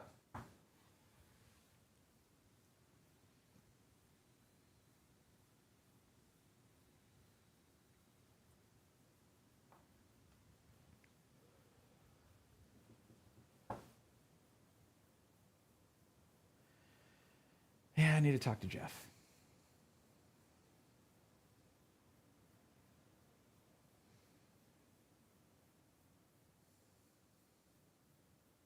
I get the feeling they might not use too many of these. I have reason to believe, good reason to believe, that they don't really cherry pick the systems they send me. If you want to see what I'm talking about, go watch my previous reviews of Skytech systems and the issues that they had. They're the kinds of things that anyone who's cherry picking or, what's the word for it? Curating the review system would have caught those things and been like, yeah, we can't send this to a reviewer. What are you talking about? They pretty much take it off the line and send it to me. So maybe they're using a bunch of these and they worked out something good with InWin to do that. But if they're going to use these, they need to change the orientation. Try changing my mind. Daddy69, what with a $20 super chat? That's a super duper chat. Whoa. Thank you. I appreciate it. What did I do to earn this? I appreciate that. You're like, why are you assuming that you earned it? Thank you very much. Got into speedrunning as a hobby, and the old PC couldn't hold the 120 FPS on Resident Evil 2 Redemption, right? Or is that what it's called? And 3. When 8 came out, it was time to upgrade. Yep. That's the thing. Don't ever let marketing for PC hardware push you to upgrade. Your own use case, your own experience should be what, like, of playing the game, should be what gets you to upgrade.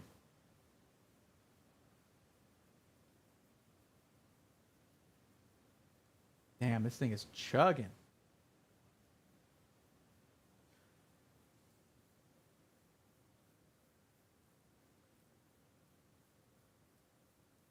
Pretty typical for benchmarks. It is extreme. They do push it to the limit. Push it to the limit.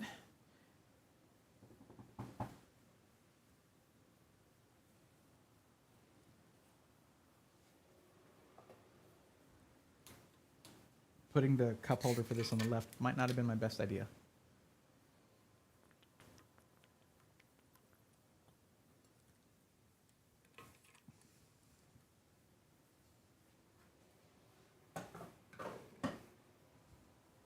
I do have to say I like the color combinations coming out of these fans and the RAM. This is the way it is. It's a good thing because I could not, for the life of me, get any of the software to work there. So we're good.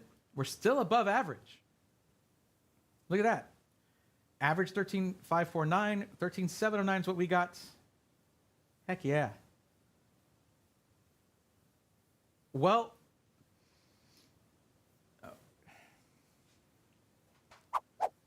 okay. Look, my main gripe being that the issue with the AIO orientation, that's a thing, right? That has to do with longevity. It won't affect the performance necessarily, and that's what's happening here. Like the 7950X3D is performing well. So is the 4080 when the temperatures are great on it. So in both Time Spy Extreme and Port Royal, it performed better than average. So I got to give props where due. This thing is running really well. So now that I have all this info recorded, let's go ahead and open up Cyberpunk. Stop. Unsaved game data may be lost. Oh no. Just sync, please. Oh, hold on a second.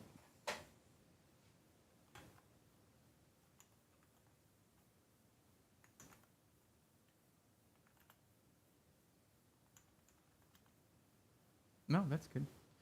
I don't know why it's doing that then. Okay, we're actually good. Let me just get logged into this.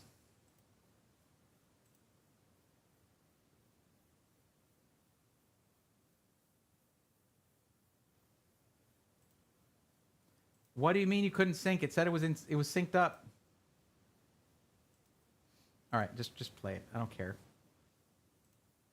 Oh, it's because it was from the last test. It didn't upload those save files. Well, I didn't save anything. I didn't save. Calm down, Steam. Relax, buddy. Just give me a minute to log into CDPR and or GOG, GOG, and we'll do that. You're just awesome. Whoa, whoa! Hey, yo, hold up. Is that $50? Daddy69. Thank you. Thanks a ton. That's yeah. Man, this takes me back to my Twitch days.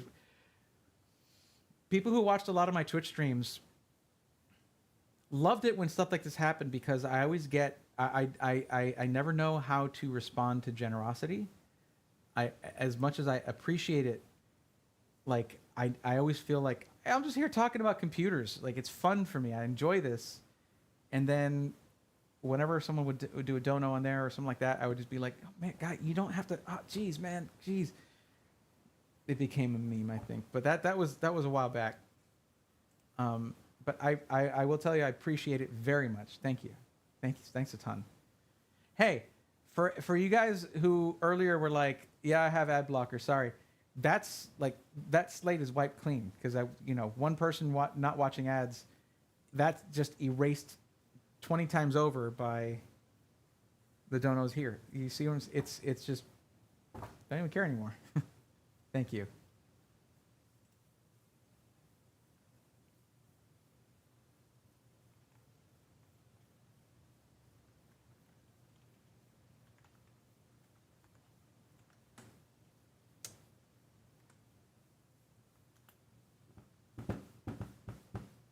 Okay, there we go.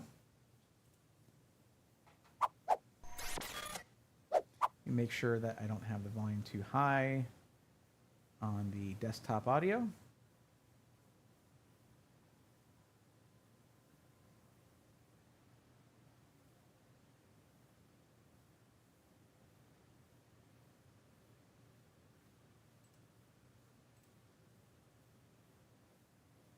Am I just not getting any audio out of this?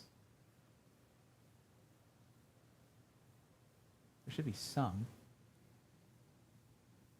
I turned off the sound. 1 second.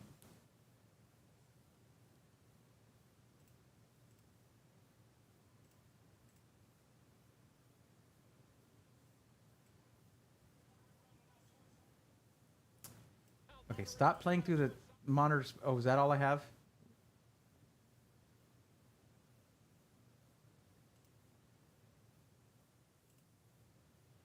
All right, 1 second.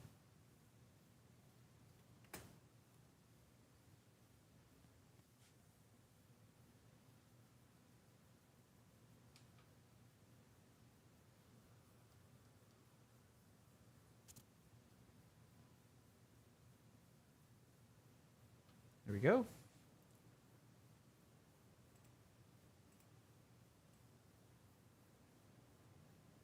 And now you have audio.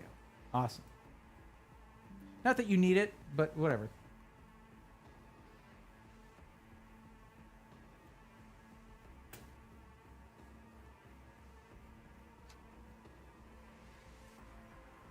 Wow, that's like beginning of game loading screen or title screen.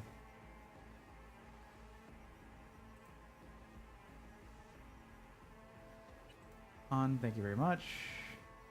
Graphics should be ray tracing ultra, texture quality high. Yeah, that's all defaults.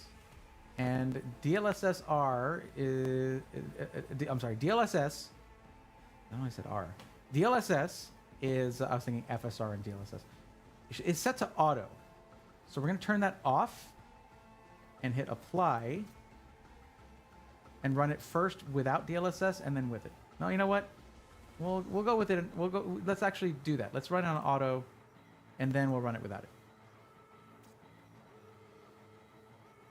Frame generation is off, but it would work here.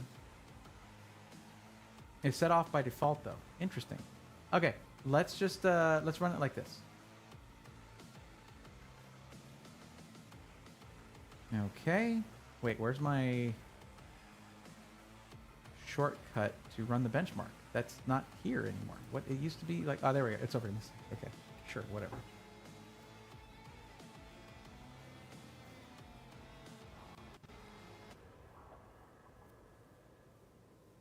Well, Cuddles will be able to add some eggs and hot sauce to their ramen. Cuddles eats good, all right? Cuddles eats really well because he cooks very well. Hope an upgrade with CPU in the not too distant future, but I mostly play games that are 3+ years old. I was playing Fallen Order on Epic settings at 75 FPS roughly. I can wait a while. That's good. Yeah. The only 200 off average is more of what I expect. A little ambient music audio never hurts. Absolutely. Well, the smoke looks like smoke. The fire looks like fire. The snozberries taste like snozberries. The only reason I'm considering another upgrade is because my old 720p monitors are going bad. Bought two 1440p monitors a few months ago. Struggling a bit now. Yeah. That's a big jump in resolution. That's a lot more pixels to render, for sure. This is running great, as it should, with DLSS running.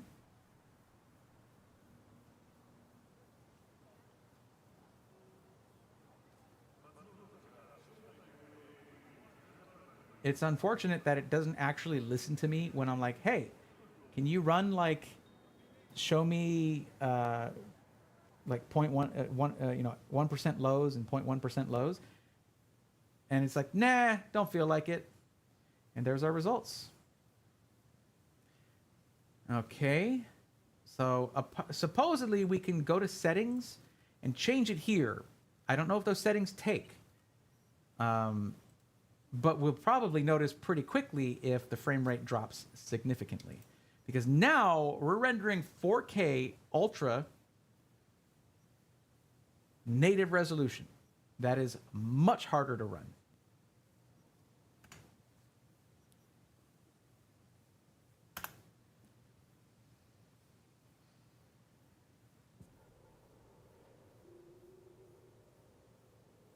I used to be of the attitude, like, for the longest time, that 4K and gaming do not go together.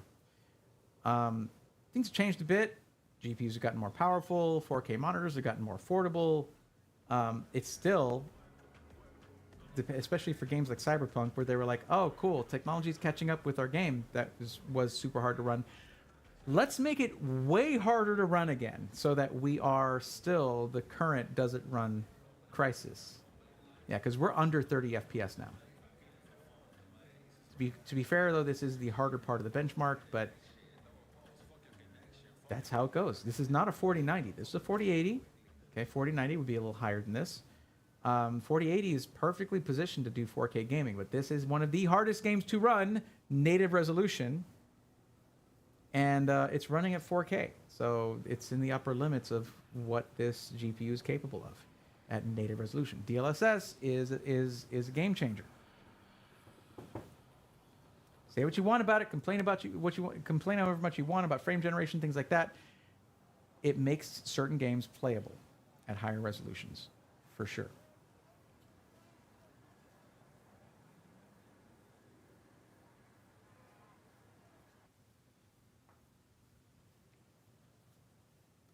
Okay. As expected, though, we're averaging around 30 FPS, which in some ways is kind of playable. I remember there being an LTT video where they were like, for AAA titles, the minimum is 30 FPS. And I was like, I thought it was 60, but like, no, I guess that makes sense. Consoles used to be 30 FPS, whatever. So, Yeah, I don't know. I mean, I guess I should run this at a lower resolution.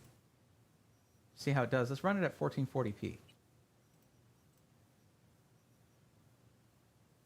So we're gonna stick with running at native resolution, native render natively. We're gonna render 1440p natively. Then we'll switch to DLSS.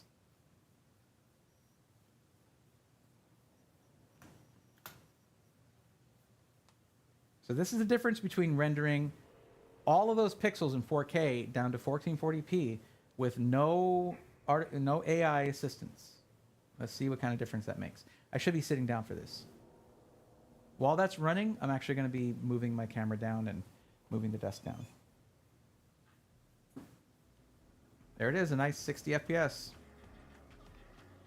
So if you don't like DLSS, there's your option right there. Run it at 1440p. You can run full screen on a 4K monitor if you want.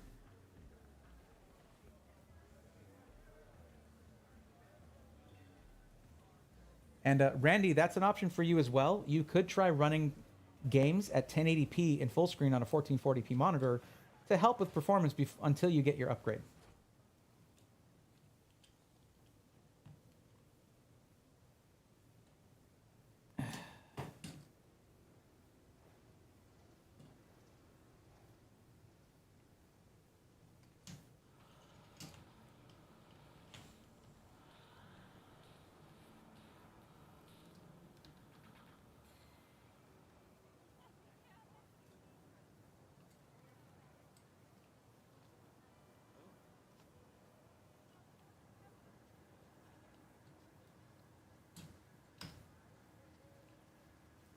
Why are you not going in there?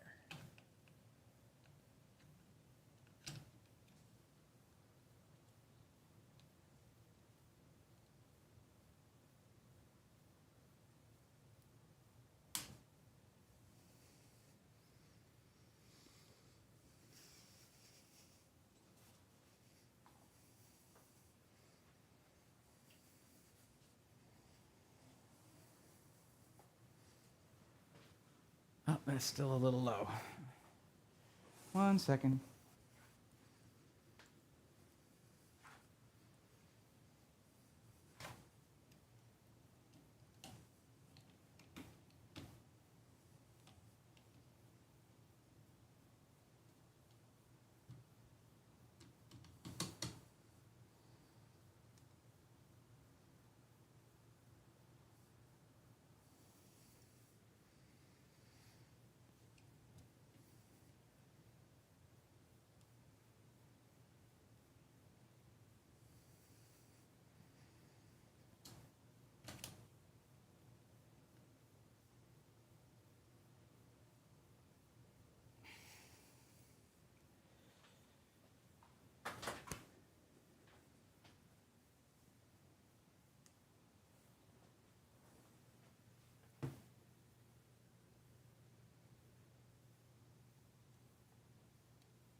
There we go. Okay.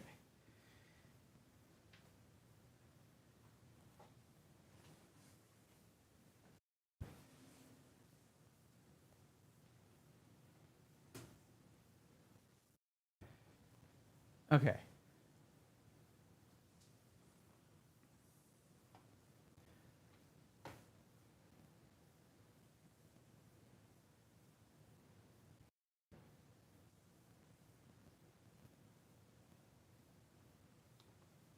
How does my main camera look?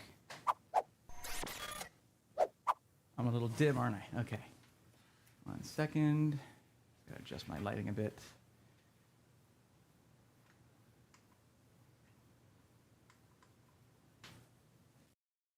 Ah, man, it's not a good angle. Should have been watching that.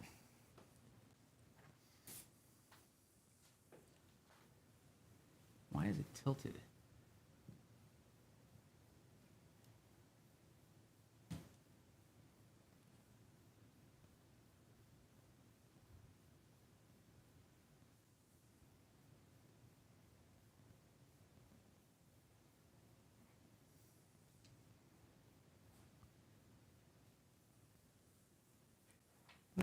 fix that in OBS? Let's find out.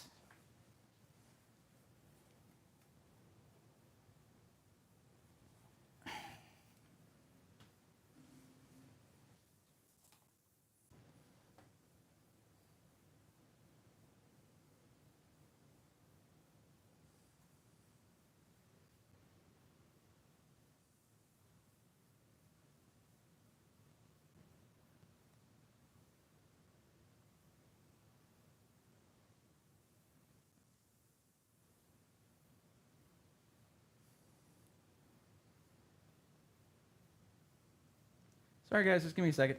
I really need to get off my feet.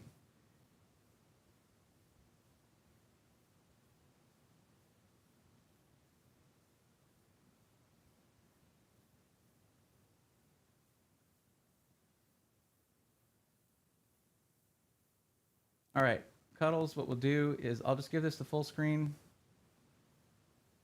And you can zoom in and rotate it a bit for the final video.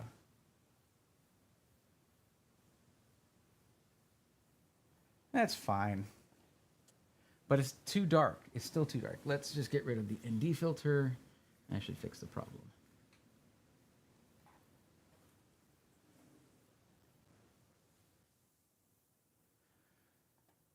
I really need to get set up to where it's accommodated for this as well, for this angle, but it's fine, guys. It's late. In fact, it is 34 minutes after where I would aim to end it at. So DLSS on quality is near imperceptible to native if you get the FPS you want. Yeah. Using the balanced DLSS on the newest games for now still looks better than my old monitors. Mr. Guillotine, yeah. I mean, if as long as it's working for whatever monitor you have, I mean, that's a combination, right? You gotta have the right monitor for the GPU you got. Okay. All right, I think, and so what we'll do is we'll go back in and we will add DLSS to this. I guess going to auto isn't really the best. Going to quality might be the way to go here.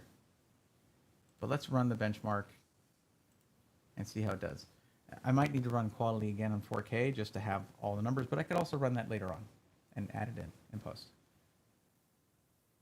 I have a 4K Fire Stick TV that is still in the box sealed. Do you think it'd be good for using as a monitor? No, those Fire TVs are not gaming oriented.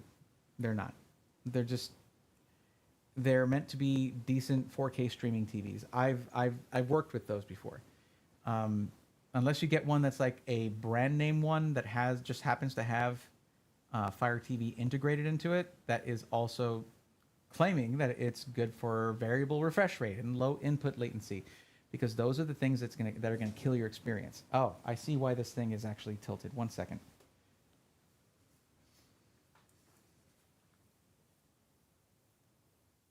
You know what? I should just take this thing off because it is what's causing the problem.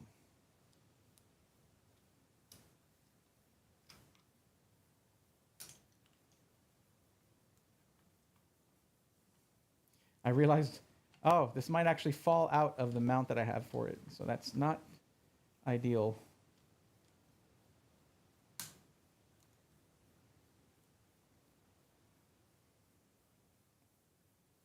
Much better. All right.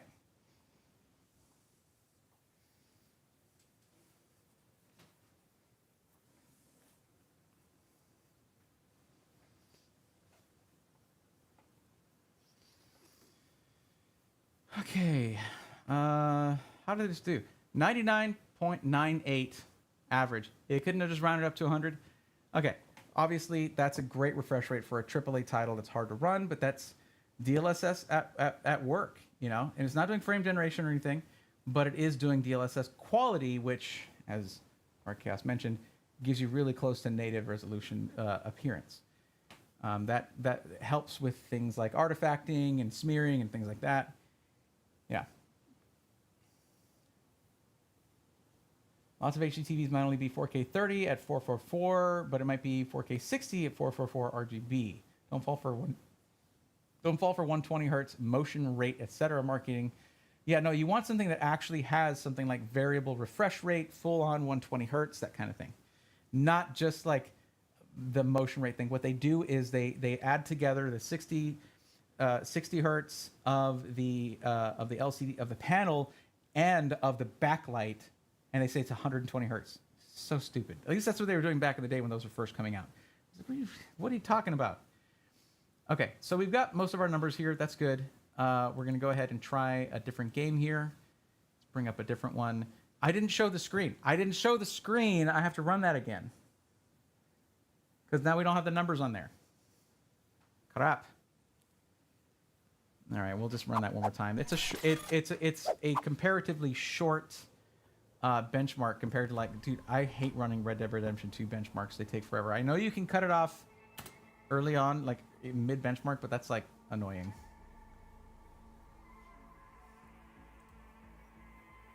All right. Okay, so we're running at 1440p and quality DLSS. Let's run the benchmark. Okay, and now I actually have the screen up. Me just saying the numbers doesn't really help because we're going to show them. Because what you can do is you can just show, like, just cut down to the part that shows the FPS, like in a vertical thing, and show them stacked next to each other with labels as what each one is.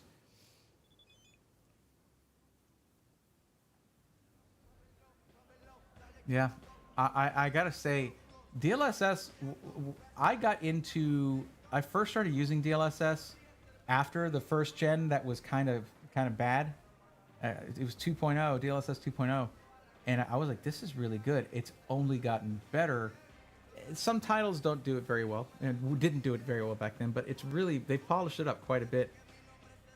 I just wish it wasn't pushing them in the direction of saying that, like, AI is the future of graphics cards, because, like, what about hardware? Like, are you going to stop innovating there? Are you going to stop trying? But I can kind of see the appeal for them, because trying to go to the 3 nanometer process is proving to be a nightmare for them. They're having issues with... God, this lighting is really not very good, is it? They're having issues with getting it to... getting yields that are above 50%, meaning they have to throw away half of the silicon wafers that they produce over at TSMC. That sucks. That's why it's probably going to be to like 2025 that we see 50 series NVIDIA GPUs. Do another little adjustment here, but this time I'm going to adjust my light to get closer to me.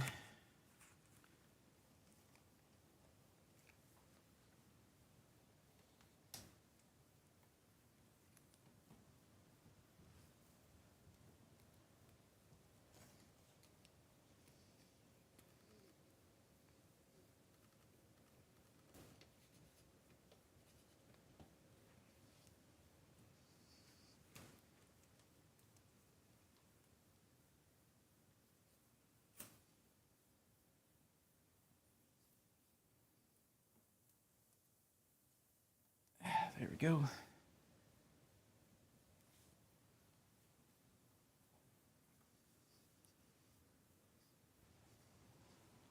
This should be much better.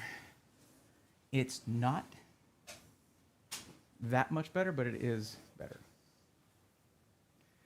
Okay.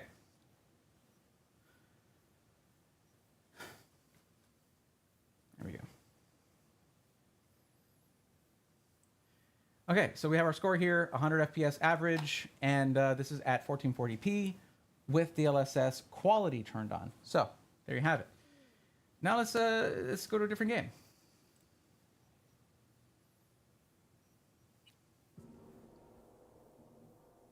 Oh man, a lot of these need updates. Well, we can hang out in the meantime. How long have we been going? I should really go into these streams, at least do some editing cleanup where I take out parts where I just don't talk for long periods of time, because it must make these impossible to watch after the fact when you don't have the benefit of, like, being there for it, like actually interacting. Let's throw some Baldur's Gate 3 on. Yeah, it's out of sync here. go to my face while I scroll through some of these. I really need to up my catalog for games that I test with. You know what? It is really late, and I know that a lot of you guys have taken off. I appreciate those of you who stuck it out for this. What I'll do is okay. Here. Okay, so clearly there's. Let's move this over.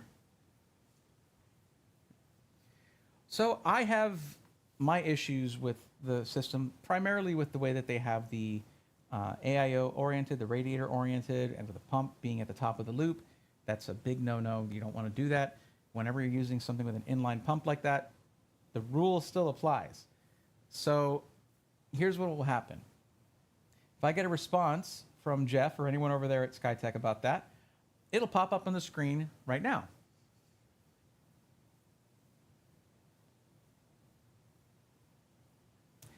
And depending on what that response is, either get good Skytech or great job Skytech.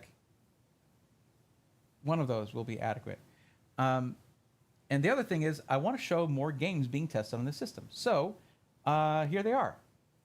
Here's just a rolling screen of some games with Riva Tuner, well, with an on-screen display showing you some frame rates so you can kind of get an idea of what to expect. Maybe I'll throw in some Counter-Strike 2. Because that one's of interest to a lot of people right now. And most of these are going to be running at 4K, because this is a 4080. It is designed to be able to run 4K. And yeah, we'll just run a few games. You guys can see what that might be like. And that's the thing. You're not going to come to these streams or reviews and see a ton of graphs. If you want to see graphs of how this hardware can perform, look for the individual hardware reviews like the 4080 and for the 7950X 3D. There's tons of them out there. The point here is the overall package. And overall, everything's very good here. The cable management was great. The case turned out to be quite nice, although, really, like, that did not need to be a thing. You got it right on the side panel, on the right side panel. Gamdias, I'm talking to you guys. Removable filter up here too. Good talk. I don't know if they will ever hear that or see that from me, but still. I will say this for the. Can this close? Okay. The door thing is that the door mechanism's a little wonky, but that's because I'm also doing it from far away without bracing the PC. That's probably what happened. Anyways. I do have, what was I going to say? I'm really tired, guys. I'm really tired. I am still getting audio, so that's good. I'm not, this thing hasn't died yet, so, okay. My current disposition is to, if you're getting one of these, any one of the flavors that we showed, that we looked at, of the Prism 3, as long as you're not getting it with an AIO that has a pump in line, and you don't see many of those. It's like, you'll see Be Quiet has theirs, apparently InWin has theirs, and there may be one or two others. Most of them will have the pump either in the radiator or on the CPU block. And in either of those cases, it wouldn't be at the very top of the loop here like it is in this case here. Even though they have that little bend in the tubes, it's not that drastic for being over above the pump. So as long as you're not getting one with that kind of AIO, then this configuration would work fine. The thermals were fine, whether or not I want those side fans to be intake or not. Doesn't matter. The numbers were fine. And of course, if you've got a screwdriver and the willingness to redo the cable management a bit, you could always just move the radiator to the top of the case yourself and set that, put the fans underneath it as exhaust, and you could even set the side fans to be intake. If I get the time for it, I'll maybe try doing that and just show some numbers from Hardware Info 64 showing the temperatures when that happened compared to the temperatures with the way they had it set up for CPU temps, which is where it would be the most important. But that's it, guys. That's going to be it for the stream. Let me catch up with chat real quick. You're getting a little crackling in your audio. That's unfortunate. I missed that way earlier. Frame generation is the same camp as motion blur. It's not real performance. At least upscaling is actual performance. Org Chaos, I know how you feel about frame generation. Results may vary. That's pretty much it. Well, looking back now, plasma screen TVs are funny now, right? It's a very nice looking PC. It's absolutely gorgeous. You can't deny that. It is a gorgeous PC, and it turned out awesome. It's just, you don't do that. That right there. Okay, guys. But thank you guys so much for hanging out. You have a good night. And I also want to say another special thank you again for Daddy69. Thank you for the 3 super chats. That was awesome. Whenever there's only one person who does a super chat in a stream, it's pretty easy to be the #1 contributor for the stream. But like, you went the extra mile. Thank you very much. I don't do these for that, but it is still recognized and very much appreciated.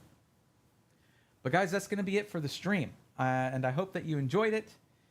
For anyone coming in and watching the VOD, sorry about any weirdness and silent time and stuff like that. That's a live broadcast for you. But the edited version, we'll try to get that out probably early November, beginning of November, for a specific reason. So we'll see then. But if...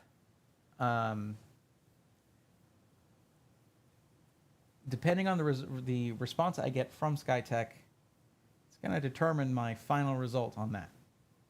So maybe it'll turn out to be a comeback story. I hope so. All right. I'm going to go get some food, then I'm going to get some sleep. Whataburger, here I come. It's going to be amazing. I'm going to get a sweet and spicy bacon burger with grilled jalapenos. Ooh, buddy, that's going to be good. I haven't had one in a while. But for everyone who hung out, thank you so much. And for anyone watching this after the fact, thank you so much for being this late into the stream where you're hearing this. Anyway, I'm looking to drop a bunch of content before I go out of town for TwitchCon, so keep an eye out for that. And please click on it, maybe share it, do the things that are helping, because I appreciate that. All right, guys, until next time, take care.